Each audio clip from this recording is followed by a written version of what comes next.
It was in the vast fields and shattered streets of Ukraine that one of the most bitterly contested battlegrounds of the Second World War emerged, the city of Kharkov, a place that changed hands 4 times between 1941 and 1943, and became a symbol of both triumph and tragedy.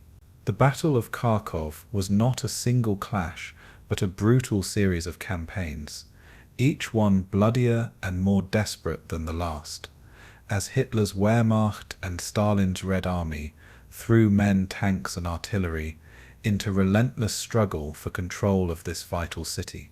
Here entire armoured armies collided in thunderous engagements that turned fertile farmland into seas of mud, wreckage and fire.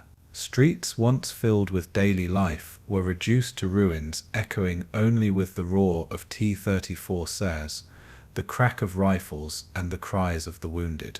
Soldiers faced not just each other but also the grinding exhaustion of repeated offensives, the bitter cold of winter, and the merciless heat of summer, all while carrying the weight of a war that seemed without end. For the Germans, Kharkov represented a last chance to stabilize the crumbling Eastern Front after the disaster at Stalingrad. For the Soviets, it was both a proving ground and a place of unimaginable sacrifice as they clawed back territory inch by inch. Whole divisions were annihilated, entire neighborhoods leveled, and the population of Kharkov suffered horribly as armies marched back and forth, leaving only devastation in their wake. It was here that SS panzer divisions gained notoriety, here that Soviet counteroffensives tested their growing strength, and here that the ebb and flow of war showed how fragile and costly every victory could be. The struggle for Kharkov was not just about land, it was about momentum, about pride, about which side could seize the initiative in the greatest land war in history. In this documentary, we will uncover the entire history of the Battle of Kharkov, from the first German assault in 1941, to the Soviet counterblows, to the final bloody retaking of the city that reshaped the Eastern Front. But before we begin, I want to ask you, where are you listening from, and what time of day is it right now as you tune in to this journey through the fires and ruins of Kharkov, one of the most brutal battlegrounds of the Second World War. Kharkov in the early 20th century was no ordinary city, but a pulsing industrial heart deep in the Soviet Union's Ukrainian lands. Its population of nearly 900,000 before the war was a mosaic of Russians, Ukrainians, Jews, Poles and Armenians, each group adding threads to the city's cultural fabric. By 1919, it had briefly served as the capital of Soviet Ukraine, a symbol of Bolshevik consolidation in the region. Railways radiated from Kharkov like arteries linking Moscow to the Donbass coalfields, Kursk to Crimea, and the agricultural riches of Ukraine to the Black Sea. The city's massive tractor plant, the Kharkov locomotive factory, and dozens of metallurgical works made it indispensable to Soviet industrial power. Its strategic location in the Donbass basin gave it control over coal, steel, and transport that no army could ignore. The streets were crowded with factory workers who toiled in clanging halls, students in universities debating politics, and peasants arriving from villages to sell food in markets. Trams rattled along avenues lined with Soviet-built tenements and older Tsarist-era facades. In its air hung both the smoke of heavy industry and the tensions of a society that had endured revolution, famine, and purges. It was this mixture of human life and economic muscle that made Kharkov a prize neither Stalin nor Hitler could afford to lose. In 1941, when the German Wehrmacht looked east, Kharkov was already etched onto maps as a city worth conquering. The shadow of its rail junctions and factories stretched far beyond its boundaries.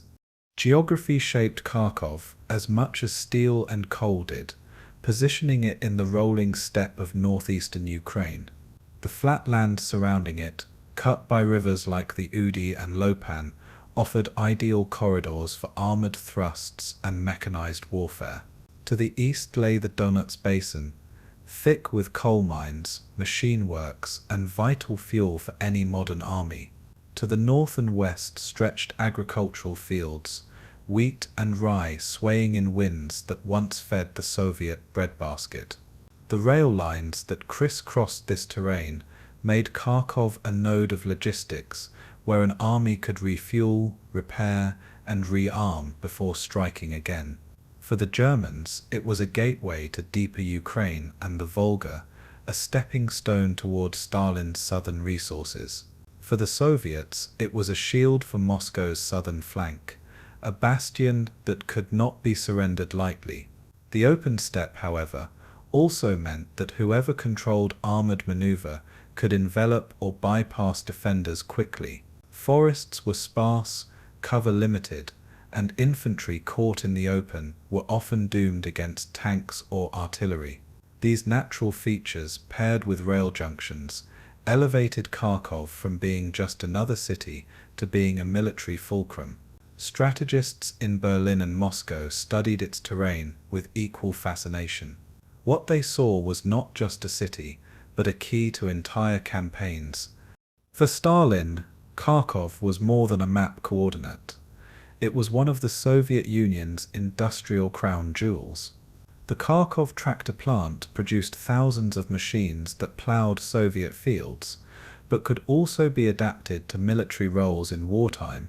Its locomotive works churned out engines vital for transporting armies, while nearby plants forged tanks like the T-34, destined to change armored warfare. Stalin's 5-year plans had invested heavily in Kharkov, making it a showcase of socialist industrial success. Losing it would not only cripple Soviet supply, but also wound Soviet prestige. To the workers who built tractors by day and assembled rifles by night, Kharkov was both livelihood and fortress. Entire neighborhoods thrived on the hum of factories, while propaganda posters urged loyalty to the state. The NKVD watched over the population with an iron fist, ensuring order but breeding quiet resentment. Yet, despite repression, the citizens of Kharkov knew they lived in a city whose factories connected directly to the defense of the motherland. Soviet commanders recognized that if Kharkov fell, Germany would not only seize weapons but also exploit skilled labor. The city's industrial heart became a prize both material and symbolic. Hitler, too, understood Kharkov's central role in the war he envisioned in the East. In his mind, conquest of Soviet Ukraine was not simply military but ideological, a step toward Lebensraum and mastery of resources. Kharkov represented an artery into the industrial Donbass and a link toward the Caucasus oil fields, resources Germany desperately needed. The Wehrmacht's planners saw Kharkov's rail system as a logistical gem that could sustain further pushes towards Stalingrad and the Caspian. For German armored forces, the open steppe around Kharkov promised maneuver warfare at its finest. The city itself could be ringed, isolated, and taken through combined arms operations that paired air power, panzers, and artillery. Hitler's obsession with resources made Kharkov stand alongside Kiev and Stalingrad as key objectives.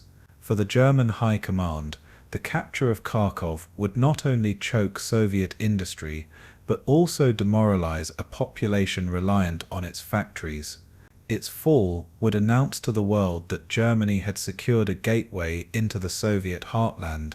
This was why Kharkov's name was repeated in Führer headquarters briefings as a target of utmost priority. The city stood as a pivot in Hitler's larger dream of crushing the Soviet Union in one campaign. Kharkov was both trophy and tool, and the Wehrmacht prepared to claim it. Beneath these grand strategies, life in Kharkov unfolded with rhythms that war would soon shatter. Factory workers endured 12-hour shifts, their hands blistered from machinery that never slept. Students filled lecture halls, debating literature, engineering, and Marxist theory under portraits of Lenin and Stalin. Merchants in bazaars sold bread, cloth, and trinkets, their stalls a splash of color amid grey factories. Jewish families lit Sabbath candles in cramped apartments, while Orthodox churches stood in uneasy coexistence with Soviet atheism. Children played in courtyards surrounded by smoke-belching chimneys, their laughter mixing with the clang of steel. Tram conductors punched tickets for soldiers returning from barracks, uniforms dusty from drills. The rhythms of everyday life carried on, yet whispers of war spread as news of German conquests in Poland and France filtered through. Many citizens feared invasion, but most clung to faith in Soviet strength. Yet under the surface, some remembered the famines of the 1930s and Stalin's purges, scars that bred quiet mistrust. These human details gave Kharkov a soul that would soon collide with fire and steel. It was not only a city of maps and factories, but also of families, hopes, and fears. These lives would be torn apart when armies arrived. Kharkov's architecture also bore the imprint of both past and present. Soviet planners had reshaped parts of the city with wide boulevards and monumental government buildings, symbols of socialism's progress. Older neighborhoods retained Tsarist-era brickwork, churches, and narrow lanes where history seemed to linger in stone. The city's skyline blended smokestacks with domes, a reminder that Kharkov straddled tradition and industrial modernity. Rail yards stretched outward like metallic veins, filled with locomotives ready to carry men or coal across the steppe. Warehouses brimmed with tools, ammunition, and food reserves destined for Soviet garrisons. The Red Army drilled in nearby fields, their boots stamping snow and dust into rhythmic order. Markets bustled with peasants selling potatoes and cabbages, while policemen kept a stern watch. The architecture reflected resilience, but also vulnerability, wide avenues that could channel tanks, and factories that could become battlegrounds. Strategists studying maps saw not bricks and mortar, but choke points and firing lines. Kharkov's very design made it suitable for both defense and siege. In coming years, its streets would echo with gunfire instead of laughter. Its buildings would become fortresses, its squares killing grounds. Kharkov's very bones would be tested. The people of Kharkov lived with both pride and fear in the years before war reached them. Pride came from being part of the Soviet industrial miracle, contributing tractors and tanks to the Red Army's strength. Fear came from knowing their city lay vulnerable, exposed to enemies who coveted its industry and location. Rumors of German aggression spread quickly as newspapers spoke of Hitler's rise and European tensions. Many families quietly prepared, stockpiling food, hiding valuables, or making escape plans. Soldiers in the garrison drilled harder, their officers warning them that the steppe offered little shelter if war came. University students debated whether war with Germany was inevitable, their professors cautioning silence lest they be accused of defeatism. Workers at the tractor plant boasted that their machines would one day crush fascists, even as shortages of food gnawed at their households. Jews in Kharkov felt an added weight, sensing Hitler's hatred long before his armies arrived. Yet life went on, with festivals, parades, and May Day celebrations masking the storm gathering at Europe's edge. Kharkov remained a city full of life, unaware it would soon be a city of ruins. Beneath its pride beat a heart bracing for catastrophe. When German armies finally rolled east in 1941, Kharkov's fate was sealed as part of their southern drive. Army Group South's maps had Kharkov circled in red, its rail hubs too valuable to ignore. For the Red Army, this meant Kharkov had to be defended at all costs, yet the Soviet front was already crumbling under blitzkrieg pressure. The city's industries were hurriedly dismantled, machines sent east to the Urals in desperate evacuations. Families were torn apart as fathers marched to the front and mothers queued for bread amid shortages. Soviet propaganda urged resistance, calling Kharkov a fortress of socialism that would never fall. Yet commanders whispered doubts, knowing their divisions lacked tanks, fuel, and trained officers. German panzers sliced through defenses, and the city that had built Soviet steel now awaited its own trial by fire. Kharkov's crossroads would soon become a battlefield where strategies collided with human suffering. In maps and speeches, it was a prize. In reality, it was home to nearly 1 million souls.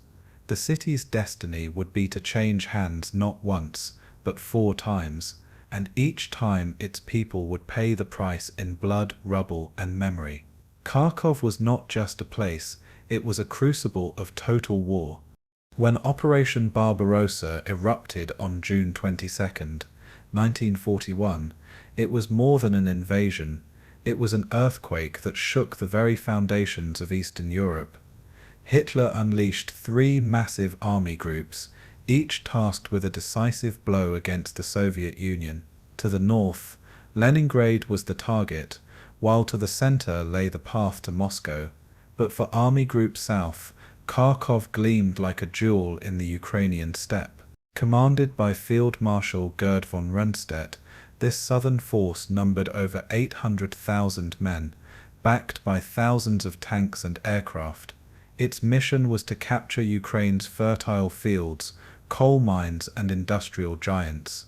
Kharkov, as the second largest city in Soviet Ukraine and a vital industrial hub, lay squarely in its sights.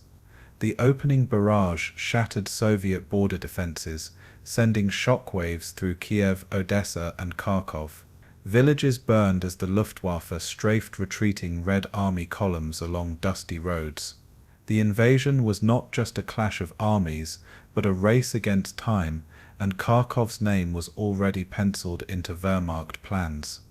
The terrain of Ukraine presented both opportunities and challenges for the advancing Germans. Wide-open steppe gave the panzers room to maneuver, enabling sweeping encirclements the Germans called Kesselschlachten, or cauldron battles. Yet the distances were immense, and supply lines stretched thin across rivers, bridges, and poor roads. Kharkov's rail junctions thus became more than a prize. They were a lifeline to sustain the blitzkrieg. Every kilometer forward demanded fuel. Spare parts and ammunition ferried across horse carts, trucks, and trains. The Donets Basin's coal and Kharkov's factories offered exactly the resources Hitler's war machine needed. Rundstedt's subordinates, including General Ewald von Kleist of Panzer Group 1, eyed Kharkov as a staging ground for deeper thrusts. The Soviet Union's vastness meant that without rail hubs, momentum would die in the dust. By late June, the Wehrmacht spearheads were slicing toward the Dnieper River, seeking crossings that would unlock the road to Kharkov. Soviet defenders were already buckling under the speed and ferocity of the German advance. For both armies, the race south was not abstract. It was fought with every bullet, bridge, and hour lost. The Soviet response to Barbarossa was chaotic, but not without courage. Stalin, caught off guard by the scale of the invasion, hesitated to believe Hitler had broken the non-aggression pact. Orders were confused, with some commanders told to counterattack, while others retreated in disarray. Kharkov's factories scrambled to dismantle equipment, sending machines eastward to the Urals before German tanks could seize them. Civilians packed belongings onto trains, though many would never escape before the German grip tightened. Marshal Semyon Budyonny, an old cavalry hero, commanded Soviet forces in Ukraine, but his outdated methods failed against the German blitz. Soviet divisions often lacked radios, leaving coordination in tatters, while Luftwaffe strikes annihilated supply depots. The Red Army soldiers who stood their ground fought bravely, but they were outnumbered, outgunned, and outmaneuvered. Kharkov's fate became entwined with this unraveling defense, as Soviet lines retreated closer to its gates. Panic mixed with defiance in the city, where propaganda urged loyalty and sacrifice. From Moscow, Stalin demanded no retreat, but reality on the ground told another story. Kharkov was already drifting into the shadow of catastrophe. The German advance toward Kharkov was spearheaded by armoured divisions that seemed unstoppable in summer 1941. Panzer Group 1 alone fielded nearly 600 tanks, including Panzer III and IV models, supported by mechanized infantry. Their doctrine of combined arms warfare, pairing tanks, artillery, infantry, and aircraft, created a tempo the Soviets could not match. Villages and towns fell like dominoes as Soviet units were encircled and destroyed in one cauldron after another. By July, massive battles at Uman and Smolensk consumed Soviet forces, opening paths deeper into Ukraine. Kharkov's rail lines became targets for air raids as the Germans sought to choke Soviet mobility. The Luftwaffe strafed retreating columns of refugees, turning roads into charnel paths. For civilians, the storm felt like the sky itself was collapsing in fire and steel. Each German breakthrough pushed Kharkov closer to the front line, while Soviet defenders scrambled to build new positions. Rundstedt and Kleist pressed forward, eager to secure the city before winter slowed them. To Hitler, every kilometer gained brought him closer to destroying Soviet resistance. Kharkov's fall was envisioned not as a question of if, but when, yet timing proved as crucial as tanks in this race across the steppe. The distances of Ukraine forced the Wehrmacht to burn fuel at alarming rates, creating constant pressure on logistics officers. Trucks broke down, horses collapsed, and trains lagged far behind the vanguard. Kharkov's junctions represented the key to sustaining momentum. Without them, the blitzkrieg would falter. Soviet commanders, though battered, understood this and ordered stubborn defenses along key rivers and rail lines. Entire villages were fortified with trenches, mines, and machine guns buying precious hours. Red Army engineers blew bridges, forcing the Germans to slow down and repair crossings. The Soviets were not yet winning battles, but they were bleeding time from the German timetable. This race mattered because every week lost gave Moscow more time to mobilize reserves. The Wehrmacht's greatest weapon was speed, and Kharkov was the carrot pulling them forward. For the Soviets, delay was survival, and Kharkov was the shield behind which reinforcements gathered. Time itself became a weapon in the struggle for Ukraine, and time was running out for Kharkov. Kharkov's citizens watched the storm with mounting dread as German armies drew closer. Factories doubled shifts, workers sleeping on floors to meet evacuation quotas. Students dug trenches outside the city, their shovels clanging against frozen earth. Women queued for bread, often for hours, while rumors of German atrocities spread through hushed conversations. The NKVD cracked down on dissent, arresting anyone who spoke defeatist words. At night, the sky glowed with the fires of dismantled equipment shipped east by train. Families huddled in cellars during air raids, the thunder of bombs shaking walls and windows. The Soviet press proclaimed victories that never came, even as the front line crept closer by the day. Many civilians resolved to stay, bound by loyalty or poverty, while others fled in crowded freight cars. Kharkov was no longer just a city. It was a fortress in the making, bracing for the storm. For the Germans, its capture meant fuel and factories. For the Soviets, its defense meant survival and hope. The people waited, knowing the city's destiny hung in the balance. By late summer, the Wehrmacht's armored spearheads surged toward the Dnieper, aiming for crossings that would unlock access to Kharkov. Battles raged at Kiev, where hundreds of thousands of Soviet soldiers were encircled and captured. This disaster opened the road southward, exposing Kharkov to German pressure. The Wehrmacht advanced relentlessly, their columns leaving dust clouds across the horizon. Yet even as the Germans celebrated victories, their supply lines strained under the weight of success. Fuel shortages forced pauses, while Soviet partisans harassed rail and road convoys in the rear. The Soviet High Command ordered desperate counterattacks, though most collapsed against German firepower. Still, these efforts forced the Germans to expend time and ammunition, eroding the sharp edge of blitzkrieg. Kharkov's name appeared again in war diaries, noted as both an objective and a looming challenge. The city was becoming the next great prize of the campaign. The struggle for Kharkov would test not just armies but the endurance of entire nations, and it was only beginning. Kharkov thus stood at the crossroads of strategy, geography, and ideology in 1941. For Hitler, it was a stepping stone to domination of Ukraine and beyond. For Stalin, it was a bulwark against collapse and a symbol of Soviet resilience. The Wehrmacht's armored thrusts made it seem inevitable that Kharkov would fall in a matter of weeks.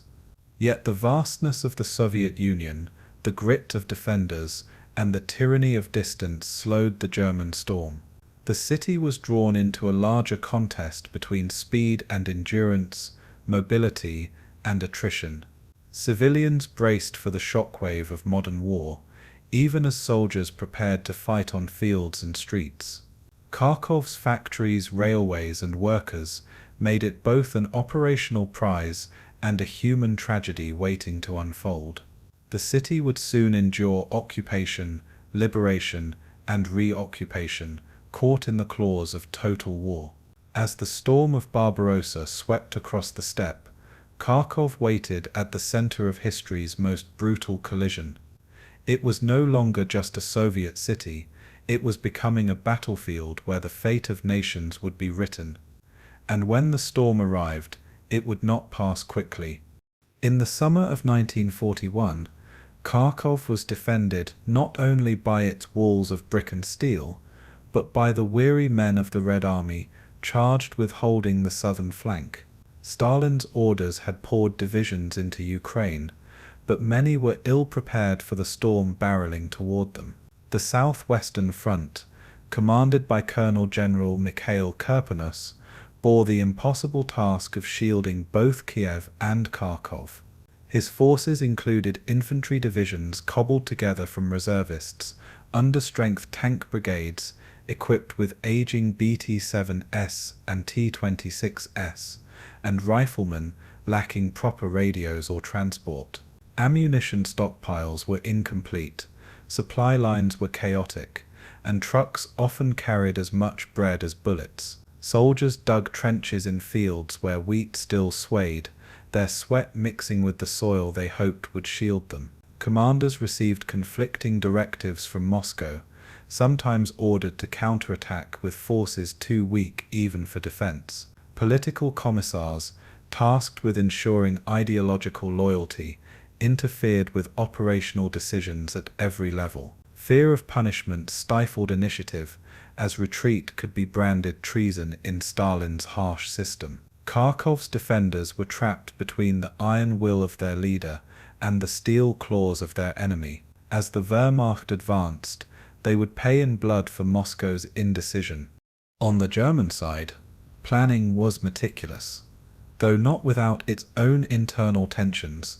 Army Group South, commanded by Field Marshal Gerd von Rundstedt, prepared to seize Ukraine's resources and rail hubs, with Kharkov as a cornerstone of the plan. Rundstedt relied heavily on General Ewald von Kleist's Panzer Group 1, which included multiple panzer corps spearheading the advance. These armored formations fielded hundreds of Panzer III and IV tanks, supported by mechanized infantry in trucks and half-tracks. Luftflotte 4 of the Luftwaffe, under General Alexander Löhr, was tasked with providing aerial dominance, striking Soviet supply lines, and smashing resistance with bombs. German doctrine emphasized speed and envelopment, aiming to encircle Soviet forces before they could consolidate. Staff officers envisioned the capture of Kharkov not as a grinding siege, but as a rapid prize taken by maneuver. Yet even within the German command, disagreements simmered about priorities, whether to strike at Moscow quickly or secure Ukraine's industrial heartland. Hitler's obsession with resources often clashed with his generals' preference for decisive military objectives. This tension colored every operational plan, making Kharkov both a goal and a pawn in larger debates. For the Wehrmacht, however, the prize was irresistible, and planning advanced with precision. The panzers were sharpening their blades for the kill. The autumn of 1941 saw Kharkov pulled into the great whirlpool of the German invasion, as Army Group South pressed its advance across Ukraine with the practiced speed of armored warfare. Soviet defenses, stretched thin after months of retreat, attempted to hold their ground, but German Panzer Corps, led by seasoned commanders who had perfected blitzkrieg in Poland and France, were already probing weak points. Luftwaffe squadrons hammered rail junctions and bridges, severing the arteries that fed the Soviet front with reinforcements and supplies. Soviet commanders, under constant pressure from Moscow, were ordered to defend the city at all costs, even as their units dwindled to fractions of their original strength. Civilians crowded rail stations in desperate attempts to flee east, while factories scrambled to dismantle machinery and ship it deep into the Urals. The landscape itself bore witness to the chaos. Endless columns of refugees mingled with retreating soldiers, while German Stukas screamed overhead. Each Soviet counterattack faltered, leaving the defenders bleeding and isolated. The stage was set for encirclement, as the Wehrmacht maneuvered with deadly precision around the city's flanks. Kharkov's fall was no longer a question of if, but when. Encirclement unfolded as German armor sliced through Soviet defenses north and south of Kharkov, cutting the last tenuous links to neighboring armies. Panzer spearheads advanced with surgical speed, bypassing strong points and driving wedges deep into Soviet rear areas. Motorized infantry followed, mopping up pockets of resistance and tightening the noose. The Red Army, crippled by poor coordination and hampered by Stalin's refusal to authorize tactical withdrawals, found itself trapped in a cauldron of fire. Soviet divisions, many reduced to half strength, fought desperately to break out, but artillery barrages and constant Luftwaffe strafing shattered their cohesion. Entire regiments disintegrated under the pressure, leaving commanders with little more than scattered remnants to defend critical roads. Soviet tanks, often outdated T-26 and AT series, could not withstand the concentrated firepower of German anti-tank guns and Panzer IVs. Supply shortages worsened the calamity, with ammunition and food running dangerously low. By mid-October, the German grip had closed around the city, isolating Kharkov from the rest of the Soviet front. Within the ring, soldiers and civilians alike braced for the final storm. The assault on the city itself became a brutal clash of steel and concrete, as German forces pushed into Kharkov's suburbs and industrial districts. Streets once filled with trams and workers were transformed into defensive barricades, with Soviet troops fighting from factories, warehouses and apartment blocks. The Luftwaffe reduced whole neighborhoods to rubble, shrouding the city in choking smoke and dust. German infantry, supported by armor, advanced methodically, often block by block, flushing out defenders with grenades and flamethrowers. Soviet snipers and machine gunners exacted a heavy toll, forcing German units to fight for every building. Civilians trapped amidst the inferno dug shelters in basements and cellars, clinging to survival as artillery shells collapsed walls above them. Yet the imbalance of power was undeniable. German forces brought overwhelming coordination, firepower, and discipline. Soviet defenders, exhausted and cut off, lacked the reserves to mount a meaningful counterattack. By late October, the resistance was crumbling. The Red Army's presence in Kharkov was measured in hours rather than days. As the last Soviet formations withdrew, or were annihilated, the city fell under German occupation. Columns of Wehrmacht troops marched through central squares, their banners unfurled in grim triumph. The once proud industrial hub was silent, save for the crackle of flames and the echo of marching boots. For the civilians who remained, the fall marked the beginning of a new nightmare. German authorities quickly established military administration, confiscating food supplies and imposing curfews. Thousands of men were rounded up for forced labor, while women and children faced hunger as rations dwindled. The Jewish population was singled out immediately, subjected to humiliations, violence, and eventual deportation or execution. Soviet propaganda painted Kharkov as a heroic bastion sacrificed in the struggle for survival. But for those who endured the occupation, the cost was measured in starvation, fear, and loss. Factories that had not been evacuated were seized by the Germans, who sought to exploit Kharkov's industrial base for their own war effort.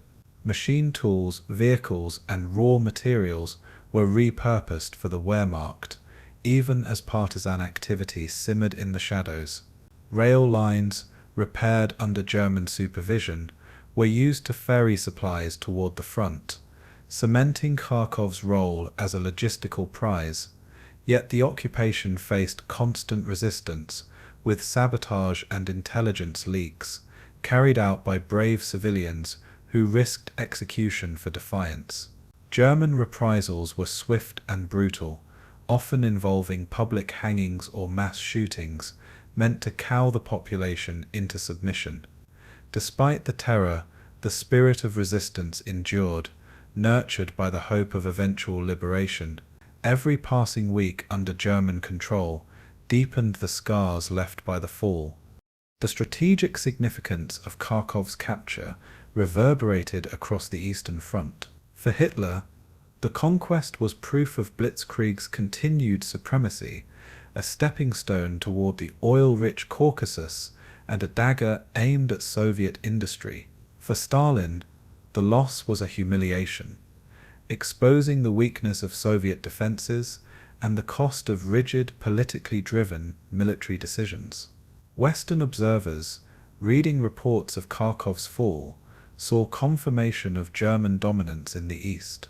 Yet beneath the headlines, the seeds of a longer war were already sown. Soviet industry, relocated to the Urals, continued to churn out tanks and planes, while new divisions were being trained and armed. The Red Army had been bloodied, but it was not broken. Kharkov would not remain in German hands forever. For the soldiers who fought there, memories of the First Battle of Kharkov became etched in blood and fire. German panzer crews remembered the triumph of Encirclement, the thrill of victory, and the exhaustion of relentless campaigning. Soviet survivors recalled only chaos, hunger, and the bitterness of retreat. Civilians caught between the clash of armies endured the cruel transition from one authority to another, stripped of certainty, and left with only survival as their daily aim. The battle became part of a wider pattern across the Eastern Front, where cities were conquered, lost, and reconquered in cycles of devastation. Kharkov, as an industrial jewel, would be fought over again and again, each time exacting a higher toll.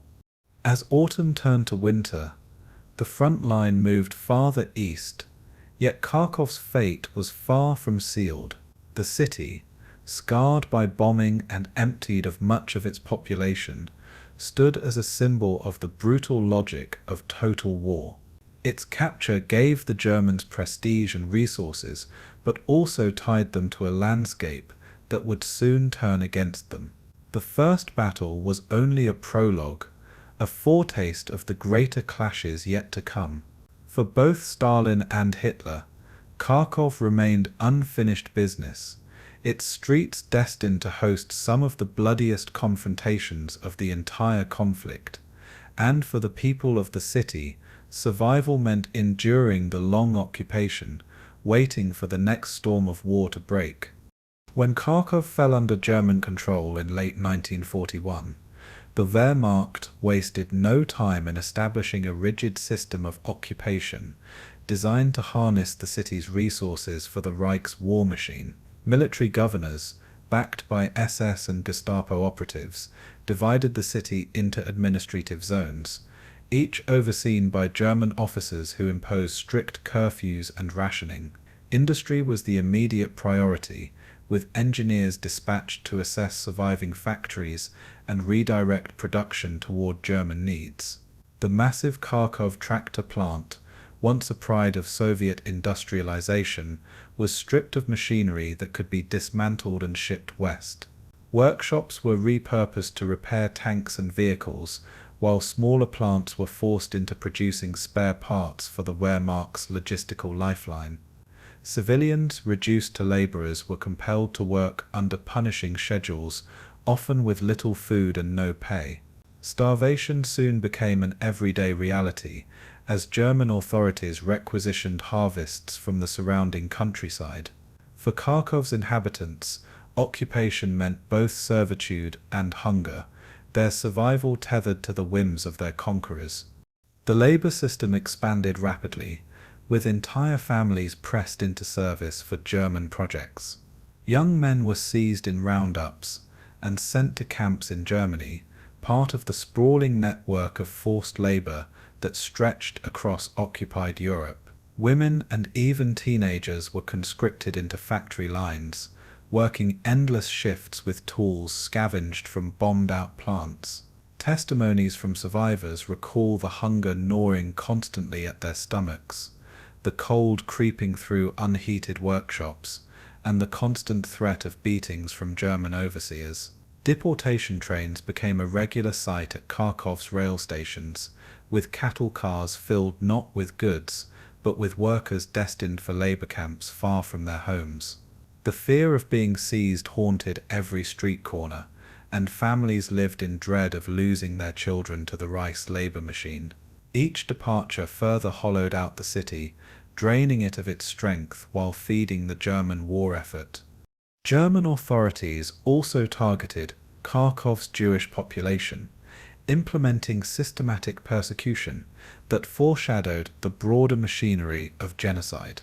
Jews were forced to register, wear identifying armbands, and were subjected to confiscation of property. By late 1941, mass shootings had already begun on the city's outskirts, with Einsatzgruppen units operating alongside the Wehrmacht.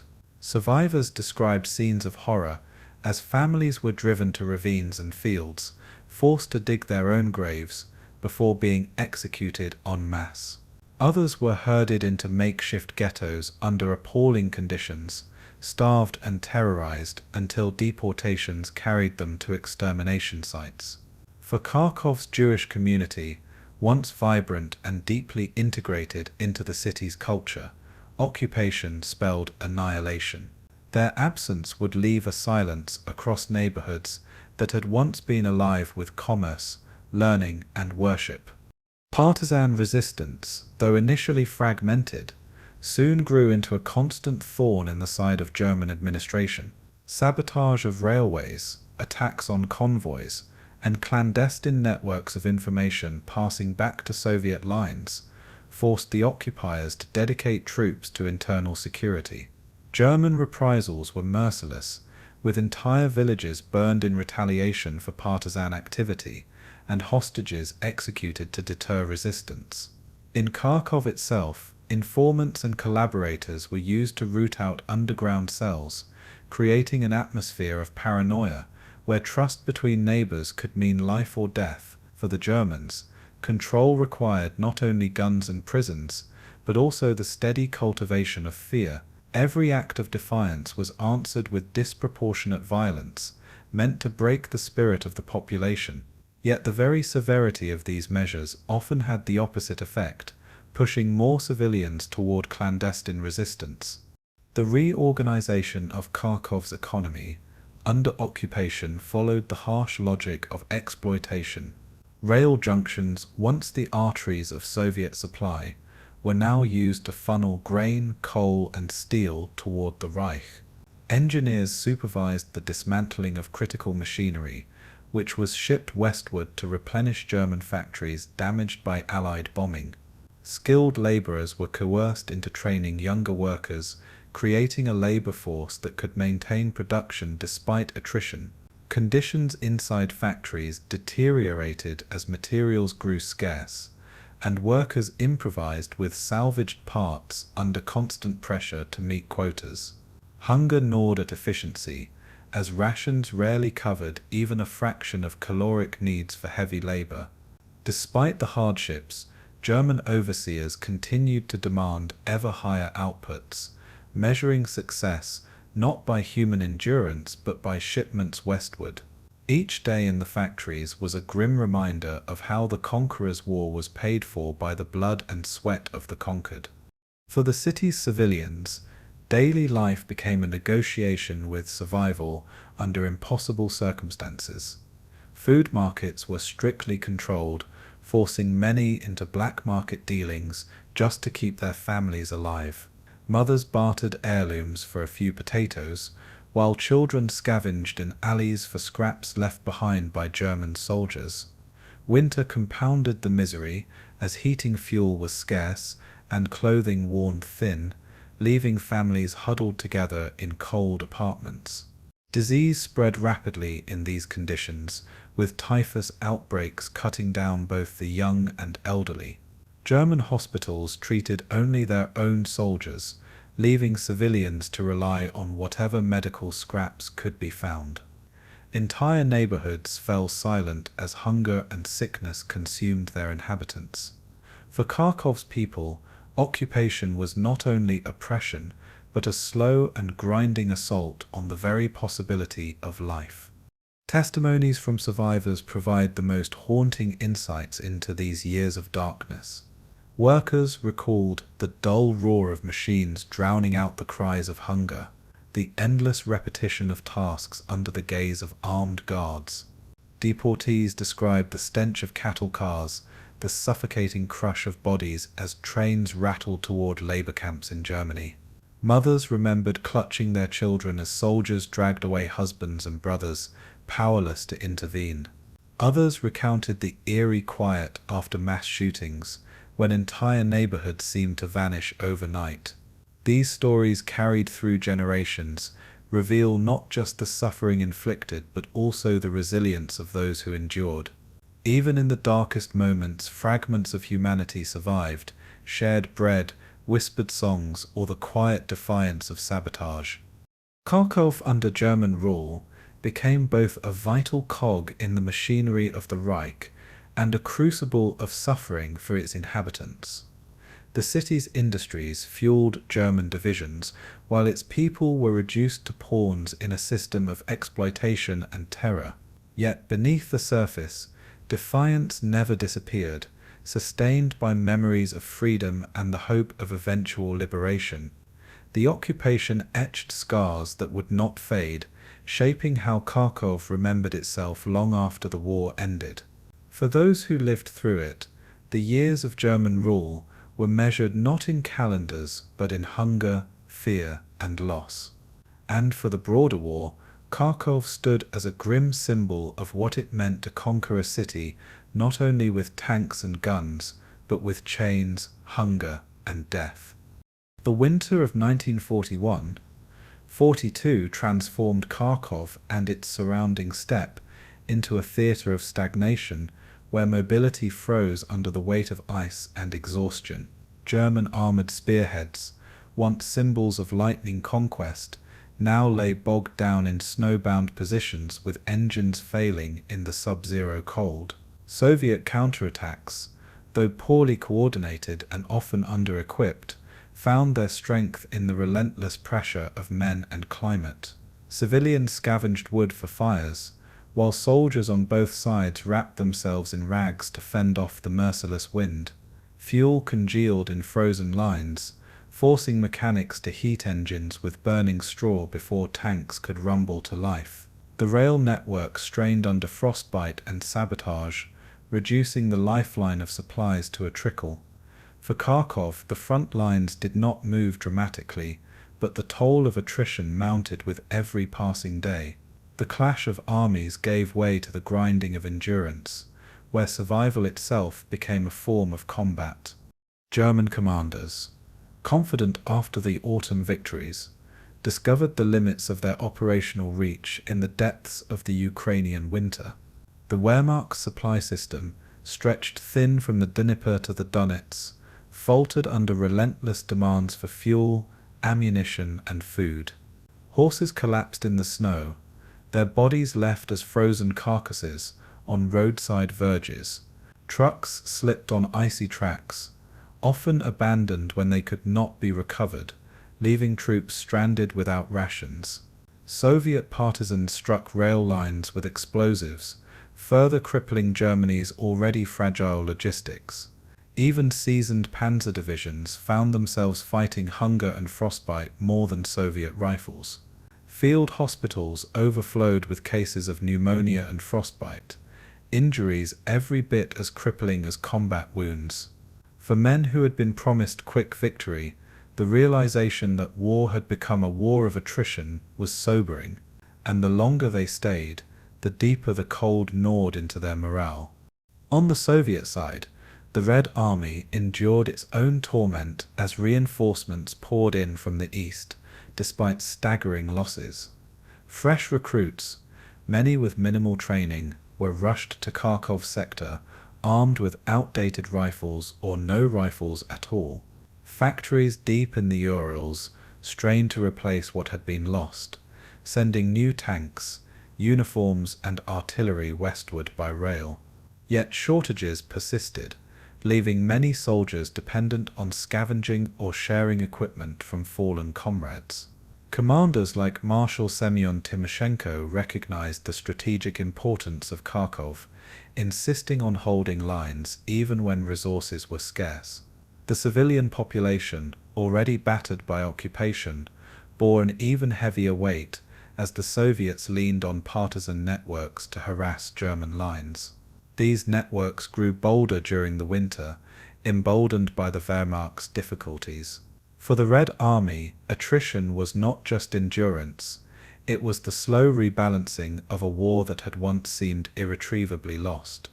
Partisan activity, once scattered and improvised, matured into a formidable auxiliary front during the bitter winter. Operating from forests and villages around Kharkov, these fighters ambushed convoys, destroyed rail junctions, and spread fear among German troops unaccustomed to invisible enemies.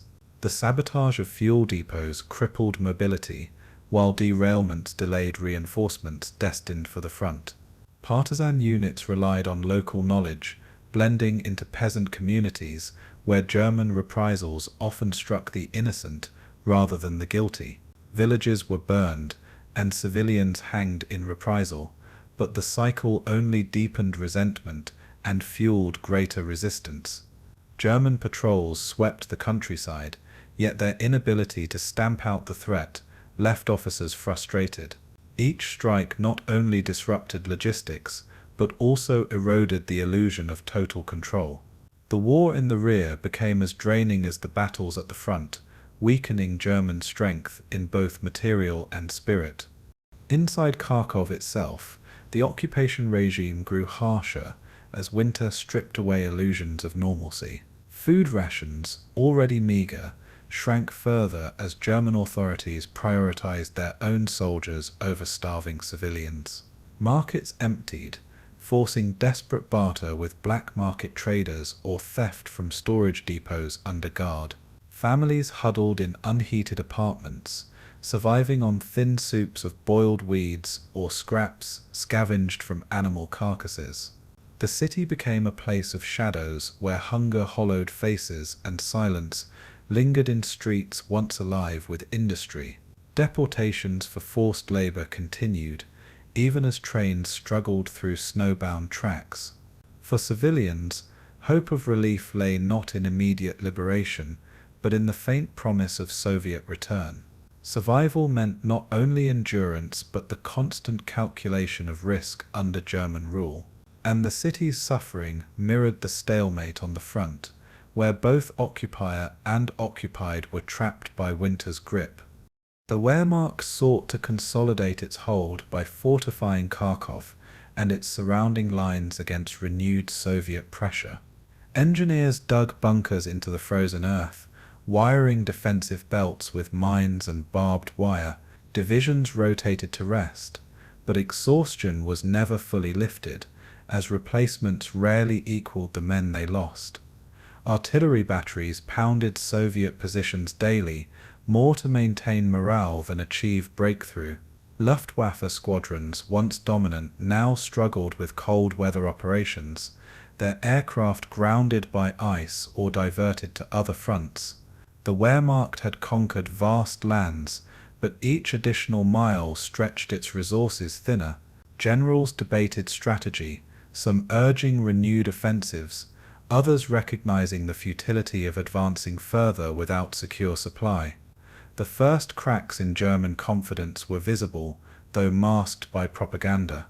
The dream of a quick, decisive war had hardened into the reality of attrition.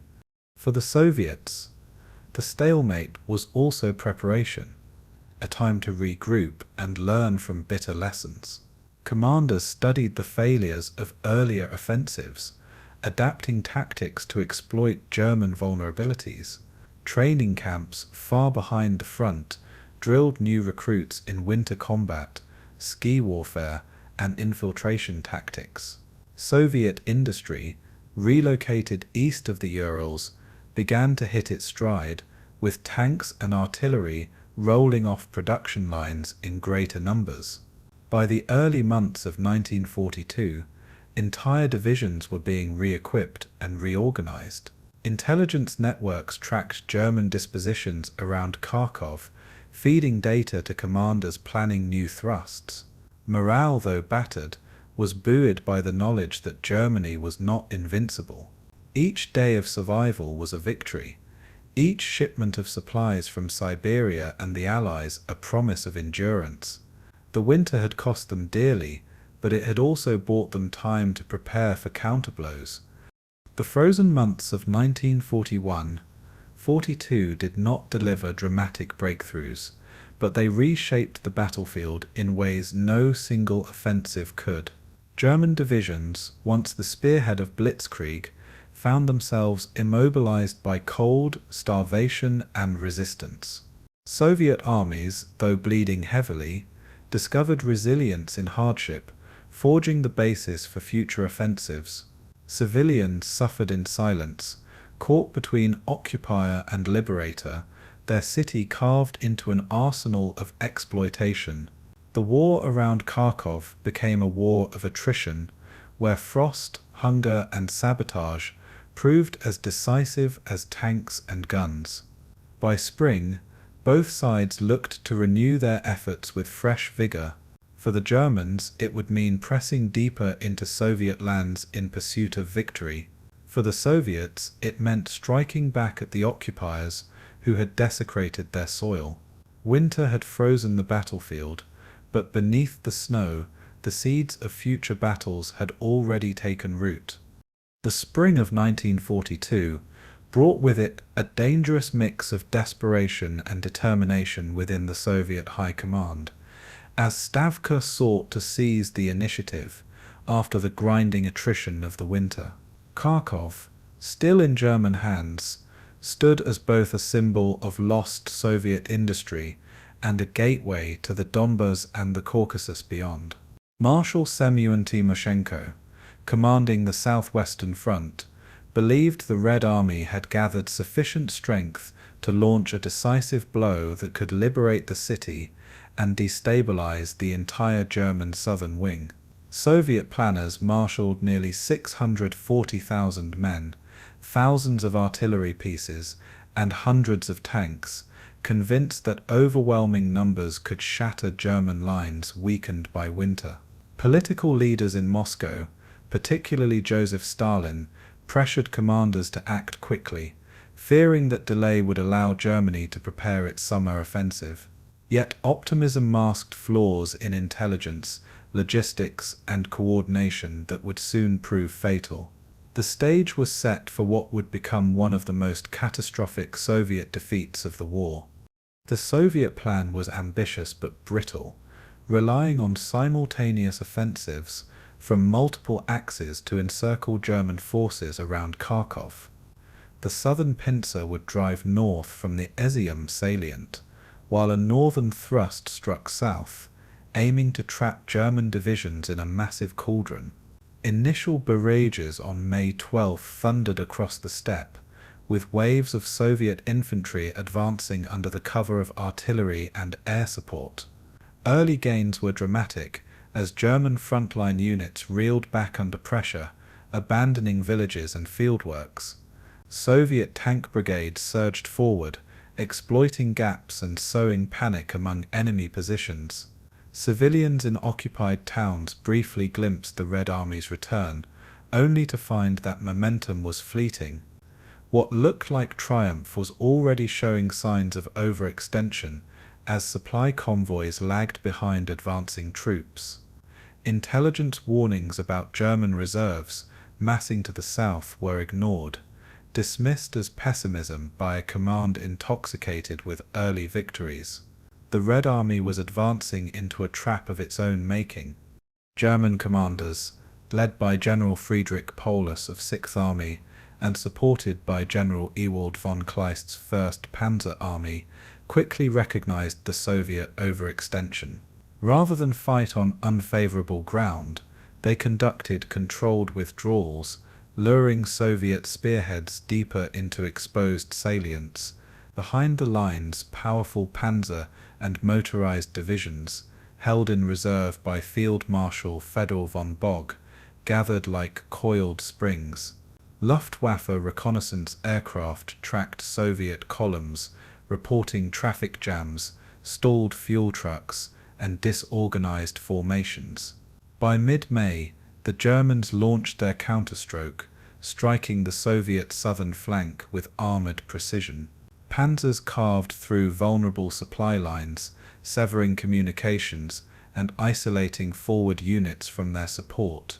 The Soviet northern offensive, intended to close the encirclement, instead faltered under fierce resistance and Luftwaffe dominance in the skies.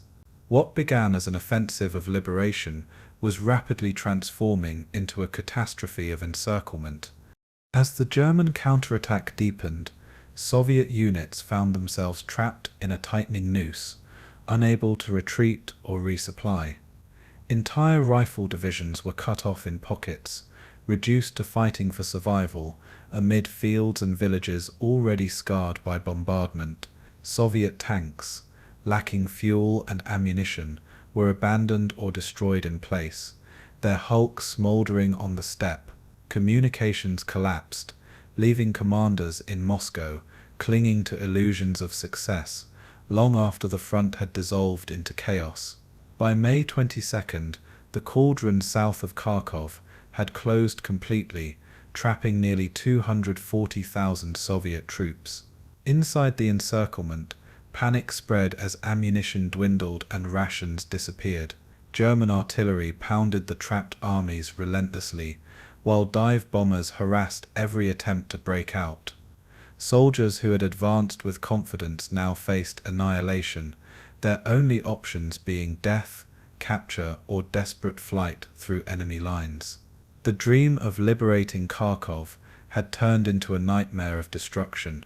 For the Germans, the counter-encirclement at Kharkov was a vindication of their operational doctrine and the superiority of their mobile reserves. Panzer divisions executed classic pincer maneuvers, cutting off Soviet armies with the speed and precision that had defined blitzkrieg since 1939. The Luftwaffe dominated the skies, providing close air support that shattered Soviet morale and prevented organized retreats. Captured supplies replenished German stocks, while tens of thousands of Soviet prisoners marched into captivity under armed guard. Photographs of long columns of captured Red Army soldiers became symbols of German triumph, reinforcing the image of invincibility before the summer campaign. Yet even amid victory, German officers noted the stubborn resistance of Soviet troops, who fought on despite hopeless odds. The battle provided Hitler with confidence that his armies could still deliver decisive blows in the east. But it also hardened Soviet resolve, convincing Stalin that errors in planning and execution, not lack of will, had doomed the offensive. Inside the cauldron, the human toll of the encirclement reached biblical proportions, as soldiers and civilians alike struggled against hunger, exhaustion, and despair. Villagers caught in the fighting saw their homes destroyed, their fields scorched, and their families torn apart by violence. Soviet medical units, overwhelmed by casualties, lacked bandages and morphine, resorting to crude field amputations or leaving the wounded behind. Prisoners captured by German forces were often executed on the spot, if wounded or too weak to march, a grim reminder of the war's unforgiving brutality. Survivors recalled the stench of unburied corpses, the cries of the wounded, and the choking smoke of constant bombardment. Desperate breakout attempts were mowed down by German machine guns, leaving fields littered with bodies. For those who survived captivity, the journey to German POW camps was only the beginning of further suffering. Kharkov's second battle became synonymous with sacrifice on a scale few could imagine. The Soviet High Command, stunned by the scale of the disaster, sought to understand how ambition had turned so quickly into ruin. Timoshenko and his staff had underestimated German reserves, ignored intelligence warnings, and failed to coordinate their thrusts effectively. Stalin's insistence on offensive action, coupled with a refusal to authorize timely retreats, compounded the catastrophe. Yet within Stavka, there was recognition that the Red Army was learning, however painfully, the realities of modern mechanized warfare. Commanders noted the importance of concentrated reserves, the dangers of overextended salients, and the critical role of air superiority. These lessons, paid for with the lives of hundreds of thousands, would shape Soviet strategy in the months to come. The Red Army was battered but not broken, scarred but still determined to resist. Kharkov's defeat would echo in their planning for the coming battles of Stalingrad and Kursk. The Second Battle of Kharkov ended with a resounding German victory, but its consequences rippled far beyond the battlefield. For Hitler, it reinforced the belief that the Wehrmacht could crush Soviet resistance with one more great push. For Stalin, it underscored the cost of reckless offensives and the need for tighter coordination and discipline. Civilians in Kharkov continued to suffer under occupation, their brief glimpse of liberation extinguished by the return of German control. The human price of the battle was staggering, with Soviet losses exceeding 200,000 dead, wounded, or captured, compared to far lighter German casualties. Yet beneath the scale of defeat lay a paradox. The Soviet Union had survived, and its armies, though mauled, were replenishing faster than Germany could anticipate. The fields around Kharkov bore silent witness to the clash of ambition and reality, ambition shattered by encirclement, and in the months that followed, both sides would carry the lessons of Kharkov into battles that would decide the fate of the Eastern Front. The crushing Soviet defeat at Kharkov in May 1942 reverberated across the Eastern Front, reshaping the ambitions of both Berlin and Moscow in ways that would set the stage for one of the war's most decisive campaigns. For Adolf Hitler, the destruction of Timoshenko's armies appeared to confirm the Wehrmacht's enduring superiority. Despite the bitter winter battles of 1941, he viewed the encirclement as validation of blitzkrieg principles, reinforcing his conviction that one more decisive blow could cripple the Soviet Union entirely. Within weeks, German planners shifted resources and attention toward Case Blue, the grand summer offensive designed to seize the oil fields of the Caucasus and deliver the knockout blow. Kharkov thus served not merely as a battlefield victory, but as a springboard for strategic overreach that would ultimately lead to disaster at Stalingrad. For the Soviets, the loss was a humiliation, yet also a catalyst for recalibrating doctrine, leadership, and operational thinking. From the ashes of failure, the Red Army began forging the foundations of future victories. On the German side, the Second Battle of Kharkov emboldened Hitler to take even greater personal control of military decision-making. Flush with success, he sidelined cautious generals who urged restraint, convinced that momentum was firmly on Germany's side. The Wehrmacht's victory encouraged him to expand the objectives of Case Blue far beyond their original scope, stretching German lines toward both Stalingrad and the Caucasus simultaneously. This strategic ambition required shifting divisions southward, weakening other sectors, and exposing vulnerabilities elsewhere along the vast Eastern Front. Luftwaffe resources, already strained, were concentrated to support deep thrusts rather than defensive operations. In Kharkov, German occupation authorities intensified their efforts to exploit local industry, seeing the city as a logistical hub for the southern advance. The triumph of May 1942 thus planted the seeds of overconfidence, a dangerous illusion that blinded Berlin to the resilience of Soviet recovery. For the Soviets, the catastrophic encirclement south of Kharkov became a grim lesson in the dangers of overextension and faulty intelligence. Stalin, who had pressured commanders into premature offensives, now faced the reality of paying a staggering price in men and materiel. His fury was directed at the Red Army leadership, with purges and reassignments following in the wake of the disaster. Yet even in anger, Stalin began to recognize the need for professional military judgment, giving figures like Georgy Zhukov and Alexander Vasilevsky more latitude in operational planning. Stavka's after-action reviews highlighted critical failings, inadequate coordination between infantry and armor, insufficient air support, and poor logistics in sustaining offensives. These insights became institutionalized, forming the basis for later Soviet operations that emphasized concentrated reserves, tighter planning, and the ruthless exploitation of German weaknesses. Kharkov was a wound, but it was also a crucible in which new doctrine was forged. The civilian population of Kharkov bore the brunt of these shifting strategies, as the city became ever more entangled in the machinery of total war. German administrators saw the population not as people but as a resource pool for labor, with forced deportations to the Reich accelerating after the May battle. Soviet civilians who had welcomed the Red Army's brief return now found themselves abandoned again, subjected to reprisals and suspicion by German occupiers. Partisan activity increased, fueled by both outrage and desperation, tying down Wehrmacht units that could have been used at the front. Kharkov's factories were stripped for machinery, while food requisitioning left families starving in a city once known for abundance. In the wider steppe, villages burned as front lines shifted, leaving peasants caught between two armies that each demanded loyalty and sacrifice.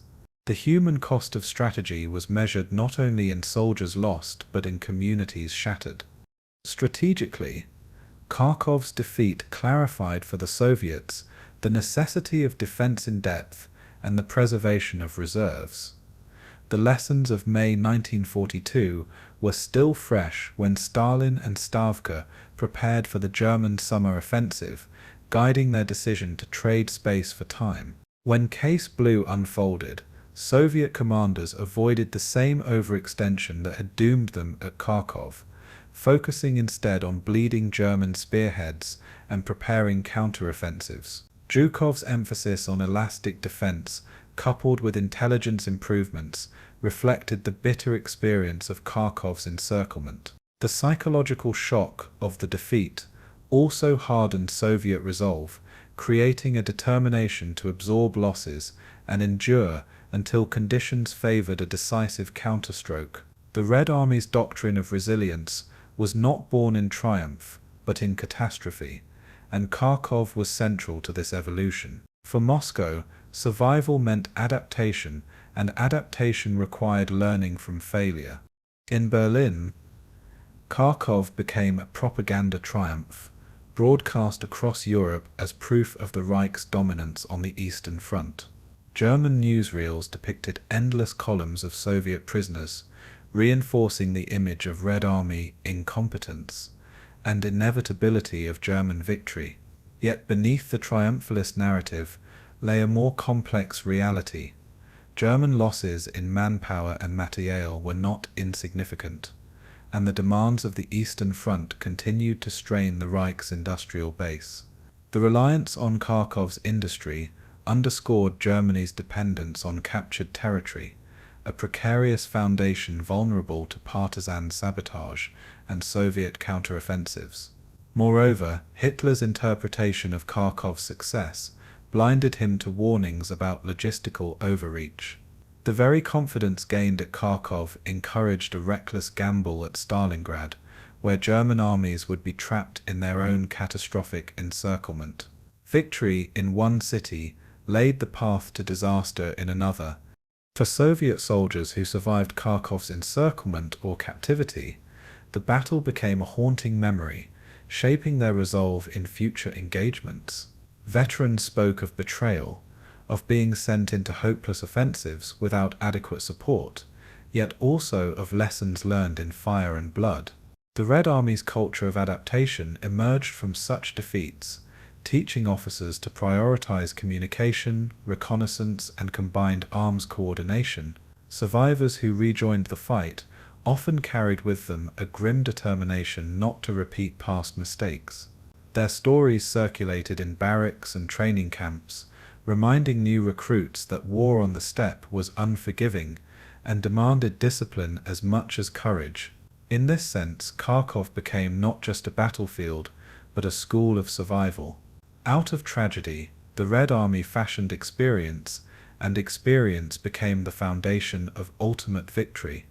By the close of 1942, the consequences of Kharkov were visible on every level of the Eastern Front, from the highest councils of strategy to the smallest dugout in the steppe. For the Germans, it was a victory that encouraged hubris, fueling the ambition that would stretch their forces to breaking at Stalingrad. For the Soviets, it was a catastrophe that seeded resilience, forcing adaptation that would bear fruit in the coming counteroffensives. Civilians in Kharkov remained trapped in a cycle of occupation, exploitation, and suffering, their lives shaped by decisions made in faraway capitals. The city itself, scarred by battle and industry stripped bare, stood as a reminder of the war's relentless toll on urban centers. Kharkov's fate symbolized the larger struggle of the Eastern Front, triumph built on illusion, defeat turned into hard-earned wisdom. The story of Kharkov in 1942 was thus not an end, but a pivot point in the colossal clash between two empires. When the guns fell silent after the Second Battle of Kharkov, the city remained in German hands, its streets scarred and its people caught in the cruel limbo between battles. For civilians, daily life became a balance between endurance and fear, with hunger gnawing at households and German decrees dictating every aspect of existence. The occupation authorities requisitioned food and clothing, leaving residents to barter in black markets or forage in ruined gardens for survival. German patrols prowled the streets, enforcing curfews and punishing even minor acts of defiance with brutality. Collaborators emerged, some out of conviction, others out of desperation, creating divisions within neighborhoods that had once been tightly knit. Resistance, though quiet at first, simmered beneath the surface, as whispers passed in kitchens and notes were slipped into trusted hands. The city itself bore the marks of war, factories stripped, rail lines strained, and families displaced. In Kharkov, every corner carried both the weight of occupation and the flicker of resistance. The German administration sought to make Kharkov a model of occupation, exploiting its industrial might to feed the Reich's war machine. Siemens, Krupp, and other firms benefited as machine tools and equipment were dismantled and shipped west. Local workers were conscripted into forced labor, some sent deep into Germany, while others toiled under watchful guards within the city's factories. Resistance to these policies took many forms: subtle acts of sabotage, slowed production, and the deliberate misassembly of machinery destined for German use. But punishments for disobedience were swift and merciless, with public executions staged in squares to terrify the population into compliance. For those deported to German factories, survival meant brutal shifts, starvation rations, and the constant threat of beatings or worse. Families torn apart by deportations found their homes hollowed out, their absence a silent reminder of the occupation's cruelty. Industrial exploitation turned Kharkov into both a prize for the occupiers and a prison for its people. Amid this repression, networks of resistance began to take root, often hidden in plain sight. Teachers, doctors, and factory workers quietly organized cells, using scraps of paper, coded messages, and whispered signals to communicate. Radios smuggled into the city relayed Soviet broadcasts, their faint voices from afar, giving hope to those who felt abandoned. Underground presses produced leaflets denouncing the occupation, distributed secretly in markets, or slipped under doors at night. Young men and women risked everything to pass intelligence on German troop movements to partisans operating in the forests beyond the city. Clandestine couriers, often teenage girls, carried notes sewn into clothing or hidden in loaves of bread. Each act of defiance carried the risk of arrest, torture, and execution, yet the networks persisted. Kharkov's resistance was fragile, but it grew from the shared conviction that survival alone was not enough. To live under occupation meant also to resist in whatever way possible. Collaboration was the other side of the city's fractured life, a spectrum ranging from survivalist compliance to active betrayal. Some civilians took jobs in German offices or police units, believing that aligning with the occupiers offered security for their families. Others turned informer, denouncing neighbors in exchange for food, money, or favor, fracturing communities already under immense strain. These choices, often born from desperation rather than ideology, cast long shadows over Kharkov's social fabric. Children who saw their parents forced into compromises carried memories of shame and resentment for decades after the war. German authorities encouraged collaboration, rewarding those who cooperated while tightening the noose on those who resisted. Yet the line between collaborator and survivor was rarely clear, as people made impossible choices in a world without mercy. The city became a theater of moral ambiguity, where loyalty was tested not only to country, but to family and self. Hunger remained the most constant enemy, gnawing at the population as the war dragged on. German requisitions stripped the countryside of grain and livestock, leaving markets barren and families scrambling for scraps. Bread rations dwindled to meager slices, often bulked with sawdust or other fillers to stretch supplies.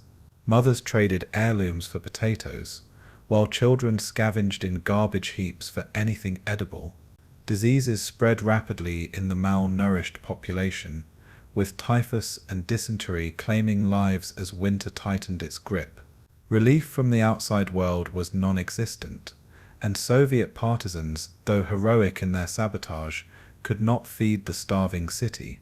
In such conditions, survival itself became a quiet form of defiance, an act of will against the crushing machinery of war.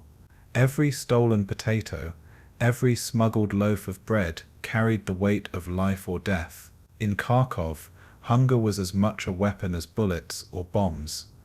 Despite the constant threat of violence, cultural life flickered in hidden corners, a testament to the resilience of the human spirit. Secret gatherings brought together small groups to share poetry, music, or stories, each word a spark against the darkness. Teachers continued to educate children in improvised classrooms, passing on knowledge as a form of resistance to the occupiers' attempt to reduce the city to submission. Religious ceremonies were held in private, offering solace and strength in times of despair. Families clung to traditions, baking what little bread they could during holidays or sewing makeshift decorations to remind themselves of better times. Even humor, whispered in jokes about German officers or shortages, became a way to endure the unbearable. These small acts of cultural defiance wove threads of humanity into a city otherwise consumed by war. Kharkov endured not only through arms, but through the preservation of its soul. German reprisals grew harsher as resistance networks expanded, creating an atmosphere of constant fear. Raids swept through neighborhoods in the dead of night, dragging suspects into trucks and leaving families behind to wonder if they would ever return. Torture chambers in police headquarters echoed with screams, their presence a constant reminder of the risks faced by anyone even suspected of defiance. Public hangings and shootings were staged to intimidate, with crowds forced to watch as warnings to all. Yet rather than extinguish resistance, these brutalities often fueled it, convincing more civilians that passive survival was no longer enough. Children who saw parents executed sometimes grew into messengers or saboteurs, their grief turned into resolve. The price of defiance was high, but the determination to resist outlived the terror. Kharkov's streets carried not just fear, but defiance etched into every corner. Between the battles of 1941 and 1943, Kharkov became a city suspended in suffering, defined by both oppression and resilience. Its people lived under occupation's iron grip, yet found ways to resist, to collaborate, to endure, and to survive. Factories continued to hum under German supervision, even as sabotage lurked within their walls. Families starved, yet still lit candles for lost loved ones, still whispered songs in the night, still dared to hope for liberation. Every alley and square carried stories of betrayal and courage, despair and endurance. The city's fate hung in the balance, as the tides of war shifted once more toward its streets. Kharkov was not only a battlefield of tanks and armies, but of hearts and wills. In its endurance between battles lay the quiet strength that would outlast even the darkest occupation. The winter of 1942-43 marked a profound transformation on the Eastern Front. As the titanic struggle at Stalingrad ended with the encirclement and destruction of the German Sixth Army. For the Soviet Union, the victory was not merely a battlefield success, but a turning point that reshaped the entire war's momentum. Red Army soldiers, once battered and retreating, now stood taller, their morale buoyed by the knowledge that the Wehrmacht could be beaten in a decisive confrontation. Across Ukraine, Soviet High Command sought to capitalize on this shift, ordering fresh offensives to drive the enemy from key industrial and agricultural regions. Supplies and reinforcements, though still stretched thin, flowed with new urgency along snow-choked railways and frozen rivers. Soviet generals, hardened by years of failure and adaptation, crafted operations that emphasized surprise, encirclement, and relentless pressure on German flanks. The spirit of desperation had given way to a grim but determined confidence. Kharkov, the jewel of eastern Ukraine, became one of the prime objectives in this renewed campaign. The city, once seen as a fortress of German power, was now envisioned as a prize of Soviet resurgence. As Soviet forces pressed westward, the operational lessons learned in previous campaigns began to bear fruit. Coordination between infantry, armor and artillery was more cohesive, with barrages timed to precede tank assaults in carefully planned rhythms.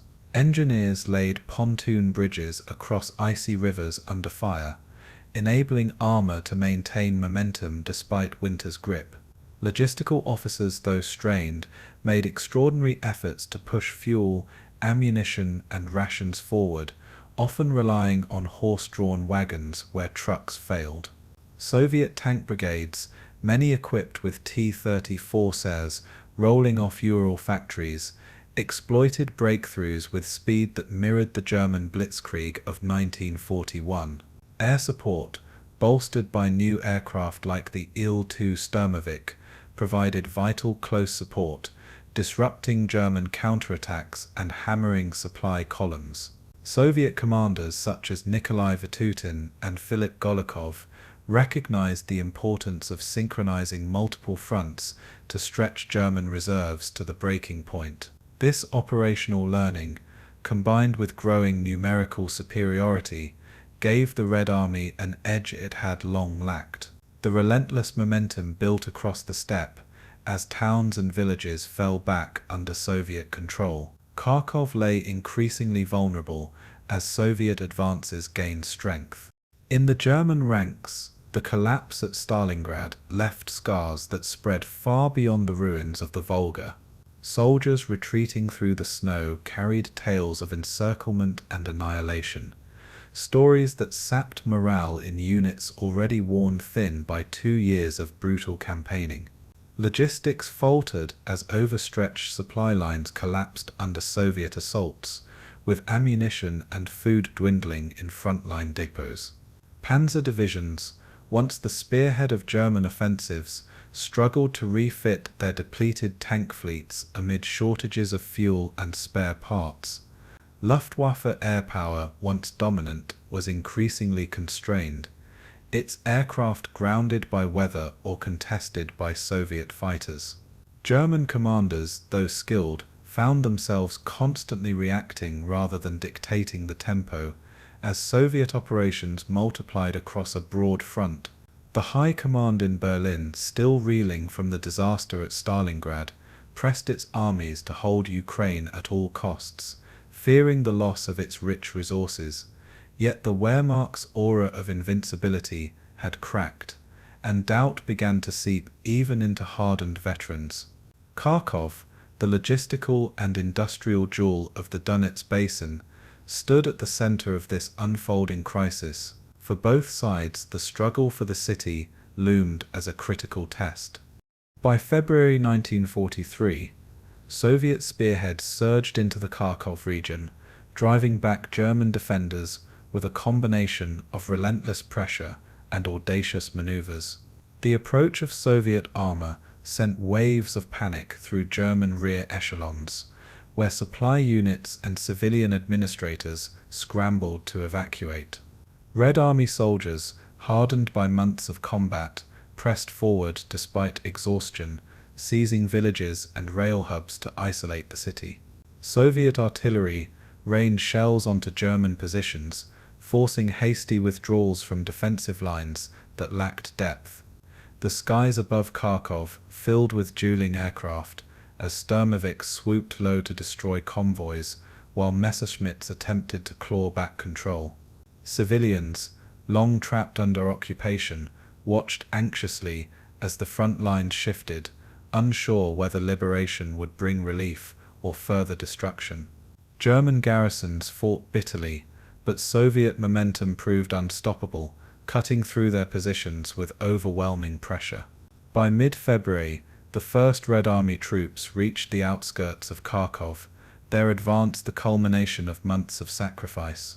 The city's fate teetered as the Soviet High Command pushed for its capture.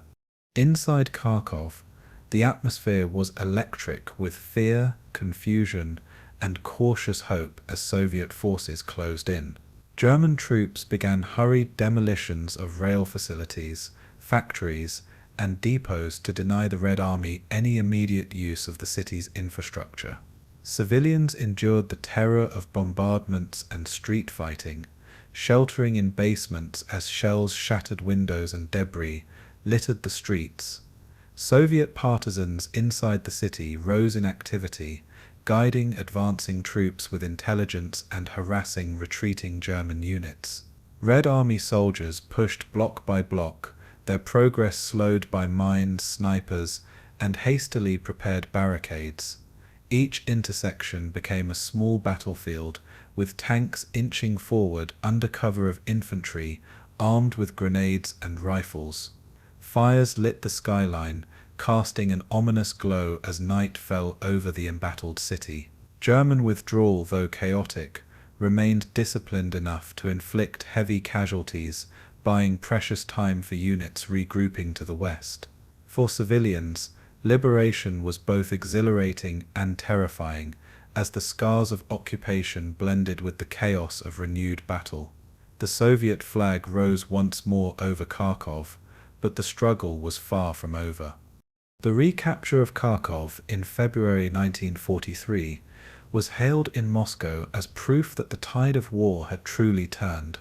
Newspapers trumpeted the city's liberation, and Stalin used the victory as evidence that his armies were now capable of driving the invader from Soviet soil.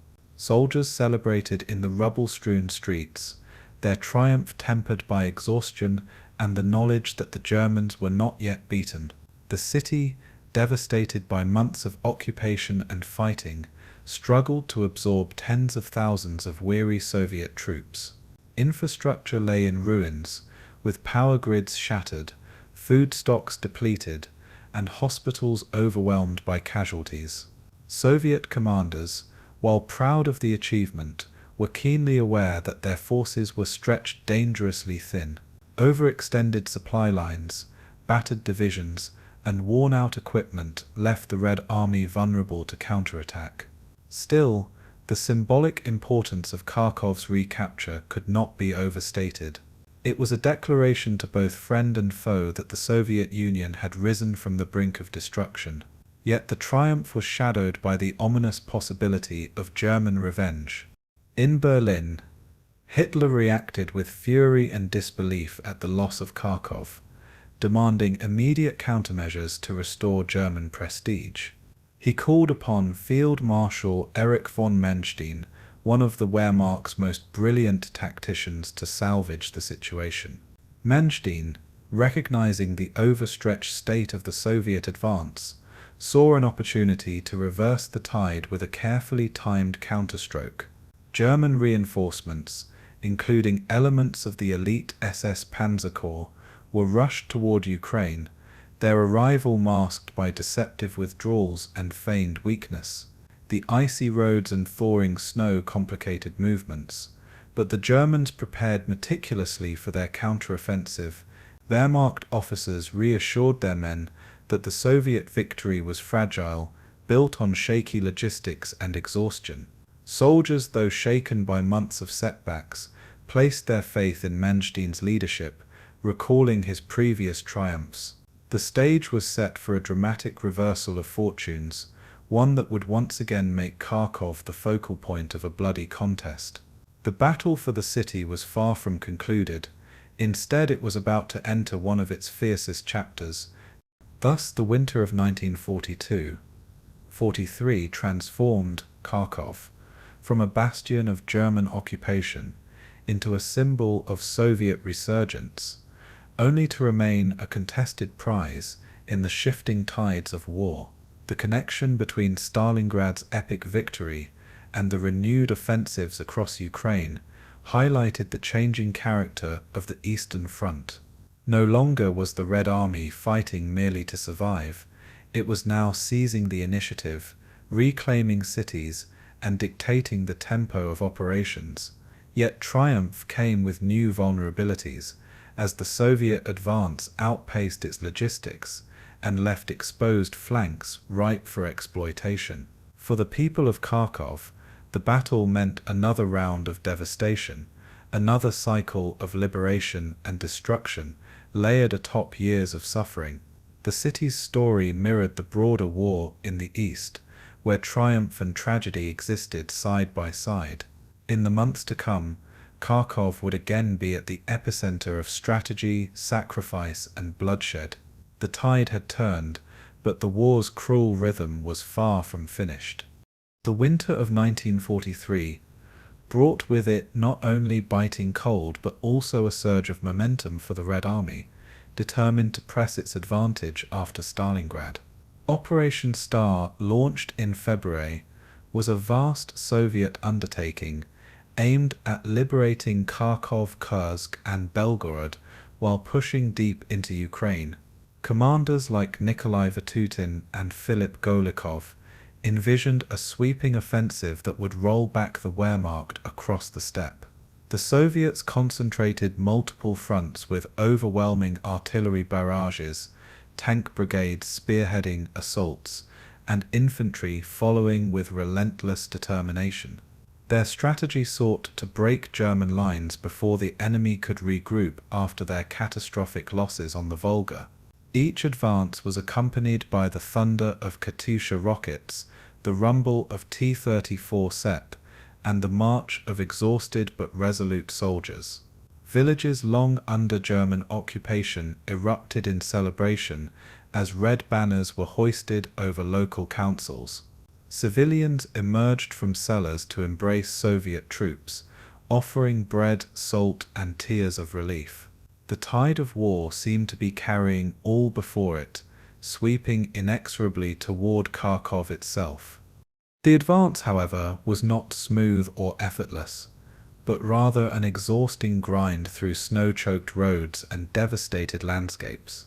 Supply lines strained as Soviet columns pushed forward, their trucks bogged down in mud when thaws arrived, or immobilized by bitter frost. Ammunition often ran low as depots struggled to keep pace with the rapid gains, forcing soldiers to scavenge German stockpiles. Horses once again became essential, dragging artillery through icy forests where machinery faltered. Food rations were scarce, and many soldiers advanced on empty stomachs, driven by patriotism and the momentum of victory. Wounded men were carried in sledges behind the lines, their groans echoing against the howling wind. Yet the will to advance remained unbroken, fueled by the belief that each kilometer gained brought them closer to final triumph. For many, the vision of driving the Germans from Soviet soil was worth any sacrifice. Yet beneath the jubilation lay cracks, fatigue, shortages, and vulnerabilities that would soon become decisive. The triumph carried within it the seeds of danger. Kharkov, the grand prize of the operation, was reached by Soviet spearheads by mid-February, its strategic value beyond dispute.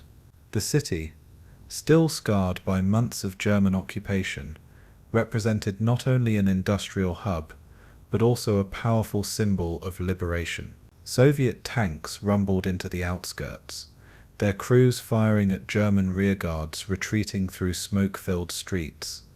The population, battered by years of hardship, welcomed the Red Army with fervent emotion. Women and children emerged with flowers, singing patriotic songs, even as shells whistled overhead and buildings burned. For many Kharkovites, liberation was not merely political, but deeply personal, a restoration of hope in the midst of devastation. Stalin seized upon the victory, declaring it evidence that the war's tide had turned irreversibly in the Soviet favor. Newspapers blared headlines, and radios echoed with triumphal speeches, celebrating the return of the city. Yet among the commanders there was unease, for they knew the Red Army was stretched thin. The jubilation of liberation carried the shadow of looming vulnerability. The capture of Kharkov in February 1943 had been achieved at remarkable speed, but such rapid advances came at a cost. Soviet formations were dangerously overextended, their units scattered across a broad front. Fuel stocks ran perilously low, with tank brigades forced to halt while waiting for resupply convoys that lagged days behind.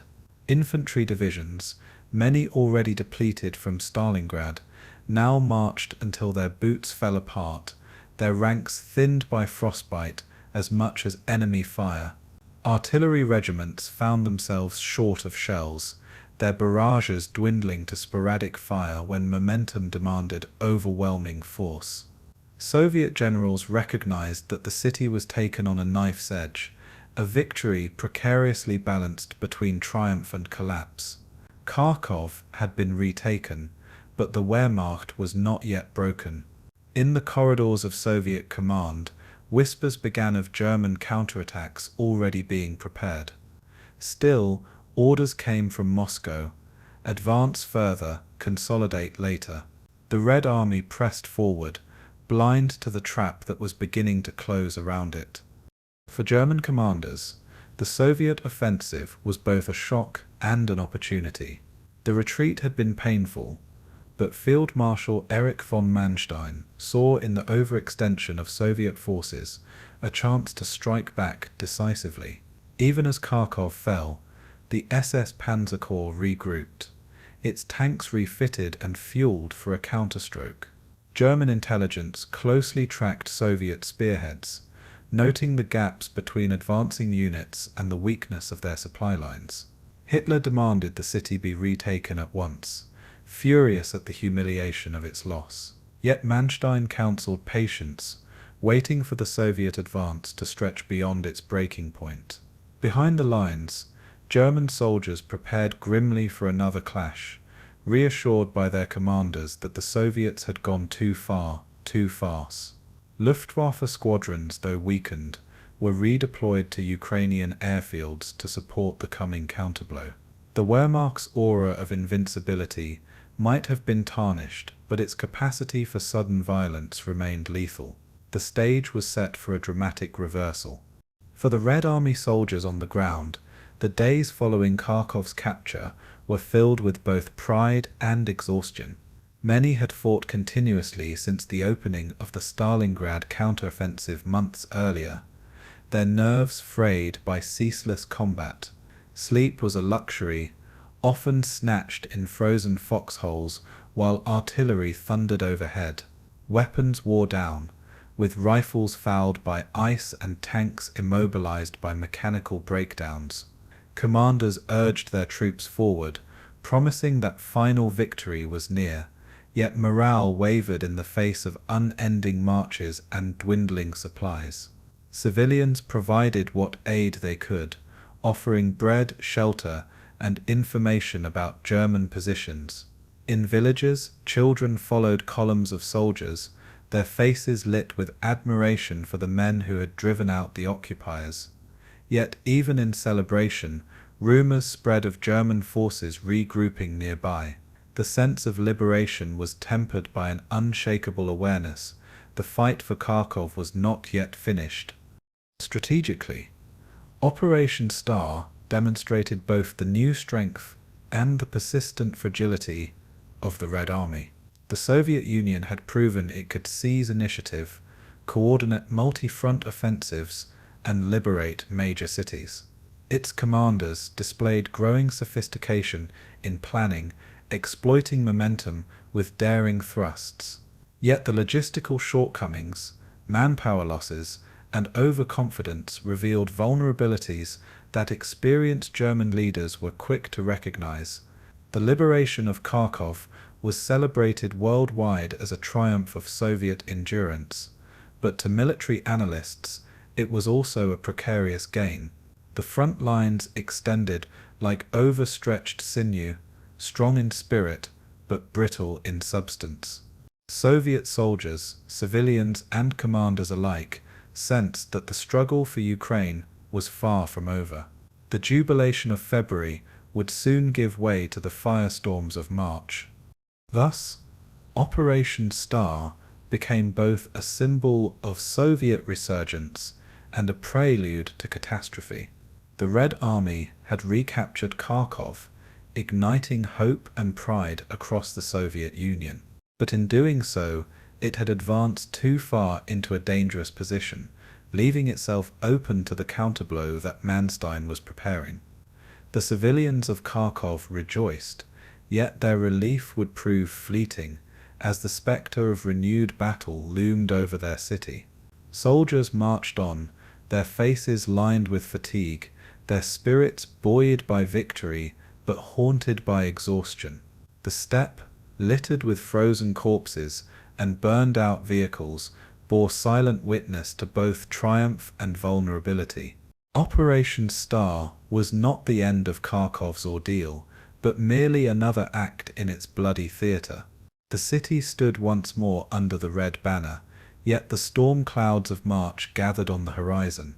The war's cruel rhythm promised that Kharkov's story was far from concluded.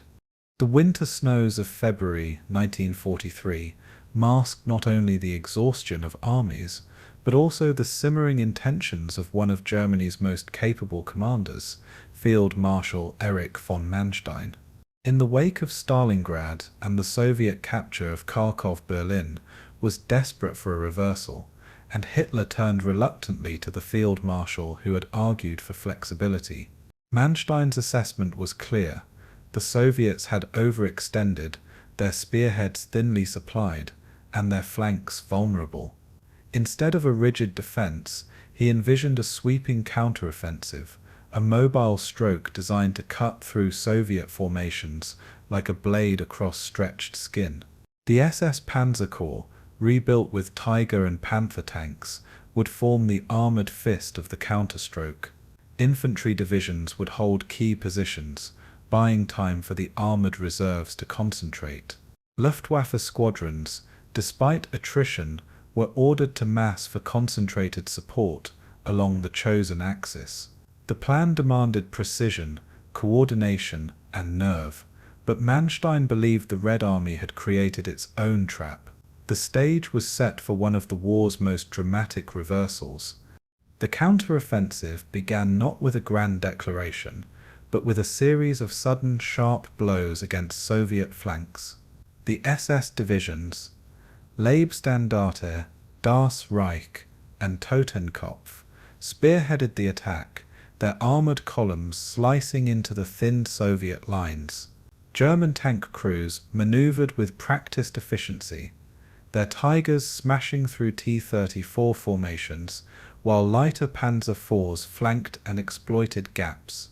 Infantry rode atop vehicles, leaping off to storm trenches and secure villages under covering fire. The speed of the offensive shocked Soviet commanders who had expected only a weak German defense. Instead, they found themselves enveloped in swirling battles where German maneuverability and coordination outpaced their own. Communications broke down, orders failed to reach the front, and panic rippled through exhausted Soviet troops. In a matter of days, Manstein's forces transformed from hunted prey into a predatory spear thrusting deep into the Soviet advance. The hunter had become the hunted. The battles across the Ukrainian steppe were defined by maneuver warfare, with German panzer columns racing across snow-covered plains. Villages like Krasnograd and Pavlograd became pivot points for armoured engagements, their streets echoing with the clash of steel and the roar of engines.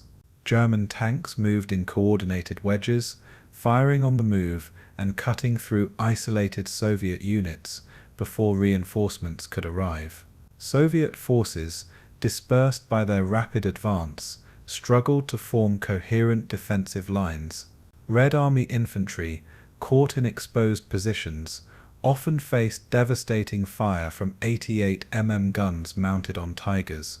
Artillery duels raged across the fields, but the Germans concentrated their fire with deadly precision. Air support added to the chaos, as Stuka dive bombers shrieked down on Soviet convoys, scattering men and horses alike. The snow turned black with soot and red with blood, as entire Soviet brigades disintegrated under the pressure. For Manstein, this was the essence of operational art, to strike where the enemy was weakest and transform retreat into triumph. By early March, the momentum of Manstein's counterstroke carried German forces toward Kharkov itself. The city, recently liberated by the Soviets, now found itself under threat once more. Soviet defenders hastily dug in, turning streets and factories into strongpoints. They erected barricades from rubble and positioned anti-tank guns at intersections, preparing for a brutal urban battle. Yet the Germans approached with calculated aggression, their armored spearheads encircling the city before plunging into its heart. House-to-house combat erupted, with grenades and flamethrowers clearing one block at a time. SS divisions fought with ruthless determination, often reducing entire neighborhoods to smoking ruins in their advance. Civilians, trapped between the two armies, fled into basements as shells collapsed roofs above them. The fighting was merciless, a struggle not only for a city, but for the strategic momentum of the entire Eastern Front. Kharkov became once again a crucible of fire. The retaking of Kharkov was not simply a battle of tanks and guns, but also of endurance and willpower. German soldiers, hardened by years of war, pressed forward despite bitter cold and mounting casualties. Soviet defenders resisted with equal determination, their commanders urging them to hold every street, every house, as though it were the last. The clashes in the industrial districts were especially savage, with factories turned into fortresses bristling with machine guns. Snipers lurked in shattered windows, while mortars fired from courtyards concealed by smoke. German commanders adapted by employing combined arms tactics, pairing armor with infantry in close coordination. Step by step, block by block, the city was retaken through sheer attrition and calculated brutality. Kharkov streets, once filled with celebration, now ran with blood and rubble. By mid-March, the city fell back into German hands, its liberation short-lived and its inhabitants caught in the unending cycle of conquest and reconquest. For the Soviets, the loss of Kharkov was a bitter blow after the triumph of February. Stalin had heralded its liberation as proof of unstoppable momentum, only to see that momentum reversed in weeks. Soviet generals were forced to confront their overextension and the perils of advancing beyond their logistical capacity. For soldiers, the retreat was a demoralizing reminder of the German army's resilience. Many units were shattered, their survivors trudging back through snow with little food or ammunition. Yet even in defeat, the Red Army absorbed hard lessons that would serve it in future campaigns. The German victory at Kharkov was dramatic, but it was also costly, consuming resources and manpower that could not easily be replaced. The Soviets, by contrast, had reserves in depth, an industrial machine that continued to churn out tanks and artillery. The setback was severe, but it did not end the Soviet resurgence. Manstein's counterstroke has since been studied as a masterclass in operational maneuver. His ability to exploit Soviet overextension, to regroup scattered German units, and to employ armor in flexible strikes revealed the depth of his strategic genius. Even critics of the Nazi war machine have acknowledged the brilliance of his February-March campaign. Yet the victory was tactical, not strategic, for the larger war was already tilting against Germany. The Wehrmacht had won a spectacular battle, but its long-term prospects remained grim. Kharkov's recapture delayed Soviet advances, but did not alter the imbalance of resources, manpower, and production. For the people of Kharkov, it meant yet another round of occupation, deprivation, and terror. The city's suffering continued, regardless of whose flag flew above it. The Third Battle of Kharkov thus stands as a paradox, a brilliant counterstroke in the midst of an inexorable decline. Manstein had shown the world that German operational art remained formidable, capable of stunning reversals even after catastrophic losses. His counterattack recaptured a major city, restored German morale, and demonstrated the enduring lethality of panzer warfare.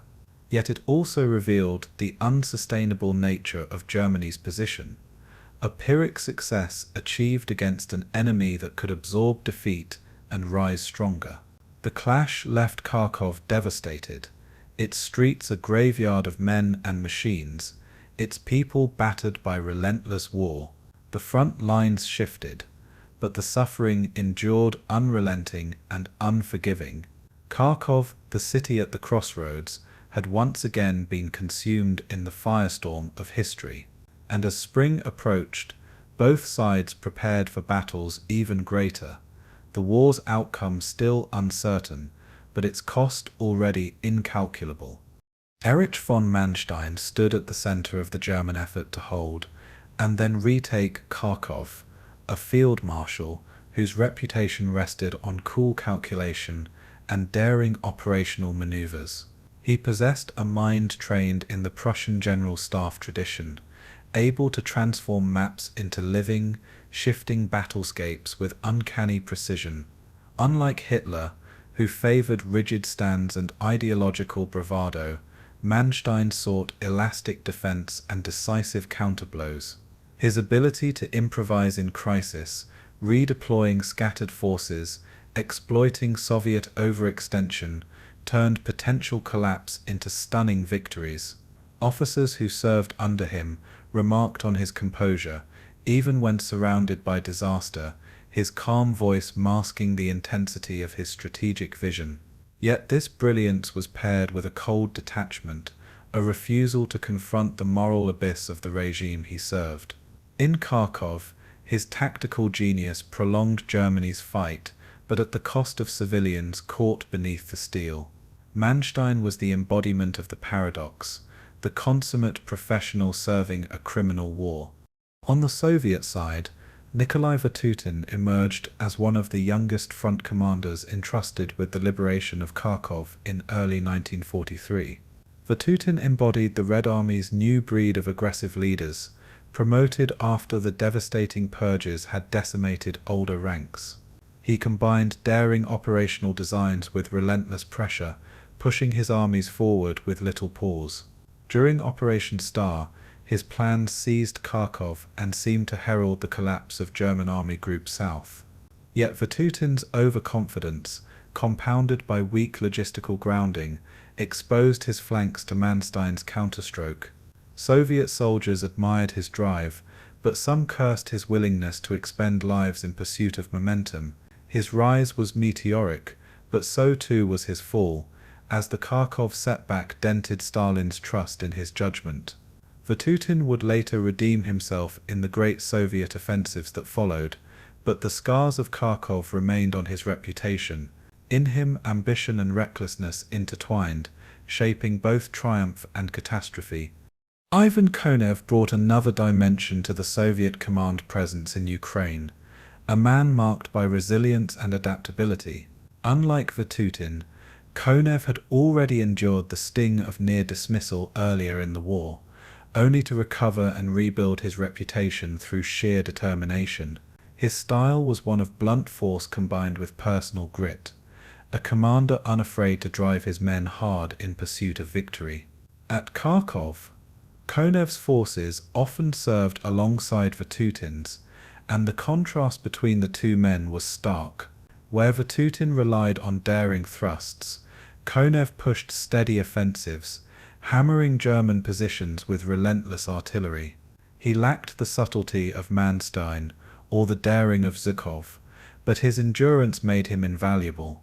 Stalin recognized his dogged persistence, trusting him to hold lines when others faltered. In Kharkov's battles, Konev's armies absorbed immense punishment yet continued to push forward.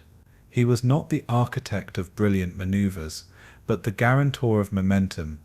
Georgy Zhukov, the most famous Soviet commander of the war, hovered over the Kharkov campaigns as both strategist and overseer. By 1942, Zhukov had already secured his reputation at Moscow and would later seal it at Stalingrad and Kursk. His presence in Kharkov's story was indirect but significant, as he advised Stalin and shaped broader Soviet operational designs.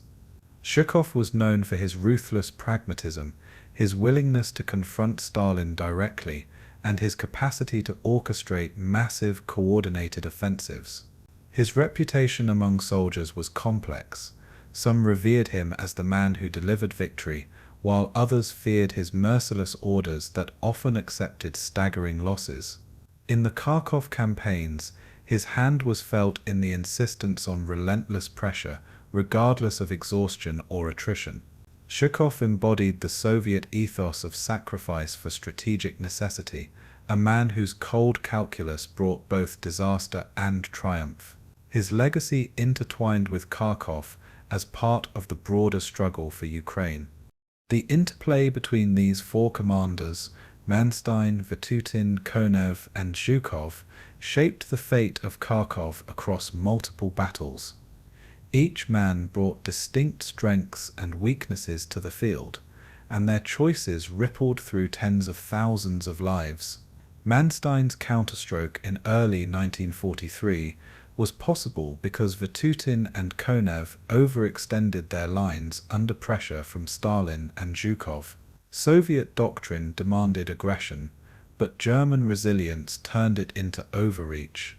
Stalin's insistence on seizing Kharkov prematurely revealed the friction between political directives and military realities. For the German side, Hitler's interference often clashed with Manstein's pragmatism, yet in this moment, Manstein's vision prevailed. The battlefield became not only a contest of armies, but of personalities, doctrines, and rivalries. Kharkov's ruins bore the marks of their ambitions, their mistakes, and their victories. The decisions these men made were influenced not just by maps and intelligence, but by the weight of ideology and politics pressing on their shoulders. Manstein's options were constrained by Hitler's fixation on holding territory, yet he carved maneuver from rigidity. Vatutin, young and untested at the highest level, pushed forward because hesitation in Stalin's Russia meant suspicion and removal. Konev's endurance reflected not only his own will, but also his determination never to fall into disgrace again. Zhukov's oversight, meanwhile, represented the fusion of Stalin's demands with professional judgment, a balance that often tipped toward brutal necessity. These pressures created a crucible in which personal ambition, fear, and loyalty shaped operational art. Kharkov was not simply a city on a map, but a stage where careers, reputations, and futures were decided. Each man's personality filtered through the steel and fire of the battlefield. Character vignettes illustrate how individual choices changed the fate of Kharkov's people and armies. When Manstein launched his counterstroke, it was not merely a calculation of divisions and fuel, but a gamble rooted in his confidence against Soviet overreach. Vatutin's insistence on continuing the offensive despite logistical weakness condemned tens of thousands of Soviet soldiers to encirclement. Konev's refusal to break under setbacks ensured that the Soviet fronts remained intact, allowing recovery even after defeat. Zhukov's pressure on Stalin to maintain offensives meant that Kharkov was fought over again and again, regardless of cost. In each decision lay a cascade of consequences: lives lost, cities ruined, armies shattered. The commanders' choices reverberated far beyond their headquarters, shaping history itself. Their portraits remind us that war is made not only by machines and masses, but by the men who direct them. In the story of Kharkov, these commanders emerged not as distant figures of strategy, but as pivotal actors whose personalities determined outcomes. Manstein, the cold genius of maneuver, bought Germany time at the cost of resources it could ill afford. Vatutin, the daring but reckless visionary, delivered both triumph and disaster in quick succession. Konev, the dogged survivor, ensured continuity and resilience when momentum faltered. Zhukov, the stern architect, imposed relentless willpower, that turned the Soviet war effort into a machine of attrition and eventual victory. Together, their rivalries and decisions transformed Kharkov into one of the Eastern Front's most contested cities. Their legacies remain carved into the city's shattered history, where ambition met attrition and strategy met survival. And in their stories we see how individuals can bend the fate of nations, yet remain bound by forces greater than themselves. The battle for Kharkov descended into a grinding struggle, where every street corner became a battlefield, and every shattered building a fortress. Tanks rumbled cautiously through narrow boulevards, their tracks clattering over broken bricks, while infantry clung to their sides, ready to leap off at the first burst of fire. Snipers perched in factory rafters and apartment ruins, their rifles trained on windows, doorways, and alleys where movement meant death. The air was thick with plaster dust and smoke from burning warehouses, choking soldiers and civilians alike, as visibility shrank to a few meters. Grenades were tossed into stairwells before men dared to climb them, and flamethrowers turned basements into infernos. The shriek of shells echoed off walls, amplifying terror in the claustrophobic maze of rubble. Soldiers painted white for camouflage in winter snow suddenly looked spectral amid the soot and shadows. Civilians huddled in cellars listened to the thunder above, the line between home and battlefield erased. Kharkov was no longer a city, it was a labyrinth of death. Close quarters combat redefined tactics for both German and Soviet troops, as they adapted to the brutal environment. Streets too wide to cross under fire became killing zones, so engineers blasted holes through building walls to move unseen from house to house. Submachine guns like the Soviet PPS-41 and the German MP-40 dominated, their rapid bursts more effective in confined corridors than long-range rifles. Bayonets, knives, and even improvised clubs reappeared in this medieval intimacy of violence. Tanks, meant for open fields, found themselves trapped between barricades of streetcars and collapsed masonry. Easy prey for Molotov cocktails dropped from rooftops. Communication broke down in the chaos, leaving platoons isolated and fighting their own miniature wars. Commanders quickly learned that seizing a block often required days of bloody clearing, followed by the certainty of counterattack. The tempo was not grand maneuver but exhausting repetition, capture, loss, and recapture of the same ruins. In this arena, progress was measured in meters, not kilometers. The psychological strain on soldiers in Kharkov's urban inferno was immense, testing endurance beyond physical combat. The constant echo of sniper fire and sudden explosions created a nervous tension that never eased. Men slept in stairwells or rubble pits, rifles clutched close, knowing enemies might be meters away behind the same wall. Darkness was no reprieve, as combat carried on with flares that lit the sky like artificial lightning. Hunger gnawed at fighters who scavenged what they could from abandoned kitchens and storerooms. The screams of wounded comrades trapped in collapsed houses haunted those forced to leave them behind. Civilians wandering shell-pocked streets in search of water added to the surreal horror, their presence a reminder of innocence caught in crossfire. Each soldier's senses dulled from overexposure, yet every sound could mean survival or death. The city itself seemed alive, breathing menace from its ruins.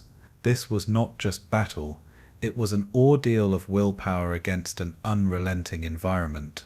For civilians, urban combat transformed life into a nightmare where survival depended on luck as much as resourcefulness. Families lived in basements filled with smoke, dampness, and the stench of unwashed bodies. Children cried quietly, hushed by parents fearful of attracting attention from soldiers or shelling. Food ran out quickly, forcing desperate searches through shattered marketplaces under sniper watch. Women carried water from frozen wells, often dying with buckets still clutched in their hands. Corpses lay uncollected in courtyards, the frozen air masking their decay, but not the site of tragedy. German occupation policies and Soviet bombardment alike stripped residents of safety, leaving them trapped between two merciless machines of war. Rumors spread faster than truth, stories of executions, deportations, and hidden caches, fueling both hope and despair. Many civilians prayed for one side's victory, simply to end the torment, regardless of ideology. In Kharkov's ruins, neutrality was impossible. Survival demanded submission, courage, or chance. Armored warfare in Kharkov's streets revealed the vulnerability of even the most powerful machines when stripped of maneuver. German panzers advanced cautiously, their turrets swiveling to scan windows and alleys where Soviet anti-tank rifles and Molotov cocktails lurked. Soviet T-34s, masters of the open steppe, found themselves ambushed in tight corners where mobility meant little. Infantry clung to tanks for protection, only to scatter when artillery smashed nearby walls into deadly shrapnel. Flamethrower teams cleared entrenched defenders from cellars, their weapons as terrifying psychologically as physically. Smoke grenades clouded intersections, creating momentary cover, but also chaos for both attackers and defenders. Mechanical breakdowns left hulks stranded, quickly converted into makeshift bunkers by whichever side held the ground. In this brutal theater, tanks were not kings but vulnerable beasts, dependent on close infantry coordination. Kharkov's streets became cemeteries of steel, littered with burned-out shells. The myth of armored invincibility died alongside men trapped inside those smoldering coffins. Snipers dominated the vertical battlefield, turning the city into a deadly chessboard of sightlines and ambushes. Soviet sharpshooters, like those trained in Leningrad or Stalingrad, carried their expertise to Kharkov's rooftops and attics. Germans responded with counter-sniper teams, using optics and patience to hunt invisible enemies hidden among chimneys and rafters. A single sniper could paralyze entire squads, forcing them to crawl block by block under constant threat. Civilians venturing into open courtyards often fell victim, blurring the line between intended targets and collateral casualties. The psychological effect was immense, eroding morale and enforcing caution at every step. Even routine tasks like crossing a street or lighting a fire risked drawing lethal attention. Both sides recorded stories of duels that lasted hours, silent contests of patience between unseen hunters. Ammunition shortages made every shot a precious investment, heightening the tension. In Kharkov's ruins, the city itself became the ultimate weapon for the sniper's art. The century world of Kharkov's urban war was an assault on body and mind, remembered vividly in survivor testimonies. The acrid stench of cordite mixed with the sweeter smell of rotting provisions from destroyed shops. Flames devoured oil-soaked timbers, filling the air with choking smoke that turned daylight into twilight. The ground trembled from artillery barrages, while shattered glass crunched under boots in moments of eerie quiet. Ears rang from constant detonations, leaving soldiers half-deaf to commands, shouted across rubble-strewn alleys. Even taste was invaded by war, food flavored with dust, water tainted by ash, lips cracked from cold and hunger. Time seemed distorted, days blending into endless cycles of attack and counterattack. The city's sounds created a rhythm of fear, punctuated by the scream of shells and the hammer of machine guns. Survivors described Kharkov as a place where silence itself was the rarest luxury. The city no longer offered shelter. It was a trap of senses sharpened by terror. In the end, urban warfare at Kharkov was less about sweeping strategy and more about human endurance within a collapsed world.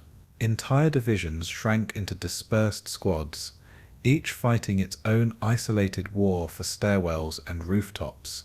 Civilians became unwilling participants, their homes transformed into fortresses or graveyards. The relentless back and forth created not decisive victory, but accumulated ruin. German tactics emphasized coordination of armor and infantry, while Soviet forces relied on persistence and adaptation. Both sides paid dearly, with losses mounting for ground measured in blocks.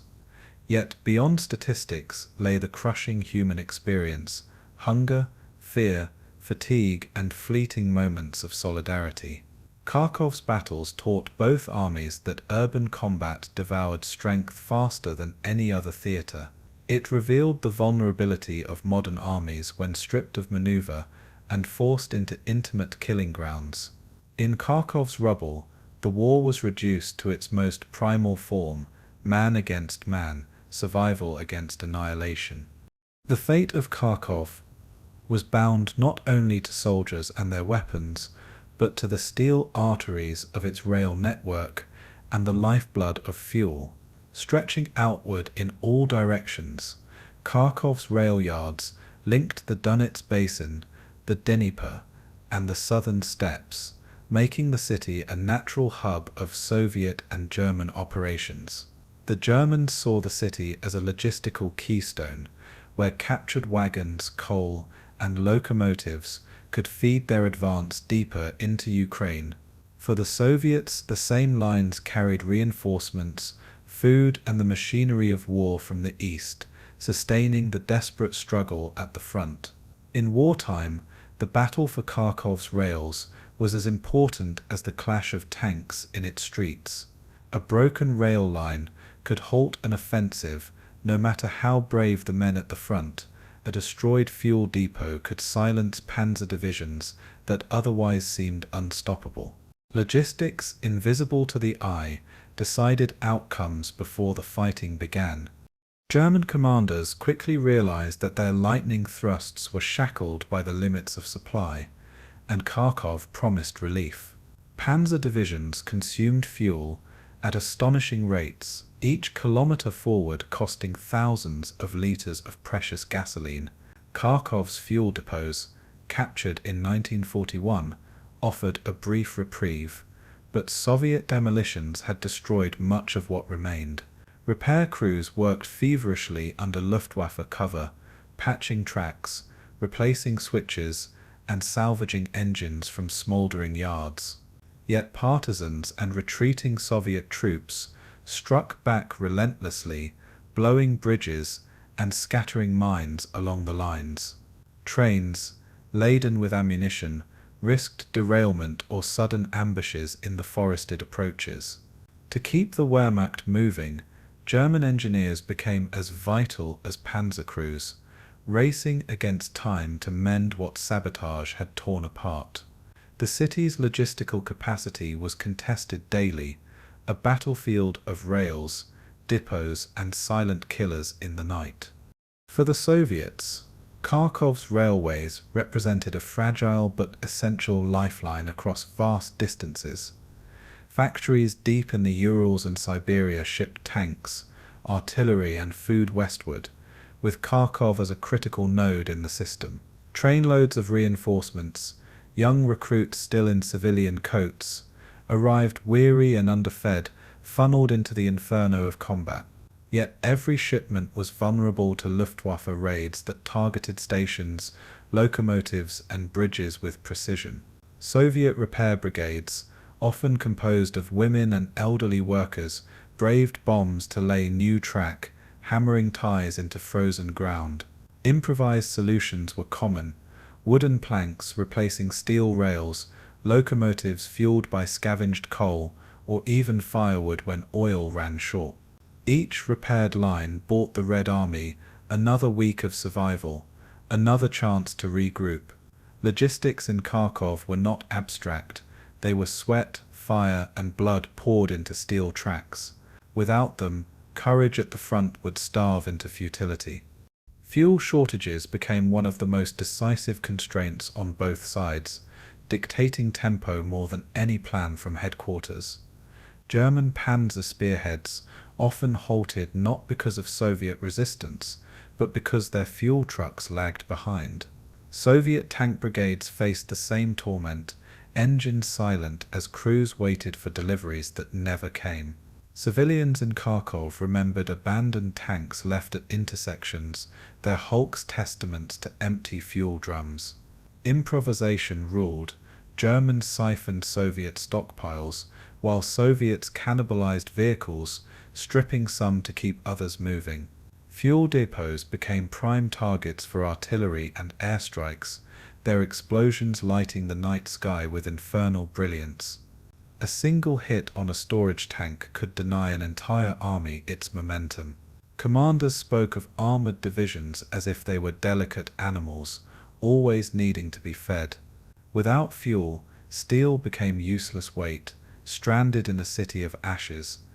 The mechanics of wartime repair turned Kharkov into a city of engineers as much as soldiers. Workshops in hidden corners of the city buzzed with activity, repairing locomotives scarred by shrapnel or tanks immobilized by frozen oil. Blacksmiths, carpenters, and machinists, many drawn from Kharkov's civilian population, were pressed into military service. Improvised rail cars carried artillery, while armored trains patrolled the lines like moving fortresses. Every bridge across rivers became a strategic prize, destroyed and rebuilt in a relentless cycle. Engineers risked sniper fire to reconnect cables, replace ties, and rebuild stations even as battles raged nearby. Railway yards became as dangerous as front lines, bombed and shelled repeatedly in attempts to strangle supply. The resilience of these crews mirrored the endurance of the soldiers they supported. Victory depended not only on courage in trenches, but on sweat in workshops and sparks flying from welding torches. Logistics was industry at war, fused with survival. Rail-based operations defined the rhythm of campaigns around Kharkov, with timetables often dictating strategy more than generals' ambitions.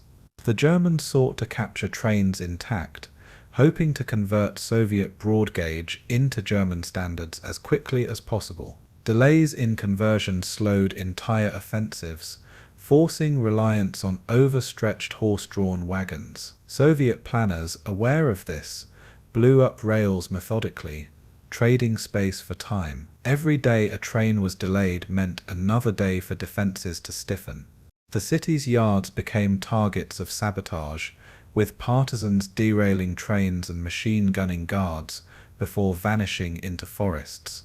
The Germans responded with brutal reprisals, yet the cycle of destruction never ceased. Railways, once symbols of modern progress, became symbols of total war's relentless grind. Kharkov's strategic weight was inseparable from its rails, each trainload a silent battle in the struggle for survival. Civilians bore the consequences of logistical warfare as much as soldiers did, caught between famine, forced labor, and constant bombardment. Food shipments intended for troops often left little for residents, who scavenged warehouses for scraps. Deportations to German industry drained the city of workers, while those who remained were compelled to labor in repair crews. Children carried buckets of nails and bolts, their small hands aiding the endless rebuilding of tracks. When depots exploded under air raids, shockwaves shattered homes and killed innocents as collateral casualties. Civilians also suffered when armies seized their fuel, wood, coal, even furniture torn apart to feed the insatiable hunger of war machines. The lines between home front and battlefront blurred completely in Kharkov. Logistics became a shared ordeal, uniting soldiers and civilians in suffering, though not in choice. The city's lifeline was both salvation and curse, a burden borne by all who lived there. Ultimately, logistics in Kharkov determined the rise and fall of campaigns more decisively than courage alone. Panzer thrusts succeeded or failed on whether supply trains arrived intact, not merely on tactical brilliance. Soviet offensives surged or faltered, depending on how quickly broken rails could be restored under fire. The city's factories, once humming with peacetime production, were repurposed into repair hubs feeding the unending cycle of destruction. Kharkov became not just a battlefield of men and machines, but of fuel drums, rail ties, and locomotives. The duel of logistics was merciless, invisible yet omnipresent, shaping every decision. For the soldiers fighting in trenches and cellars, the presence of supplies meant life, while their absence meant death. Kharkov's story reminds us that wars are not won by bravery alone, but by the cold efficiency of supply. In the end, the city was both fortress and lifeline, a prize fought over as much for its rails as for its streets. The skies above Kharkov became as contested as the streets below, a theatre where the Luftwaffe and the Soviet VVS clashed in relentless duels. German close air support units, particularly the feared Stuka dive bombers, dove screaming onto Soviet columns, their sirens designed to shatter morale as much as to destroy. Soviet anti-aircraft crews fired desperately, their guns manned by both soldiers and civilians, but their numbers were thin and ammunition scarce. Fighters like the Messerschmitt Bf 109 prowled above the steppe, cutting down slower Soviet bombers with ruthless precision. For the Red Air Force, the opening months were a struggle against attrition, as outdated I-16 fighters were shredded by German aces. Yet even in defeat, the Soviets adapted, learning to disperse aircraft, camouflage airfields, and conserve precious machines for key strikes. Above the battered city, the roar of engines became as constant as artillery. Every sortie over Kharkov carried consequences measured in lives on the ground. Control of the air was never abstract. It determined who lived and who died beneath the smoke. Aerial reconnaissance was the unseen eye of both armies, shaping decisions long before ground assaults began. German photo-reconnaissance planes mapped rail lines, fuel depots, and artillery positions with ruthless efficiency. Luftwaffe intelligence officers pored over images of Kharkov's sprawling yards, pinpointing targets for bombers with chilling accuracy. Soviet reconnaissance was more fragile but equally vital, with daring pilots flying low over German convoys to count vehicles and spot concentrations. These flights often ended in fiery deaths, but the information they carried shaped Soviet defenses across the Donets. German commanders trusted the Luftwaffe's photographs to plan armored thrusts, while Soviet generals clung to reports scribbled by exhausted pilots who barely made it home. The air war was not only about destruction but about vision, the ability to see the battlefield before the enemy did.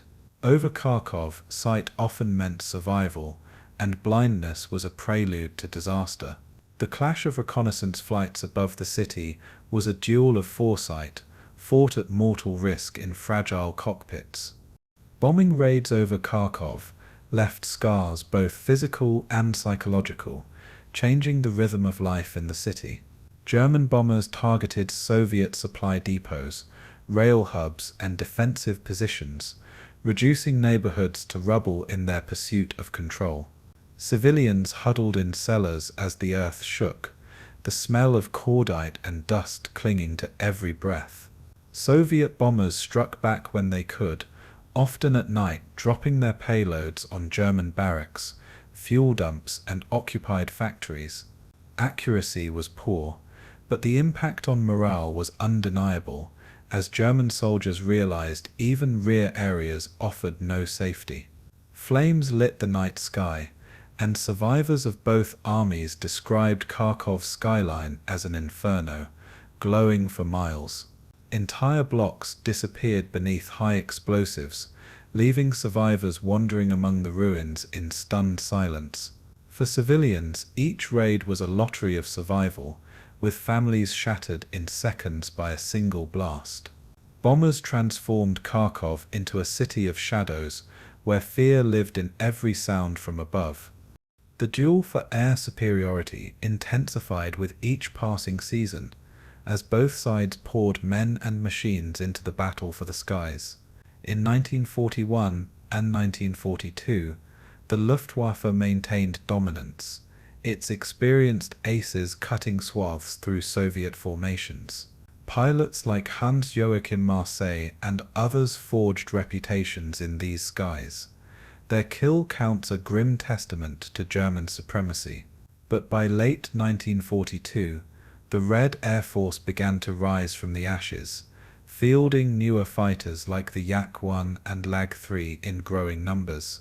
Training schools accelerated their programs, pushing young men into cockpits with only the barest preparation. Losses were horrendous, yet Soviet airmen gained invaluable experience, slowly matching their German adversaries in skill. By early 1943, the balance tilted, with Soviet swarms increasingly contesting Luftwaffe strikes over Kharkov. The once clear skies of German supremacy became crowded with duels, contrails, and flaming wrecks tumbling into the earth. The evolution of this contest mirrored the larger war, German brilliance giving way to Soviet resilience. Close air support became the deadliest function of the Luftwaffe in Kharkov's battles, turning the tide of engagements at critical moments. Stukas screamed down on Soviet strongpoints, pulverizing bunkers before panzer assaults.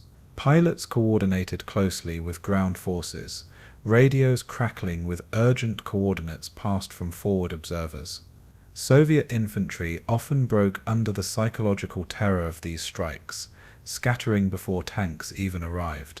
Yet Soviet commanders adapted, dispersing their forces into smaller groups, reducing the effectiveness of concentrated bombing runs. Camouflage, deception, and mobile anti-aircraft units blunted some of the Luftwaffe's edge, though never entirely. Soviet pilots too began to master close support, strafing German convoys with machine guns and rockets. Civilians caught in the path of these attacks suffered the most, their homes and streets shredded in battles they could not escape. Above Kharkov, the line between front and rear dissolved, as planes reached anywhere within minutes. Close air support gave speed and shock to battles that might otherwise have dragged into stalemate. The endurance of pilots themselves became a human drama woven into the larger struggle. German aces flew sortie after sortie, their fatigue mounting even as their kill counts rose. Soviet pilots, often flying patched-up machines, knew survival was measured in weeks, not months. Diaries speak of frostbitten fingers gripping controls, of exhaustion so deep men fell asleep, standing on frozen airfields. Yet every dawn, engines roared again, and men strapped themselves into fragile shells of aluminum and canvas. The air war was fought by flesh against the crushing physics of speed, altitude, and steel. Stories of individual duels, one Messerschmitt against a Yak, circling in deadly spirals above Kharkov smokestacks, became legends among their comrades. Death was sudden, fiery, and often unseen, as a burst of cannon fire ended lives in a blink. But courage persisted, and both sides produced heroes whose names still echo in aviation history. The human dimension gave weight to the endless statistics of sorties flown and planes lost. Civilians never escaped the air war's shadow, living each day with the threat of annihilation from above. Children learned to distinguish the drone of German bombers from Soviet fighters, their ears tuned to survival. Families dug deeper shelters, stockpiled water, and prayed the next raid would pass them by. Schools, hospitals, and markets were reduced to rubble, casualties of strikes aimed at military targets but blind to humanity. Survivors remembered nights filled with firestorms, where the city seemed to dissolve into ash and smoke. Refugees clogged the roads out of Kharkov, only to be strafed by fighters hunting convoys. Civilians became unwilling participants in the battle for air dominance, their suffering a measure of the war's totality. For many, the sound of engines overhead was enough to trigger panic, even years later. The air war was not confined to soldiers. It carved scars across the civilian soul. In Kharkov, no one was safe from the war in the skies. Ultimately, the air war above Kharkov shaped every aspect of the battles fought on the ground. Reconnaissance revealed opportunities, bombing crippled supply lines, and fighters shielded or exposed the armies below. German dominance gave them momentum in 1941 and 1942, but Soviet resurgence in 1943 altered the balance irreversibly. The duel of aircraft mirrored the struggle for Kharkov itself: ebb and flow, loss and resurgence, destruction and survival. Pilots became legends, their victories and deaths intertwined with the fate of armies. Civilians paid the heaviest price, caught in a storm from which there was no shelter. The skies were not just a backdrop to Kharkov's battles, they were a decisive front, fought with the same desperation as the trenches and streets. Every explosion, every flaming wreck, was part of a larger contest for supremacy. Above the smoke of Kharkov, history was written not only in blood, but in contrails across the cold sky. The air war was the city's constant shadow, as unforgiving as the battles fought in its streets. The fields and avenues of Kharkov became a testing ground for the evolving machinery of modern war, where steel clashed with steel in battles of terrifying intensity. The Soviet T-34 tank, with its sloped armor and 76.2 mm gun, emerged as the backbone of Red Army armored strength, capable of outpacing German counterparts across mud, snow, and rubble. Its wide tracks allowed it to traverse the soft steppe soils that bogged down heavier German machines, granting mobility as much as protection. German Panzer IVs, once dominant in 1941, found themselves increasingly outgunned, forcing desperate upgrades with long-barreled cannons. The arrival of the Panther in 1943 marked a technological leap, designed specifically to counter the T-34's balance of speed and firepower. Yet Panthers rushed into combat near Kharkov, often broke down mechanically, victims of their own complexity. Assault guns like the German Stug 3 provided devastating ambush firepower, lurking in villages and tree lines to halt Soviet armor. The battlefield became a laboratory of adaptation, where every new weapon encountered a countermeasure within months. In Kharkov, the duel between machines reflected the duel of strategies and the survival of nations. Artillery, however, remained the true god of battle, its thunder defining the tempo of every clash around the city. Soviet massed batteries pounded German positions with relentless barrages, softening defenses before armored thrusts.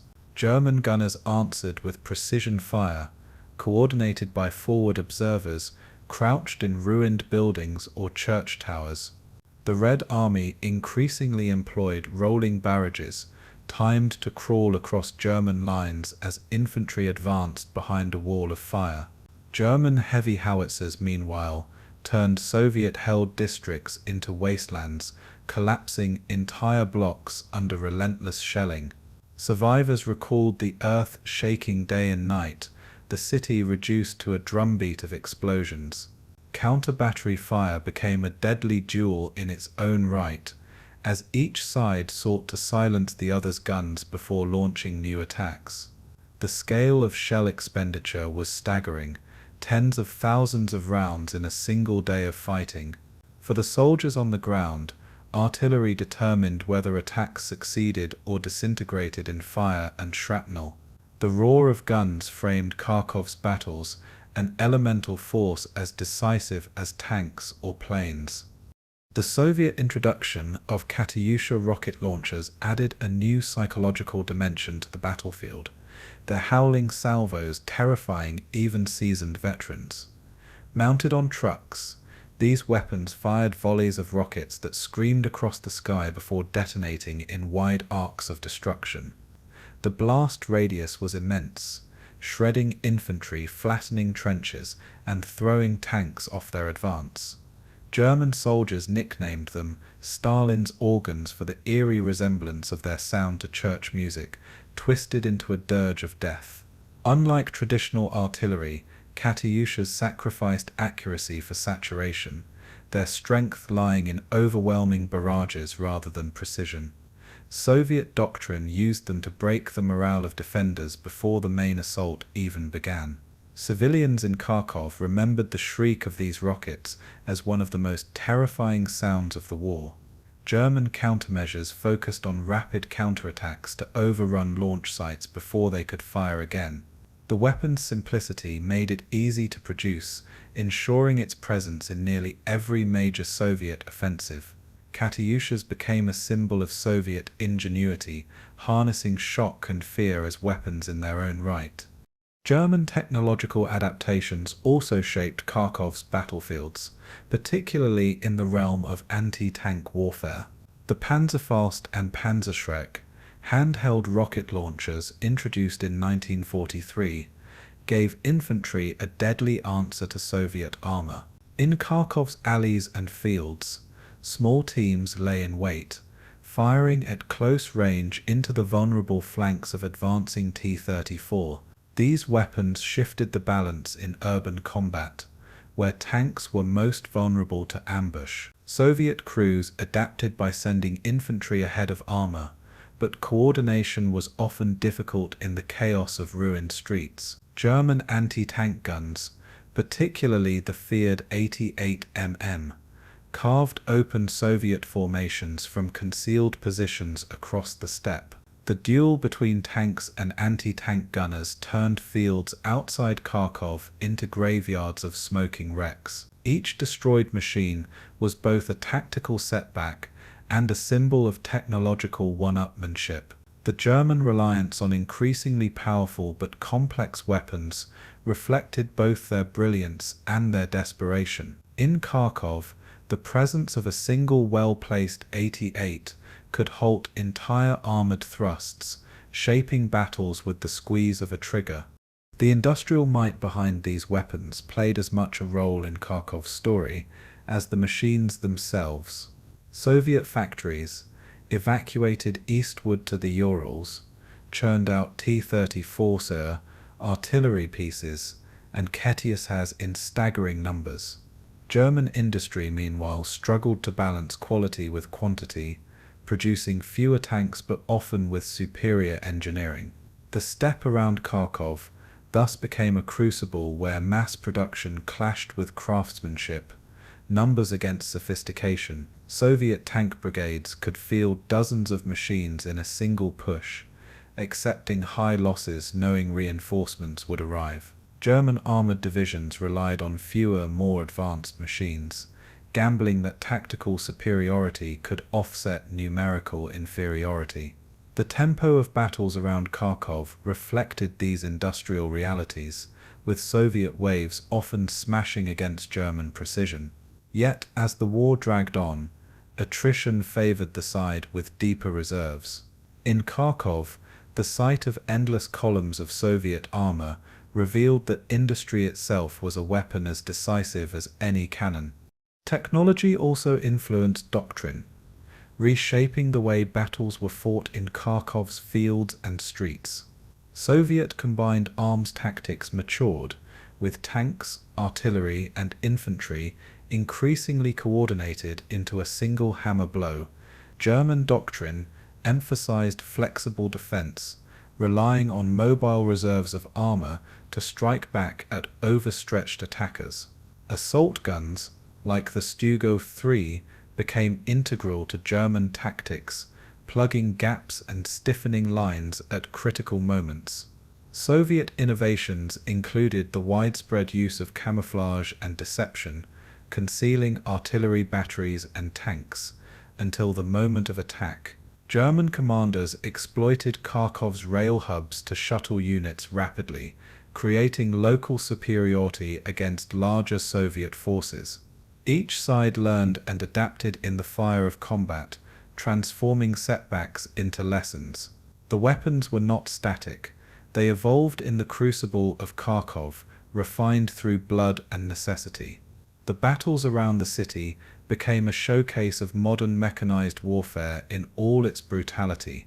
Technology and tactics fused, turning Kharkov into both a battlefield and a proving ground.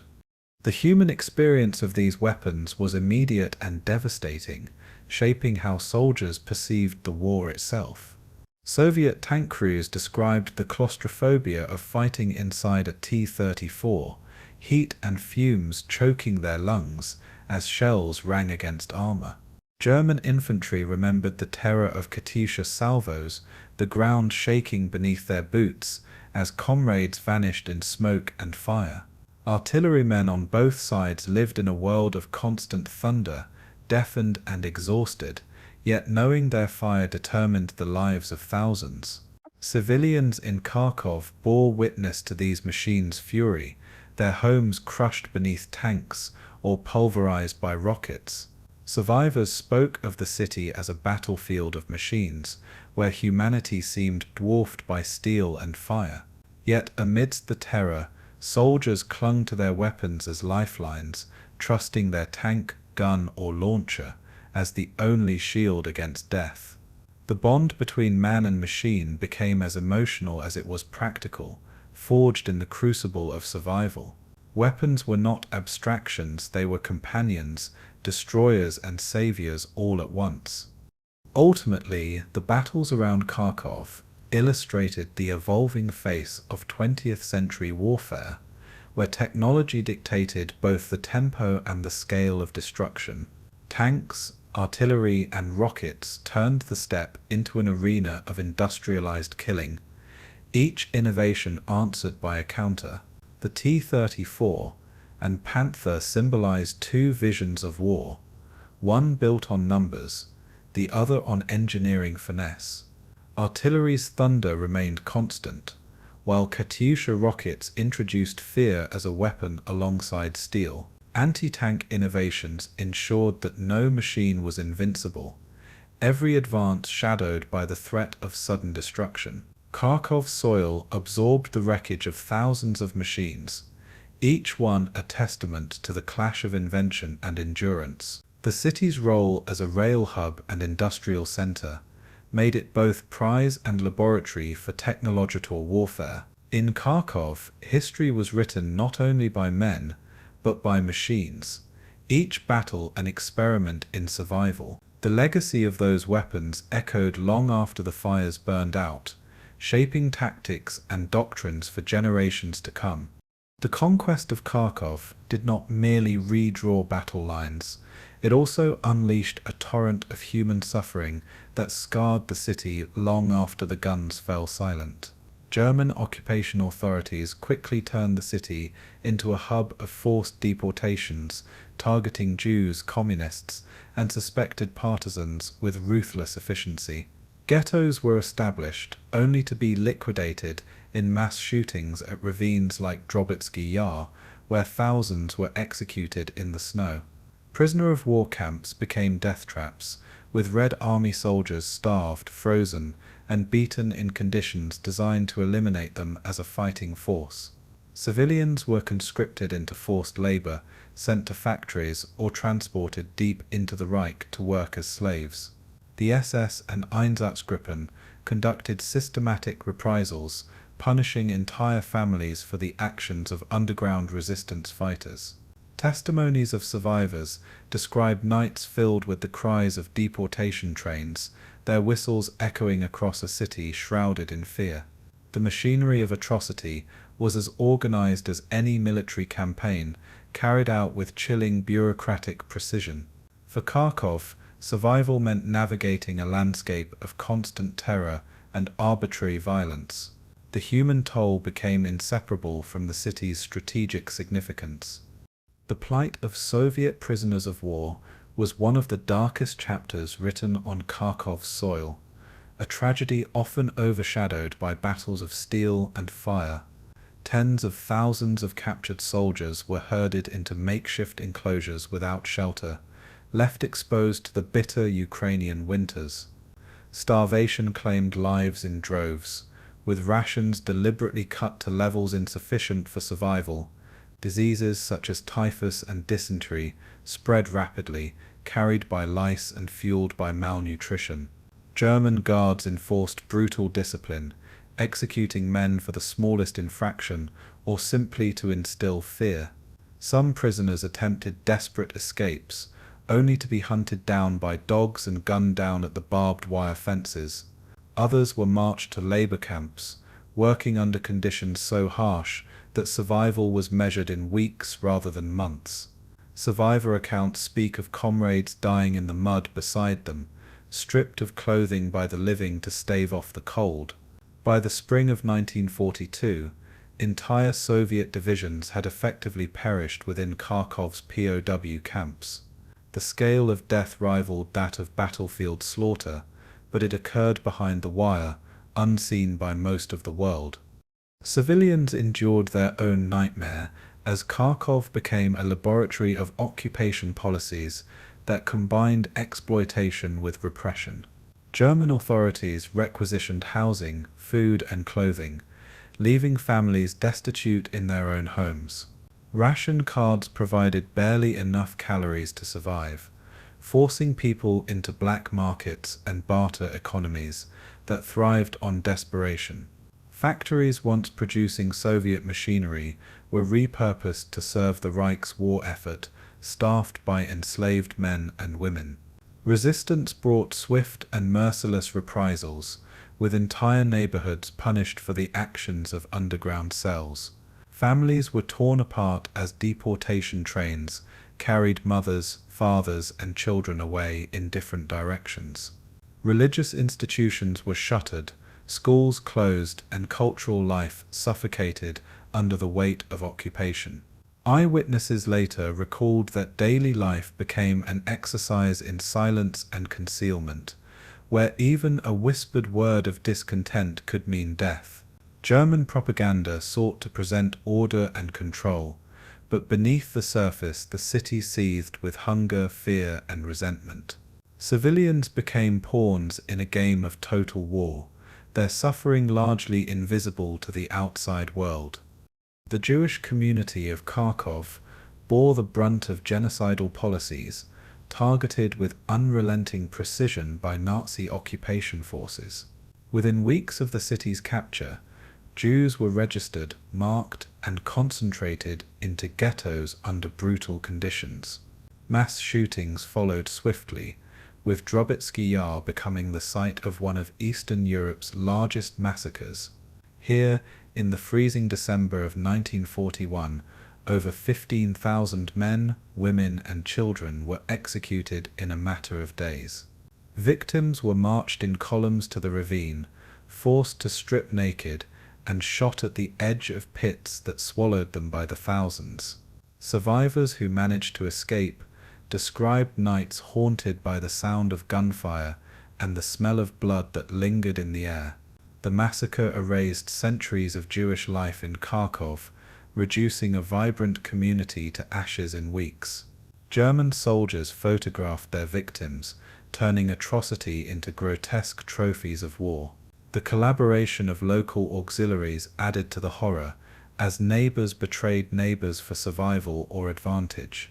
This crime left a scar on Kharkov's history that endures in memory and memorials to this day. Resistance emerged in the shadows, carried out by civilians and partisans who risked everything to defy German control. Underground networks distributed leaflets, sabotaged rail lines, and gathered intelligence for the Red Army. Women played vital roles, using their perceived invisibility to carry messages, smuggle weapons, and shelter fugitives. Young students formed cells that sought to keep alive the hope of Soviet return, even as their ranks were infiltrated and executed. German counterintelligence waged a relentless campaign of arrests, torture, and public hangings designed to crush resistance through terror.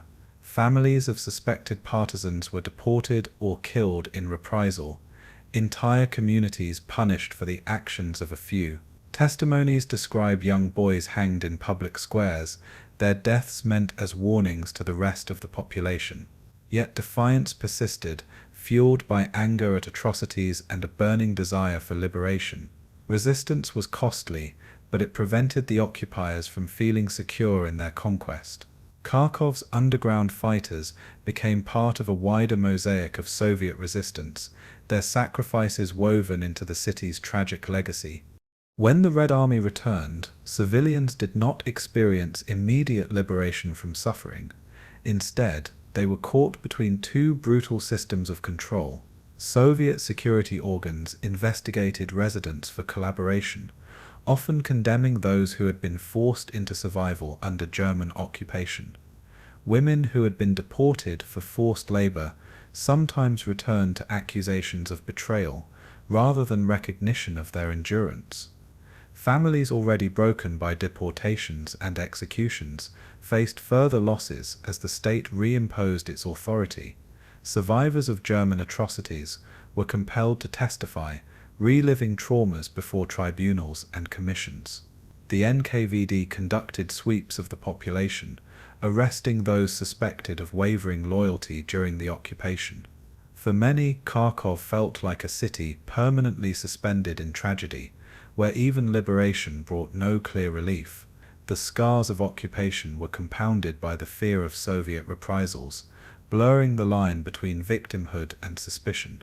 The population remained under watch, their suffering politicized as evidence of German barbarity and Soviet resilience. Yet behind these narratives, the private grief of families endured in silence. The long-term trauma of Kharkov's ordeal seeped into every facet of its post-war life, shaping the identity of the city for generations.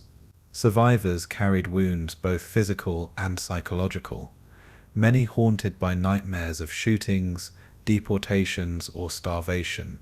Children who had grown up in occupation bore scars that influenced their education, careers, and personal relationships. Families destroyed by war left behind empty chairs, broken traditions, and silences that could never be filled.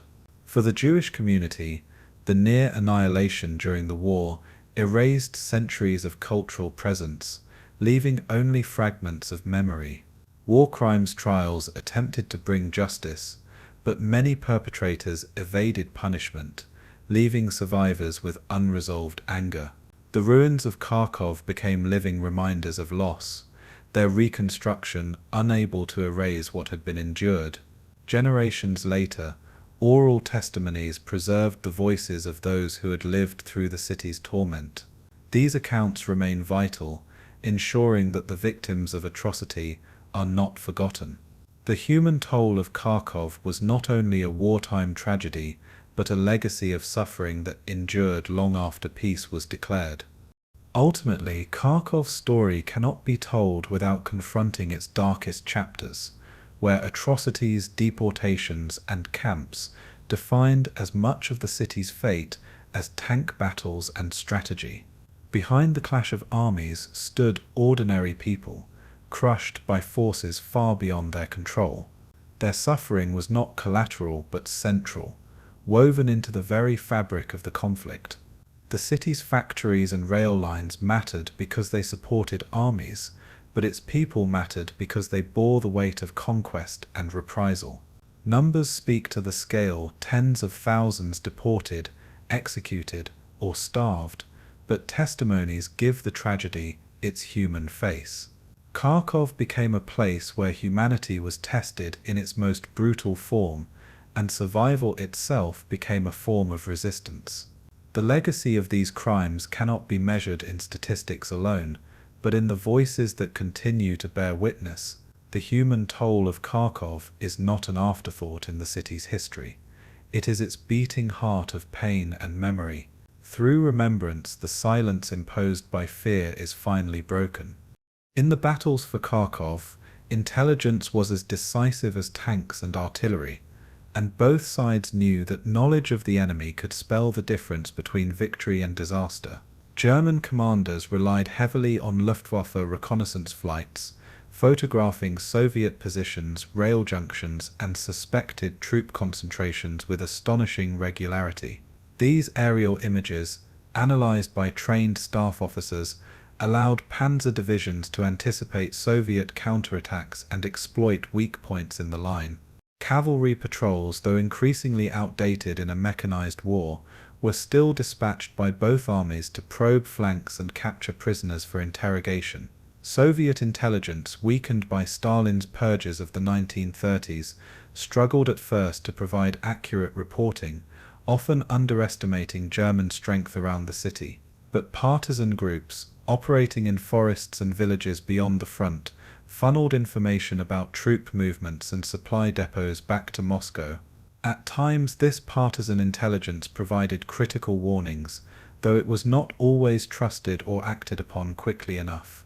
Thus, before a shot was fired in Kharkov, invisible jewels of reconnaissance shaped the field. Information became the first weapon drawn in the struggle for Ukraine's Crossroads city. Signals intelligence, too, played a central role in Kharkov's story, with radio intercepts and code-breaking efforts influencing strategic decisions. German units often relied on radio communications, which were subject to interception by Soviet listening stations spread across the steppe.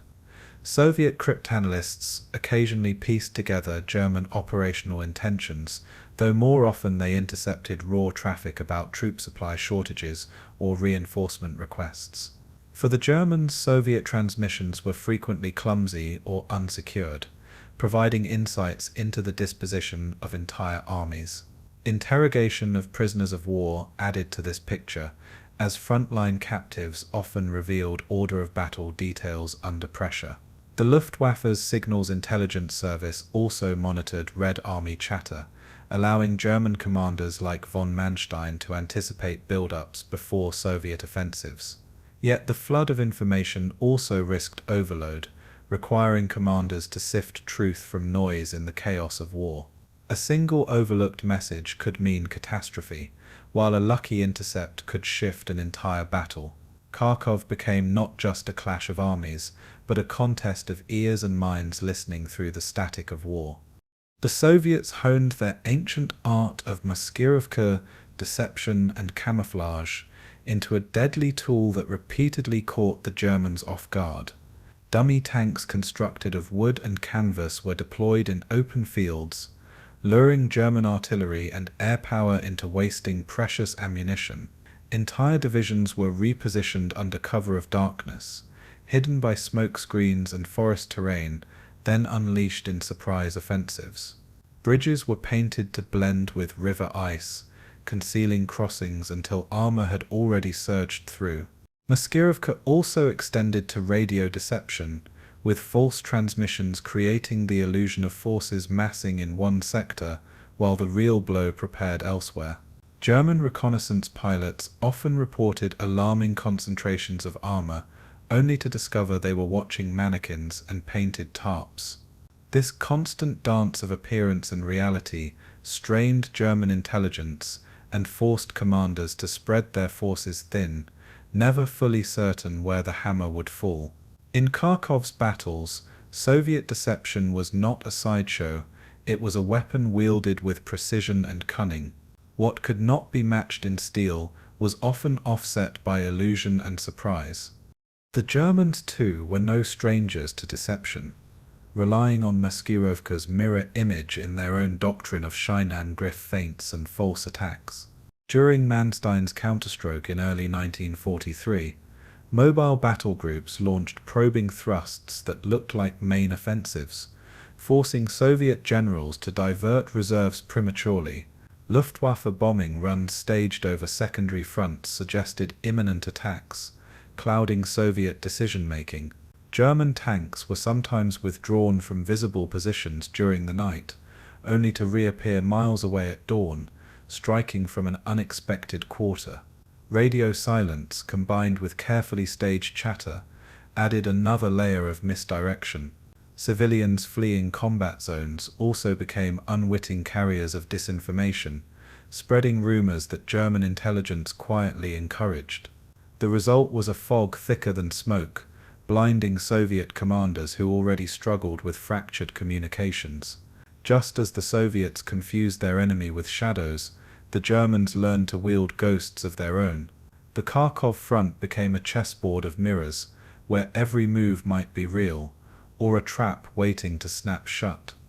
Partisan networks proved invaluable for Soviet intelligence, knitting together villages, railways, and forests into a web of resistance.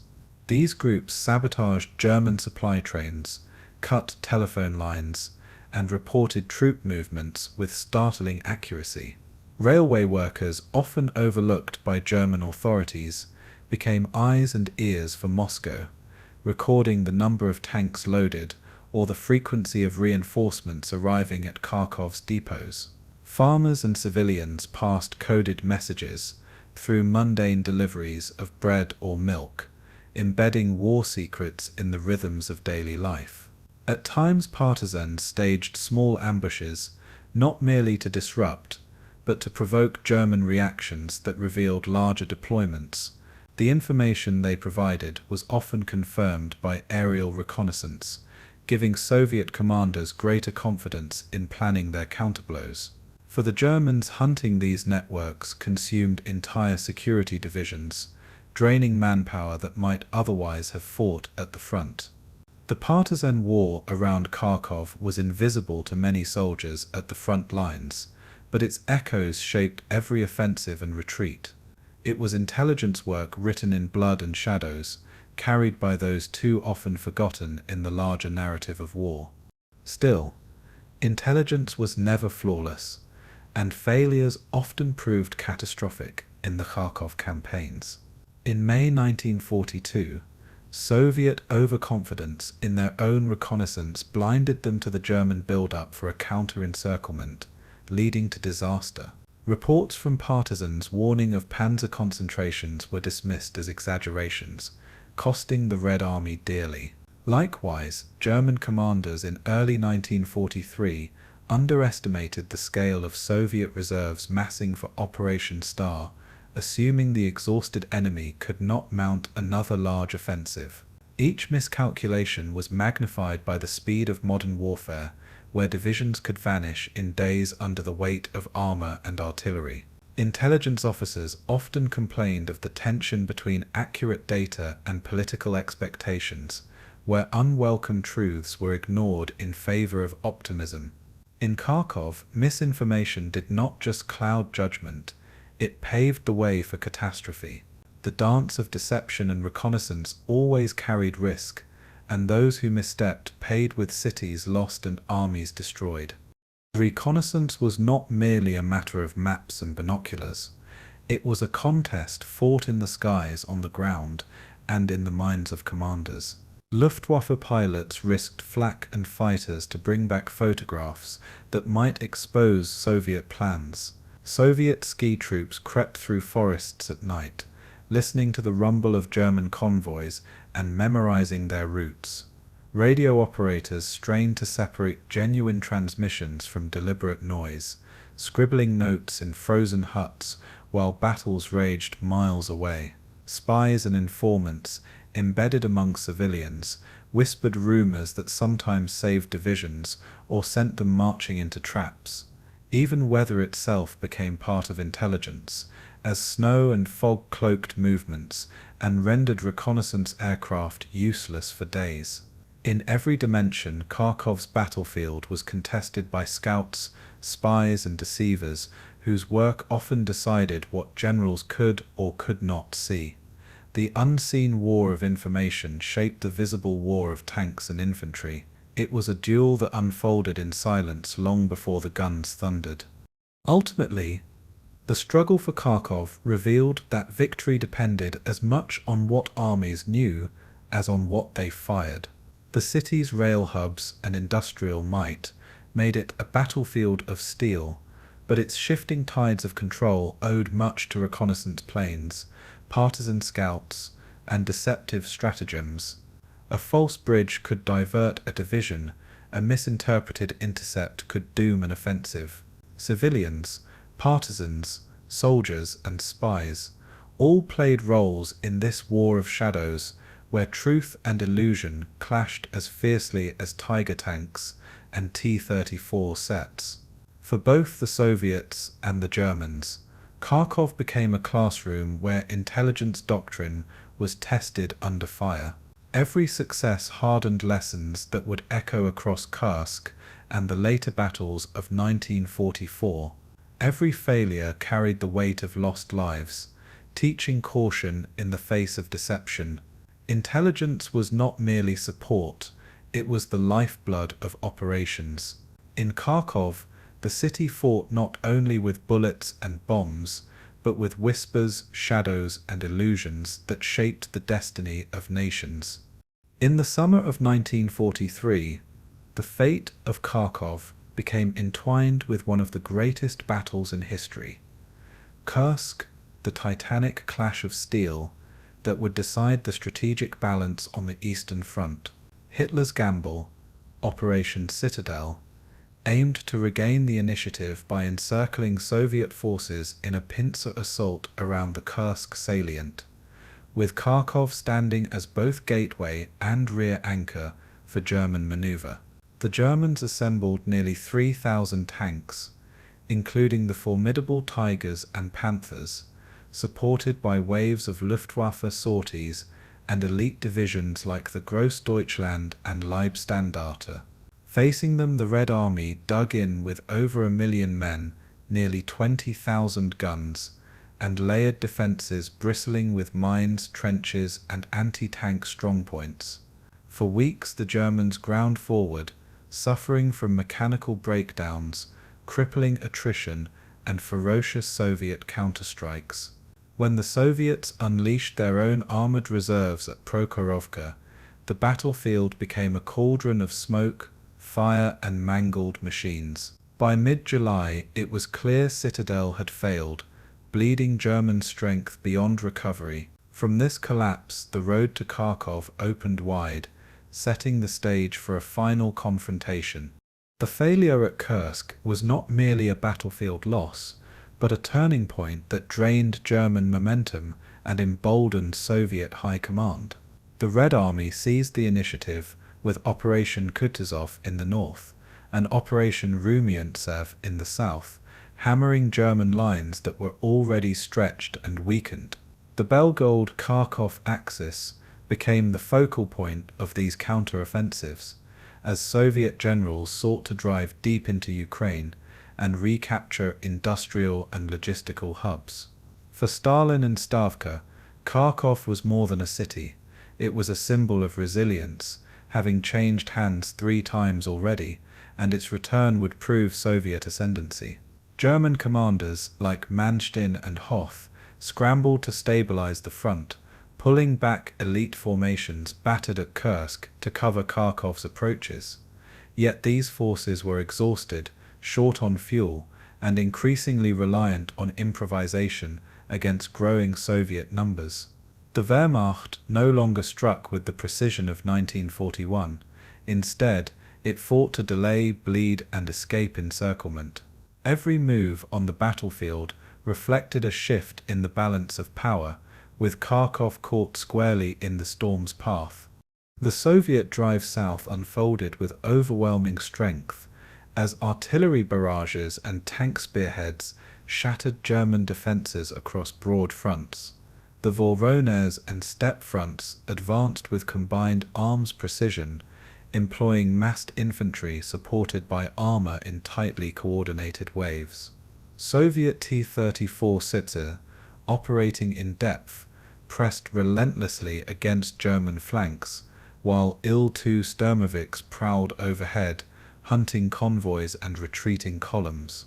German attempts to mount armoured counterblows faltered against sheer weight of numbers, and improved Soviet tactics that exploited terrain and supply corridors.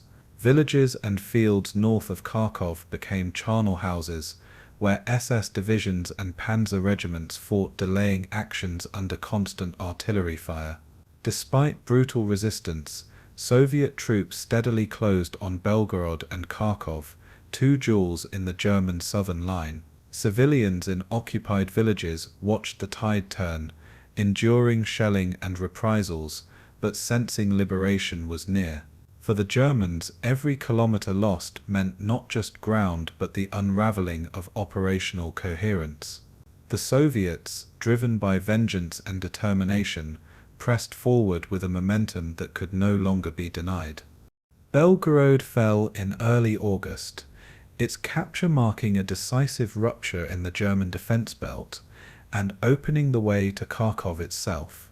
Soviet propaganda trumpeted the liberation as proof that the Red Army's fortunes had irreversibly shifted, energizing soldiers and civilians alike. Kharkov, only 60 kilometers away, now lay exposed, a city both sides understood as the next inevitable prize. German forces dug in, reinforcing strong points, turning factories into bunkers and rigging bridges and rail yards for demolition. Manstein pleaded for permission to withdraw to more defensible lines, but Hitler insisted on holding Kharkov, unwilling to concede another symbolic city. Soviet commanders, including Vatutin and Konev, coordinated assaults that would envelop the city from multiple axes, compressing German defences. The battles leading to Kharkov were marked by ferocious clashes of armour, with entire tank brigades colliding on open fields under ceaseless artillery fire. Smoke and dust choked the summer skies, while the ground shook with the roar of engines and the crash of shells. The stage was set for Kharkov's fourth and final battle, where the fate of the city would be sealed once more. The fighting around Kharkov in August 1943 bore the hallmarks of both maneuver warfare and attritional slaughter.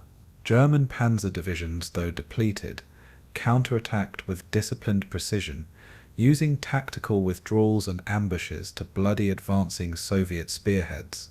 Yet the Red Army had learned from 2 years of blood and failure, employing deep reserves and multiple echelons to sustain the offensive.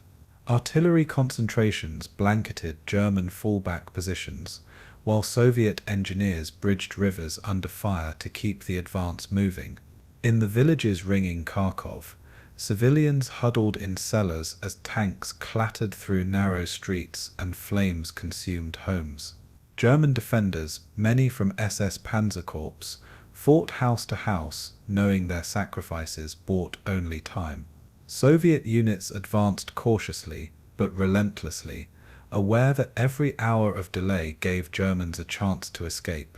The city itself loomed as both fortress and trap, where rubble and ruins offered cover for defenders, but promised entrapment once the encirclement closed.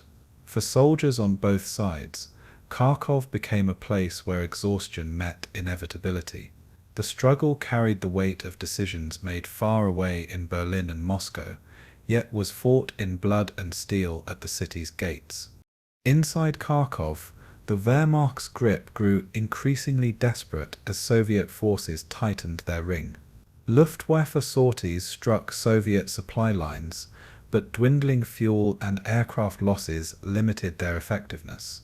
German soldiers dug firing positions among factory walls, while civilians endured bombardments that reduced entire districts to rubble. Soviet artillery systematically destroyed German strongpoints, while infantry advanced street by street, suffering heavy casualties in the process. Tanks rumbled through avenues littered with debris, often ambushed by panzerfasts and anti-tank guns concealed in ruined buildings. The noise of battle became constant, a deafening mix of collapsing masonry, gunfire, and the screams of the wounded. Civilians, many of whom had lived under German occupation for nearly 2 years, faced terror on all sides, bombardment, reprisals, and the chaos of shifting front lines. German commanders recognized that holding the city was untenable, but retreat orders were delayed by Hitler's obstinacy.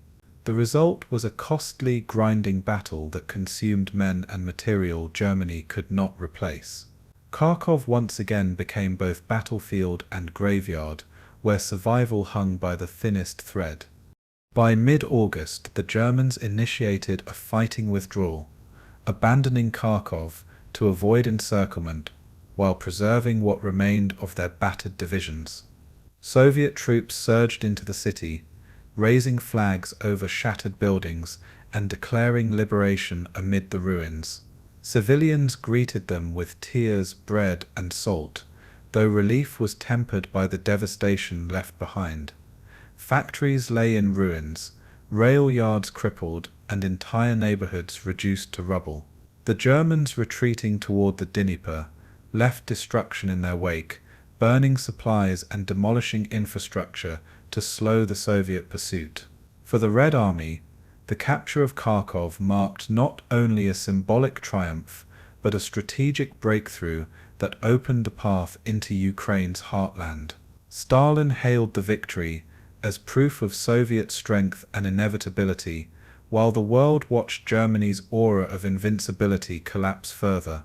Kharkov, liberated for the final time, bore scars that would never fully heal, its people bound forever to the memory of suffering and survival. The fourth battle ended, but its echoes would resound in every subsequent Soviet advance. The linkage between Kursk and Kharkov revealed how the great armored clash of the summer of 1943 determined not just one battle, but the fate of entire campaigns. Kursk's failure bled Germany dry of initiative, while Kharkov's recapture proved the Soviets could now dictate the tempo of war. The two battles, fought across steppe and city, illustrated the interconnectedness of modern warfare, how open-field tank duels shaped urban sieges, and how logistics and morale intertwined with steel and fire. Kharkov had changed hands 4 times, each shift marking a stage in the larger conflict between Nazi Germany and the Soviet Union. By August 1943, the city's fate was sealed as Soviet strength grew unstoppable and German power steadily ebbed. For soldiers and civilians alike, Kharkov's summer of fate was a crucible of destruction and liberation. In its streets and fields, the balance of the Eastern Front irrevocably shifted. The city that once symbolized German conquest now stood as a testament to Soviet resurgence, its ruins etched into the memory of a war without equal. In early August 1943, the Soviet High Command launched Operation Polkovodets Rumiantsev, an ambitious offensive designed to finally expel the Wehrmacht from Kharkov and drive deep into Ukraine's industrial heart. The operation followed the failure of Germany's Kursk offensive, when Soviet strength, sharpened by months of preparation, seized the momentum from the bloodied invader. Over 1,100,000 Red Army troops, 2,400 tanks, and thousands of artillery pieces and aircraft were concentrated along the Belgorod-Kharkov axis. The offensive was named Rumiantsev in honor of an 18th-century Russian field marshal, evoking a tradition of decisive Russian victories. Soviet commanders, including Marshal Konev and General Vatutin, planned a dual-pronged assault that would overwhelm German defenses and crush their ability to regroup. The terrain north of Kharkov, rolling steppe and river crossings, was perfectly suited for massed armor thrusts. Yet the Germans, under Manstein's Army Group South, were not passive.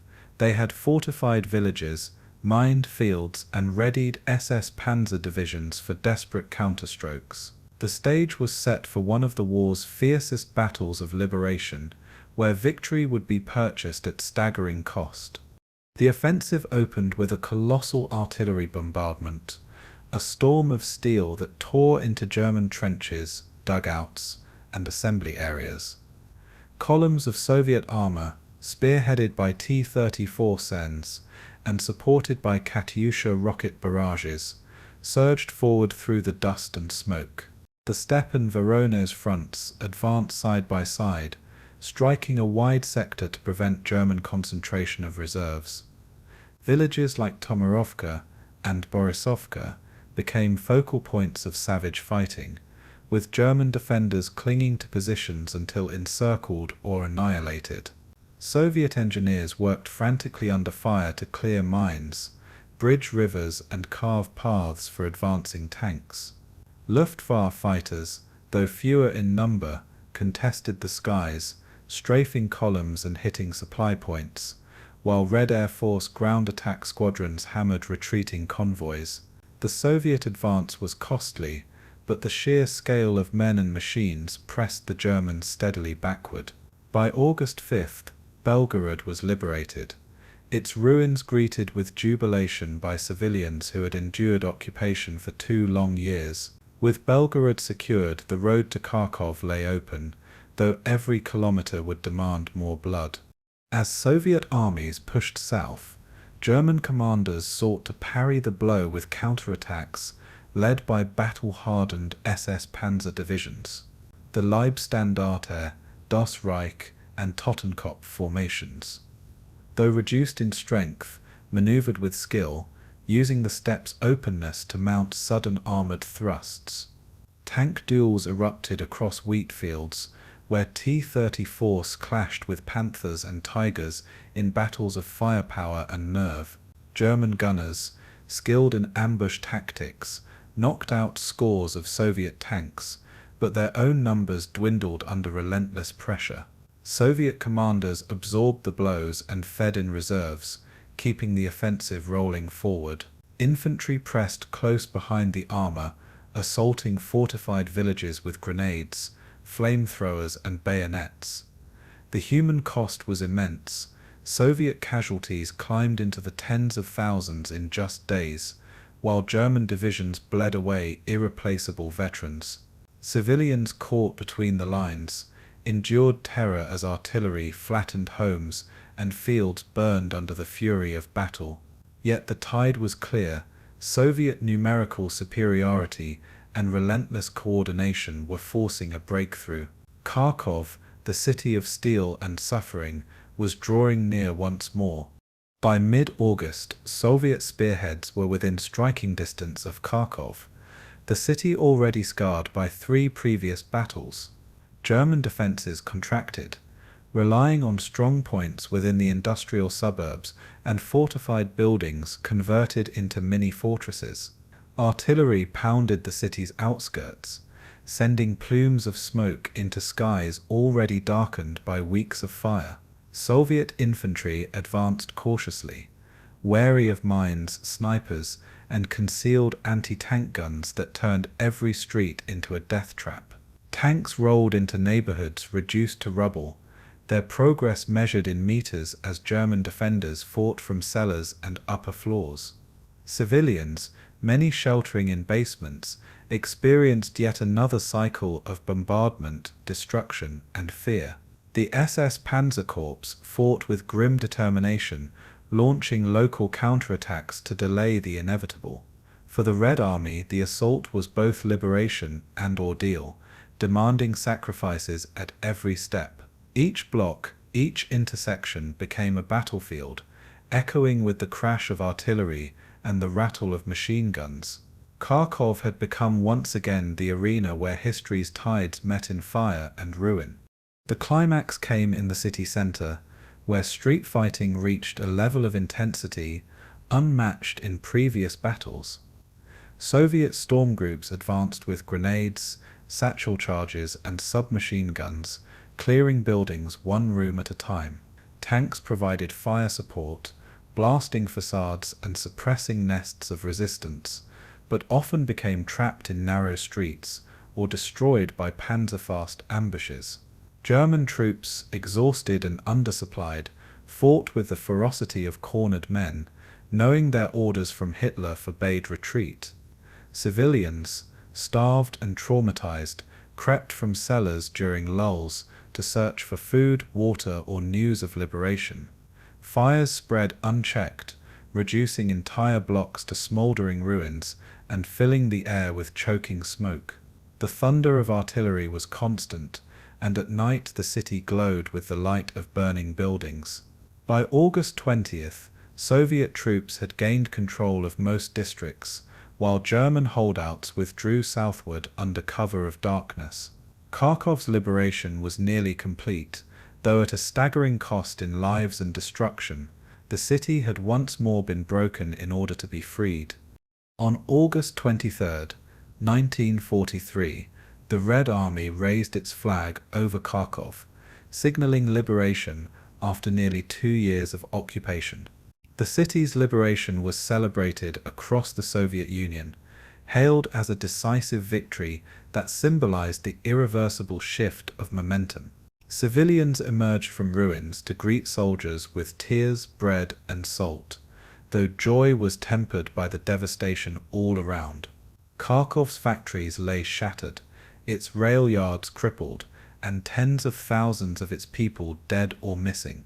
For the Red Army, the victory carried both pride and exhaustion, as units that had fought without pause since Kursk now stood amidst rubble. German forces retreated toward the Dnieper, leaving scorched earth and demolished infrastructure in their wake. Soviet propaganda declared Kharkov's liberation as proof of the Wehrmacht's decline, a triumph of resilience and sacrifice. Yet for survivors in Kharkov, the reality was harsher. Liberation came with hunger, homelessness, and grief for lost families. The city, though free, bore wounds that would take decades to heal. The cost of the Belgorod-Kharkov offensive was immense, reflecting both the ferocity of the fighting and the stakes of the campaign. The Soviets lost over 250,000 men killed, wounded, or missing, alongside thousands of tanks and aircraft destroyed in the battles. German casualties were similarly staggering, with elite SS Panzer divisions reduced to shadows of their former strength. The material and human toll reshaped the German order of battle, draining reserves that could never be replenished. For the Soviets, the losses were mourned, but accepted as the price of strategic momentum and liberation. Operation Rumiant Sev cemented Soviet control of eastern Ukraine and opened the path toward the Dnieper crossings. The battle demonstrated both the Red Army's growing operational skill and its willingness to expend blood for victory. Civilians bore a toll that could not be measured: starvation, deportations, and the loss of homes and families. Kharkov, liberated at last, became both a victory and a graveyard. In its ruins, the war's terrible arithmetic was laid bare. The Fourth Battle of Kharkov marked the final chapter in the city's wartime ordeal, a liberation purchased in fire and suffering. It stood as both culmination and turning point, the end of German offensives in the east and the beginning of Soviet advances that would not stop until Berlin. Kharkov had changed hands 4 times, each struggle carving deeper scars into its streets and its people. The Belgorod-Kharkov offensive revealed the full measure of modern total war, where industry, civilians, and soldiers alike were consumed in the furnace of battle. For the Red Army, victory came with the knowledge that the path to ultimate triumph was still long and costly. For Germany, the loss sealed the fate of its southern front, ensuring retreat and defense would dominate the rest of the war. Civilians, stepping into the light after years of darkness, faced the monumental task of rebuilding amidst ruins. Kharkov's liberation, both celebrated and mourned, epitomized the duality of war, triumph intertwined with tragedy. The city's story became a testament to endurance, sacrifice, and the price of freedom in humanity's darkest hour. When the Red Army finally liberated Kharkov in August 1943, the city that emerged from under the rubble was unrecognizable, a shattered husk of its former industrial glory. Entire districts lay in ruins, their outlines marked only by burned-out shells of buildings and collapsed masonry. The air was still heavy with smoke, acrid from months of fires that had consumed homes, factories, and rail yards. Civilians emerged from basements and improvised shelters, blinking at the daylight, their faces lined with hunger and grief. Families who had been separated by deportation or flight wandered through debris-strewn streets, searching for familiar landmarks or lost relatives. The Soviet authorities, overwhelmed by the scale of destruction, immediately mobilized military units, engineers, and civilians for the task of clearing rubble. Horse-drawn carts and wheelbarrows carried away bricks and twisted metal, while men, women, and even children lifted debris by hand. The city's silence, broken only by the clatter of salvage and the groan of collapsing structures, testified to a population both liberated and bereaved. Kharkov's rebirth would be a monumental struggle against both material ruin and human despair. Repatriation of displaced civilians became one of the most urgent priorities, as thousands who had fled during occupation or been deported to labor camps attempted to return. Train stations filled with ragged groups carrying bundles of belongings, arriving on improvised transports or on foot after weeks of walking. Many found their homes destroyed, occupied, or stripped bare by both retreating Germans and desperate survivors. Families camped in cellars, makeshift huts, or barracks hastily converted to temporary shelters. Soviet officials, aware of the need to restore morale, organized registration points to reconnect relatives and provide basic food rations. Yet the shortages were severe, and bread queues stretched across bombed streets where once vibrant markets had thrived. Returning workers were often directed immediately into reconstruction brigades, asked to rebuild before they could fully re-establish their own lives. The human tide was chaotic, filled with stories of joy at reunions and grief at discovering graves instead of loved ones. Kharkov was not simply being rebuilt in brick and steel, but in the fragile weaving together of shattered families and communities. Industry, the beating heart of Kharkov, became the focal point of Soviet reconstruction. Even as the city still smoldered, the great tractor plant, a symbol of Soviet modernization before the war, had been gutted by German demolition and looting. Machine tools were stolen, assembly lines dismantled, and walls left crumbling from explosions. Yet Soviet engineers and workers returned almost immediately, scavenging usable equipment from ruins, repairing damaged machines, and improvising replacements from scrap. Within months, sections of the factory were functioning again, turning out equipment for the Red Army even as the city struggled for food and shelter. The urgency was relentless, for Kharkov was not only a symbol of resilience, but a vital node in Soviet wartime production. Workshops were rebuilt under open skies, with tarps for roofs and mud floors beneath. Women, teenagers, and wounded veterans staffed the lathes and forges, driven by both necessity and a sense of defiance. Every working machine, every finished engine part was a declaration that Kharkov would not remain broken. The city's industry was resurrected through willpower as much as steel. Clearing rubble was more than a practical necessity. It was a ritual of recovery that engaged the entire population. Soviet propaganda portrayed it as a collective struggle. Photographs showing workers lifting masonry beside soldiers and students. Streets once lined with rubble heaps were gradually reopened, allowing trams to resume service, though often pulled by horses before power lines could be repaired. Water mains, shattered by bombing and sabotage, were patched with salvaged pipes and makeshift welding. Rubble from destroyed buildings was carted to designated dumping grounds, but in many cases it was reused for rebuilding. The rhythm of hammering, shouting, and clanking iron became the soundtrack of daily life, echoing across a city still scarred by ruins. For survivors, every brick cleared was a reminder of what had been lost, yet also a step toward reclaiming normalcy. Children too young to remember a pre-war Kharkov grew up climbing through ruins, their play interwoven with the city's rebuilding. In these months, Kharkov became both construction site and graveyard, a place where labor and mourning blurred into one. The dead, whose numbers filled streets and shallow graves, were not forgotten amid the push for reconstruction.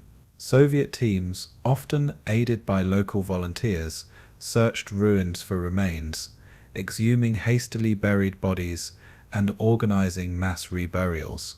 Memorial services, held in squares or on the edge of cemeteries, became both solemn rituals and political demonstrations of resilience. Names were recorded where possible, though many victims remained anonymous, lost in the chaos of occupation and battle.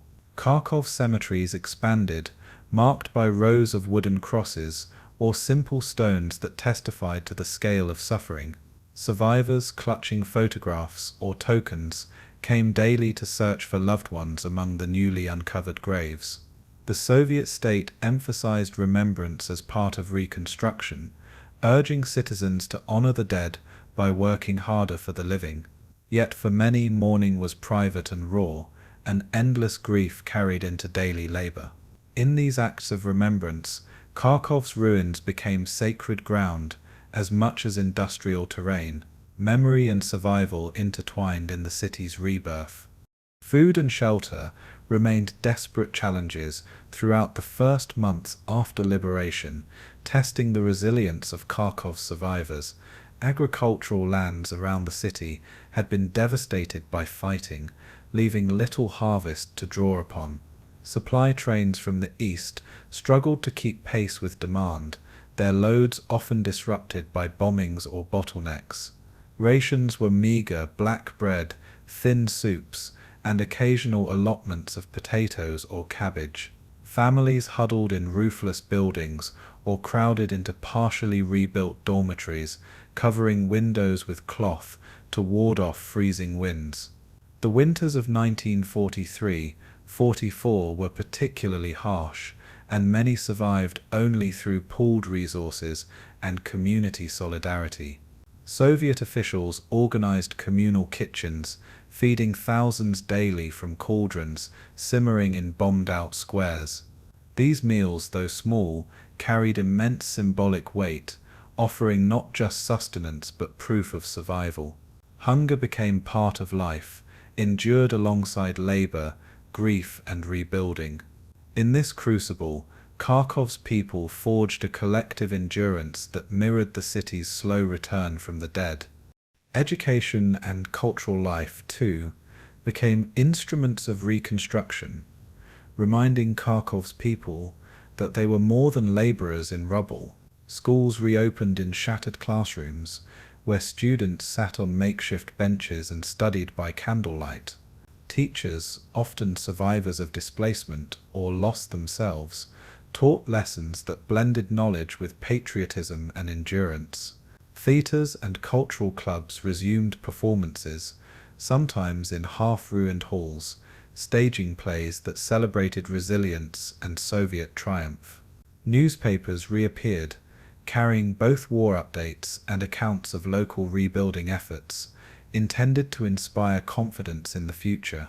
Music drifted from open-air concerts, where soldiers and civilians gathered to hear songs of sorrow and defiance. These efforts provided more than distraction. They were lifelines of spirit, affirmations of identity and community amid ruins. Even as the war raged on, Kharkov's cultural revival became a statement. The city would not only survive, it would live. Such resilience gave Kharkov's people the strength to endure labor, hunger, and grief, while carrying memory into action. By 1944, Kharkov stood as both a scarred ruin and a symbol of Soviet endurance, its rebirth celebrated even as the war still thundered westward. The city's factories once again poured out tanks, engines, and ammunition, contributing to the final drives toward victory. Streets, though still lined with ruins, pulsed with the movement of trams, workers, and markets, fragments of normalcy amid devastation. Families continued to reunite, though many discovered that their loved ones were gone forever. Monuments were erected to commemorate battles fought and sacrifices endured, weaving memory into the urban landscape. Soviet propaganda portrayed Kharkov as a living monument to resilience, a phoenix risen from ashes to fuel the Red Army's triumphs. Yet beneath the slogans lay the reality of grief, hunger, and scars that would never fully heal. Reconstruction was not a single act, but an ongoing struggle, where survival and progress existed side by side.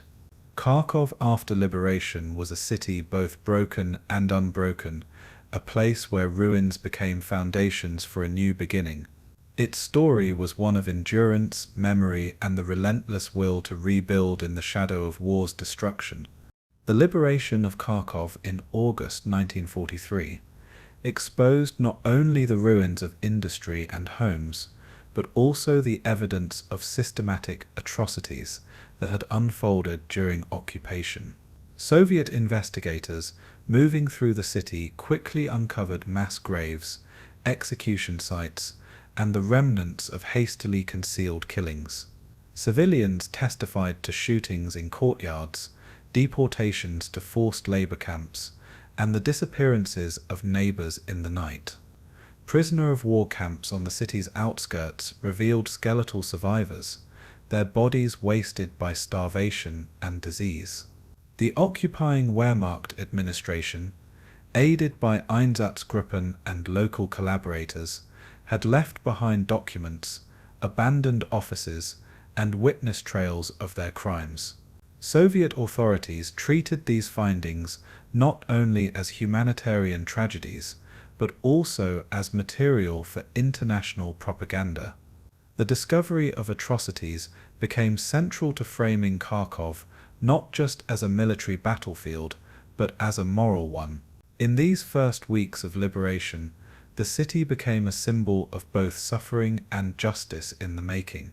The Soviet Union wasted no time in organizing one of the first war crimes trials to demonstrate accountability and to broadcast German brutality. In December 1943, Kharkov became the site of the first international trial of Nazi war criminals, held in the shattered city itself. 4 defendants were placed in the dock, 3 Germans, including members of the Sicherheitsdienst and Wehrmacht, and 1 local collaborator accused of aiding the occupiers. The proceedings were conducted under intense publicity, with foreign correspondents invited to witness the spectacle. Survivors testified, describing in harrowing detail shootings, deportations, and torture in prisons across Kharkov. The courtroom was both a space of legal judgment and of theatrical demonstration, designed to show the Soviet Union's commitment to justice. For the first time, Nazi atrocities were laid bare before an international audience under formal judicial scrutiny. The Kharkov trial became a template for the Nuremberg proceedings that would follow. The testimonies presented during the Kharkov trial left little doubt about the systematic nature of the crimes. Witnesses recalled trucks arriving at night to remove groups of civilians who never returned. Mothers testified about the deportation of children to forced labor in Germany, their fates left unknown. Survivors from POW camps described cannibalism driven by starvation in compounds where tens of thousands perished. Investigators presented German documents detailing the quotas of deportees and lists of executed hostages. The narrative was consistent, corroborated across different testimonies and physical evidence. The judges emphasized not only the criminal responsibility of individual officers, but the larger system of occupation policies. The trial thus illuminated how atrocities were not isolated acts, but extensions of a deliberate strategy of terror. In Kharkov's ruins, the machinery of occupation was put on trial alongside its operators. The verdicts were swift and severe, reflecting both legal findings and political imperatives. The German and collaborator defendants were found guilty and sentenced to death by hanging, with executions carried out publicly before a large crowd. For Soviet authorities, the executions served as both justice and spectacle, demonstrating that the city's suffering would not go unanswered. Crowds gathered, many survivors among them, watching silently as retribution was exacted. International observers noted the severity, but also the calculated symbolism of holding such a trial in Kharkov itself. The city, once a stage for German occupation, became a stage for Soviet justice. The event resonated far beyond Ukraine, shaping the early architecture of war crimes jurisprudence. Yet it also highlighted the Soviet tendency to blur judicial process with propaganda theater. Justice was delivered, but always in the shadow of politics. After the war, Kharkov's memory of atrocities became entangled with broader Soviet narratives of the Great Patriotic War. Official accounts emphasized German guilt and the heroism of Soviet resistance, while the complexity of collaboration or local divisions was largely suppressed. Monuments were erected to commemorate victims, often inscribed with general references to fascist atrocities without naming Jewish victims explicitly. Survivor testimonies were carefully curated, highlighting stories that aligned with the state's emphasis on collective suffering rather than specific persecution. Schoolchildren were brought to memorial sites, taught to see Kharkov as a symbol of sacrifice and resilience. Memory became both a civic duty and a political tool, woven into the broader tapestry of Soviet wartime mythology. Yet beneath the official story, private grief and unspoken trauma continued to haunt survivors. Kharkov's memory of war crimes was thus preserved, but filtered through layers of ideology. In the West, Kharkov's trial and its revelations received attention, but were soon overshadowed by the larger Nuremberg trials. Western observers acknowledged the gravity of crimes, but often questioned the judicial independence of Soviet courts. Cold War politics quickly reshaped perceptions, with Kharkov's atrocities subsumed into ideological battles between East and West. For Soviet citizens, however, the memory remained immediate and personal, tied to family histories and neighborhood ruins. Internationally, Kharkov's role as the site of the first war crimes trial lingered as a precursor to international justice. Yet the city's specific tragedy often faded into the broader narrative of Eastern Front horrors. The tension between local memory and global history shaped how Kharkov's suffering was remembered or forgotten beyond its borders. As decades passed, the collapse of the Soviet Union allowed for a re-examination of Kharkov's wartime past.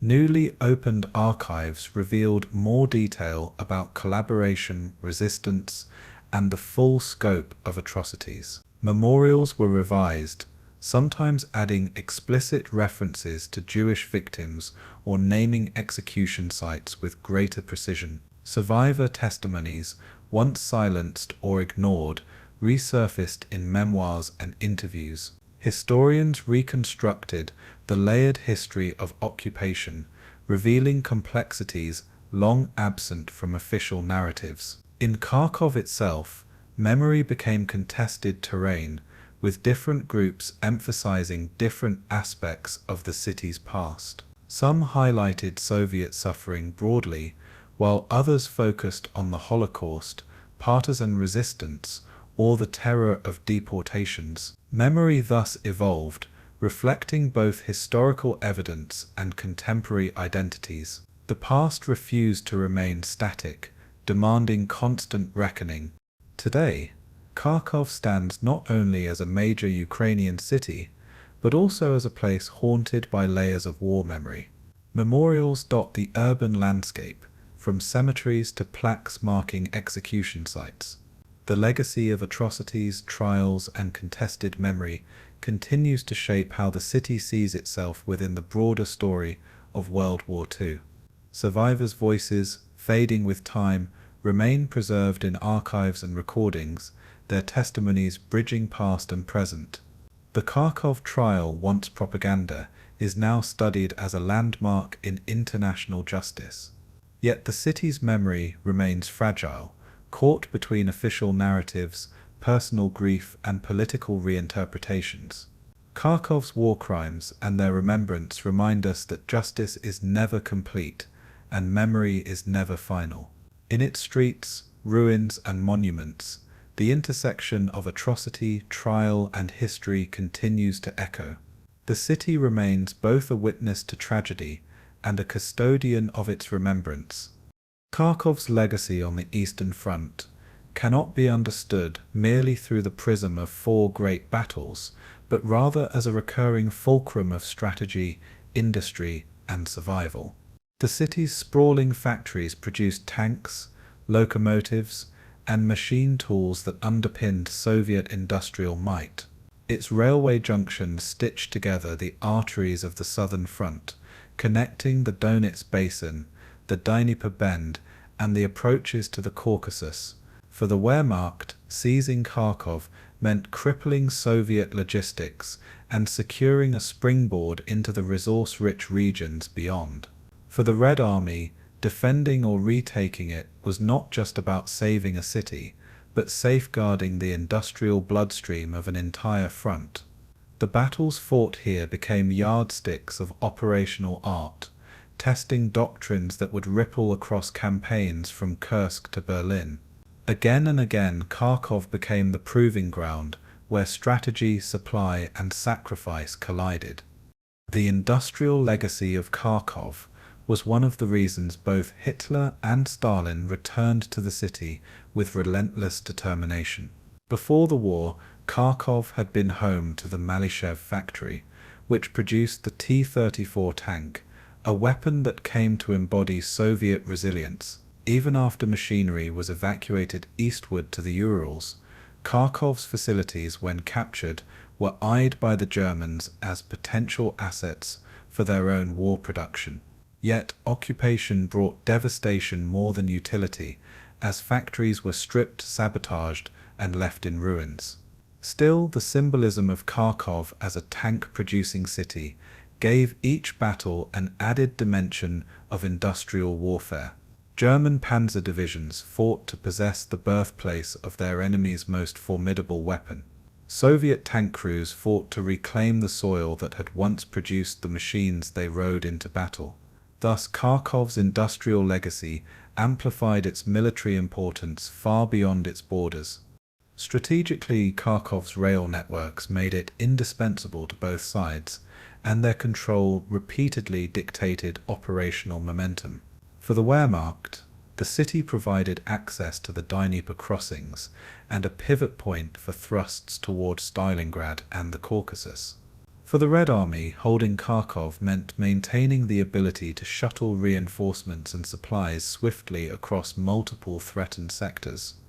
Each battle saw rail yards targeted by artillery and bombers, locomotives destroyed, and repair crews working under fire to keep the arteries alive. The Germans understood that cutting Soviet rail links could strangle entire armies. The Soviets recognized that reconnecting Kharkov to their logistical web was a prerequisite for offensive momentum. Railways thus became more than steel and timber. They were the veins and lifeblood of entire campaigns. Kharkov's repeated contests were in essence battles over time and movement itself. Tactically, Kharkov offered a crucible where both armies refined their methods of mechanized and urban warfare. The Germans honed their counterstroke doctrine here, with Manstein's 1943 campaign illustrating the interplay of mobility, deception, and concentration. The Soviets, in turn, absorbed hard lessons from their defeats, emerging with new doctrines of combined arms that married infantry, armor, artillery, and air power into devastating offensives. Urban fighting in Kharkov became a template for later battles in Warsaw, Budapest, and Berlin, teaching commanders the brutal necessities of street warfare. The rubble-strewn avenues forced tank crews to improvise, infantry to adapt, and commanders to accept staggering attrition. From Kharkov, both sides carried away doctrines forged in blood. It was a testing ground where errors were paid for in divisions, and innovations shaped the very trajectory of the Eastern Front. Kharkov's role was also psychological, shaping the morale of both German and Soviet troops. For the Wehrmacht, victories in Kharkov sustained the myth of operational superiority long after strategic odds tilted against them. Each recapture was trumpeted as proof that German steel and skill remained unmatched. For the Red Army, retaking Kharkov was a matter of national honor, avenging atrocities and reclaiming soil soaked with Soviet blood. Civilians caught in the middle bore the heaviest psychological toll, watching the flags change above their ruined city, enduring deportations, massacres, and hunger. Each occupation deepened hatred, each liberation carried the weight of vengeance. Kharkov thus became a city of memory as much as strategy, its battles etched into the minds of soldiers and civilians alike. Morale on both sides was tied to its fate, making it a battlefield of symbols as much as soldiers. The repeated struggles over Kharkov also reveal how operational decisions there influenced larger theatres. The German victory in 1942 diverted resources from other fronts, but bought time for the drive toward the Caucasus and Stalingrad. The Soviet defeats and recoveries in 1942, 43 hardened commanders, like Vatutin and Konev, shaping their strategies in later offensives. Kharkov's liberation in August 1943 marked the collapse of German hopes to regain initiative after Kursk. Each time Kharkov changed hands, the reverberations extended far beyond its walls, influencing Stalingrad, Kursk, and even the final battles for Ukraine. In this way, Kharkov was never isolated, it was always a pivot point in the vast grinding machinery of the Eastern Front. Economically, the destruction and reconstruction of Kharkov mirrored the broader devastation of Ukraine during the war.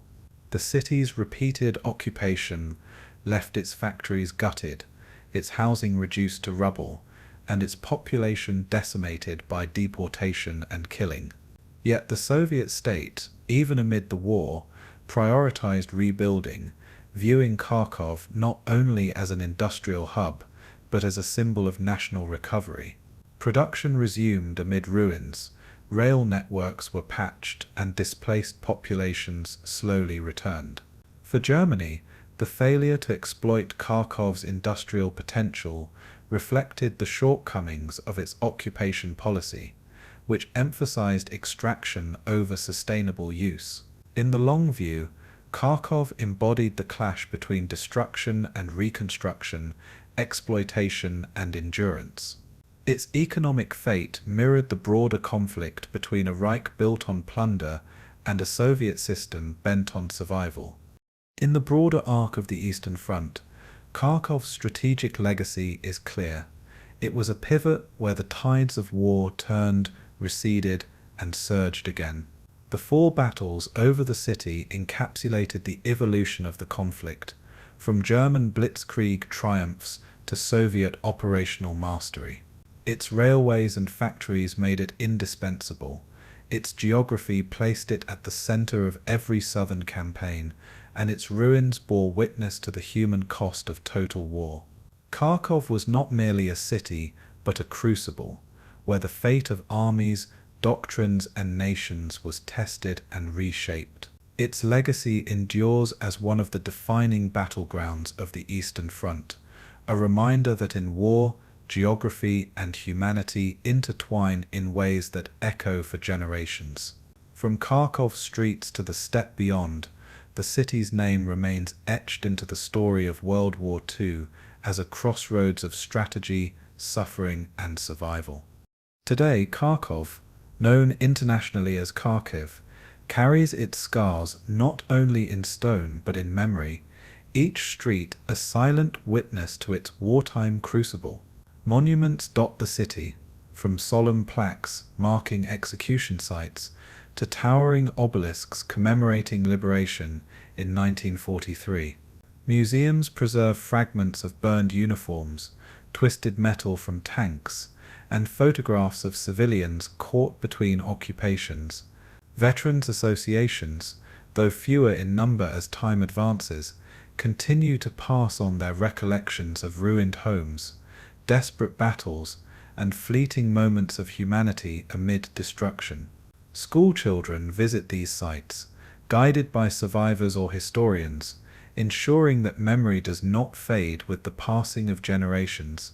The city's post-war rebirth, as an industrial and cultural hub, is often celebrated alongside its wartime suffering, a testament to resilience forged in fire.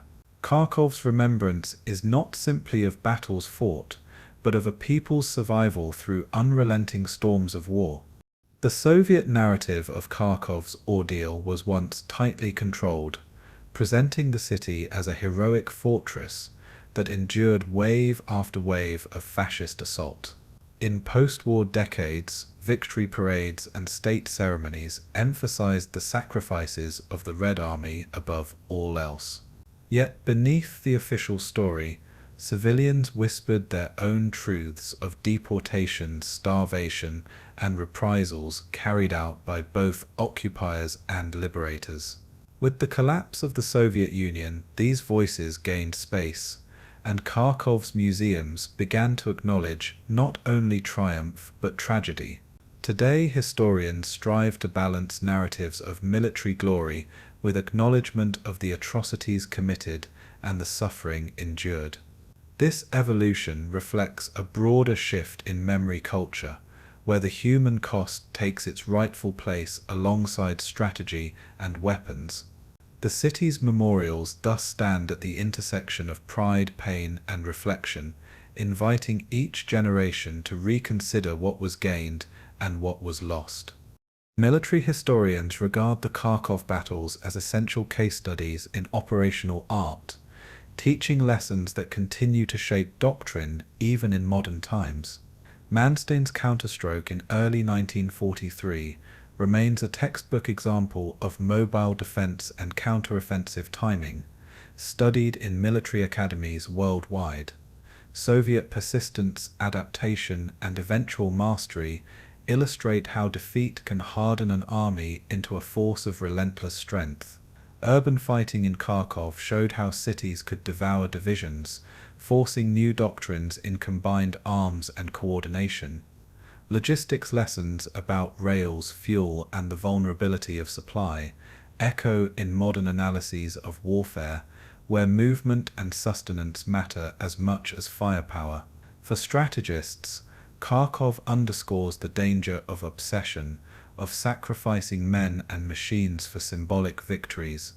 The city demonstrates how operational brilliance can win battles yet still lose wars when strategy is misaligned. Its history remains not only a record of blood, but a manual of hard-learned truths. Civilian stories continue to offer the most poignant reminders of the human cost, ensuring Kharkov's history is never reduced to arrows on a map. Survivors speak of the bitter winters spent in unheated ruins, of hunger that drove families to barter heirlooms for scraps of bread. They recount nights broken by artillery barrages, days haunted by rumors of deportations, and the fear etched into children's eyes. In the city's archives, diaries written in cramped handwriting detail moments of kindness, a German soldier secretly slipping food to a starving child, a neighbor sheltering fugitives at mortal risk. These testimonies cut through abstraction, grounding the enormity of war in the fragile endurance of individuals. To hear them is to recognize that every destroyed block, every occupied street, carried lives interrupted and reshaped by violence. Kharkov's remembrance is built not only of monuments, but of voices that insist on being heard. The physical landscape of the city itself embodies resilience, its rebuilt factories, theaters, and universities, rising where rubble once lay. In the years after liberation, Kharkov became a centerpiece of Soviet reconstruction, tasked with demonstrating how industry and culture could thrive despite devastation. Workers cleared mines from streets, engineers repaired shattered bridges, and families returned to neighborhoods where only shells of buildings remained. The rebuilding process became a form of defiance, proving that the city would not remain a graveyard but a symbol of survival. Yet even as new walls rose, the past lingered beneath foundations, in mass graves and unmarked sites where countless victims rested. To walk Kharkov today is to traverse a layered city, where modern life hums above echoes of its wartime inferno. Its resilience is as much spiritual as material, a determination to live while never forgetting. Remembrance also extends beyond Kharkov, woven into the broader fabric of Eastern European memory. In Russia, the battles are often celebrated as triumphs of Soviet arms, while in Ukraine, they form part of a national story of suffering and resilience under dual tyrannies. Internationally, Kharkov is remembered less for its name than for the patterns it illustrated: blitzkrieg, attrition, urban destruction, and recovery. Yet in Ukraine, the city's memory is deeply local, tied to families who lost fathers on the front, mothers in deportations, or entire neighborhoods to bombardment. Memory politics sometimes strain these narratives, with competing interpretations of heroism and victimhood. Still, the enduring truth is that Kharkov stood at the crossroads of Europe's greatest cataclysm. Its name, though contested in meaning, remains synonymous with the terrible weight of total war. For modern Kharkiv, remembrance is both duty and warning.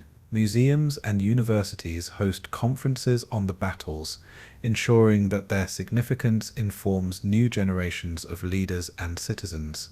International partnerships foster preservation of archives, photographs, and oral histories, turning Kharkov into a global center for the study of war and memory. School curricula emphasize the lessons of sacrifice, resilience, and vigilance against authoritarianism. The city's public spaces balance mourning with life, where memorials stand near bustling markets and trams clatter past monuments to fallen soldiers. This coexistence reflects a broader human truth, that cities scarred by war can still embrace life, laughter, and growth. Kharkov today embodies both remembrance and renewal, its identity forged in suffering yet expressed through resilience. The past is not forgotten, but it does not chain the living. In the end, the story of Kharkov is one of ruin and resilience, of obsession and endurance. 4 great battles turned it into a crucible of strategy, technology, and survival, but also into a cemetery of countless lives. Its railways and factories made it a prize, its geography made it a crossroads, and its people bore the brunt of both armies' ambitions. Monuments now rise where rubble once stood, voices of survivors echo through museums, and historians extract lessons from its blood-soaked streets. Yet the truest legacy of Kharkov lies not in doctrine or statistics, but in the human determination to rebuild. It is a city that endured the storm, paid a terrible price, and yet chose to live. In that choice lies the ultimate lesson that war destroys, but memory, resilience, and humanity endure. Kharkov's name, etched into history, remains a warning and a testament for all time.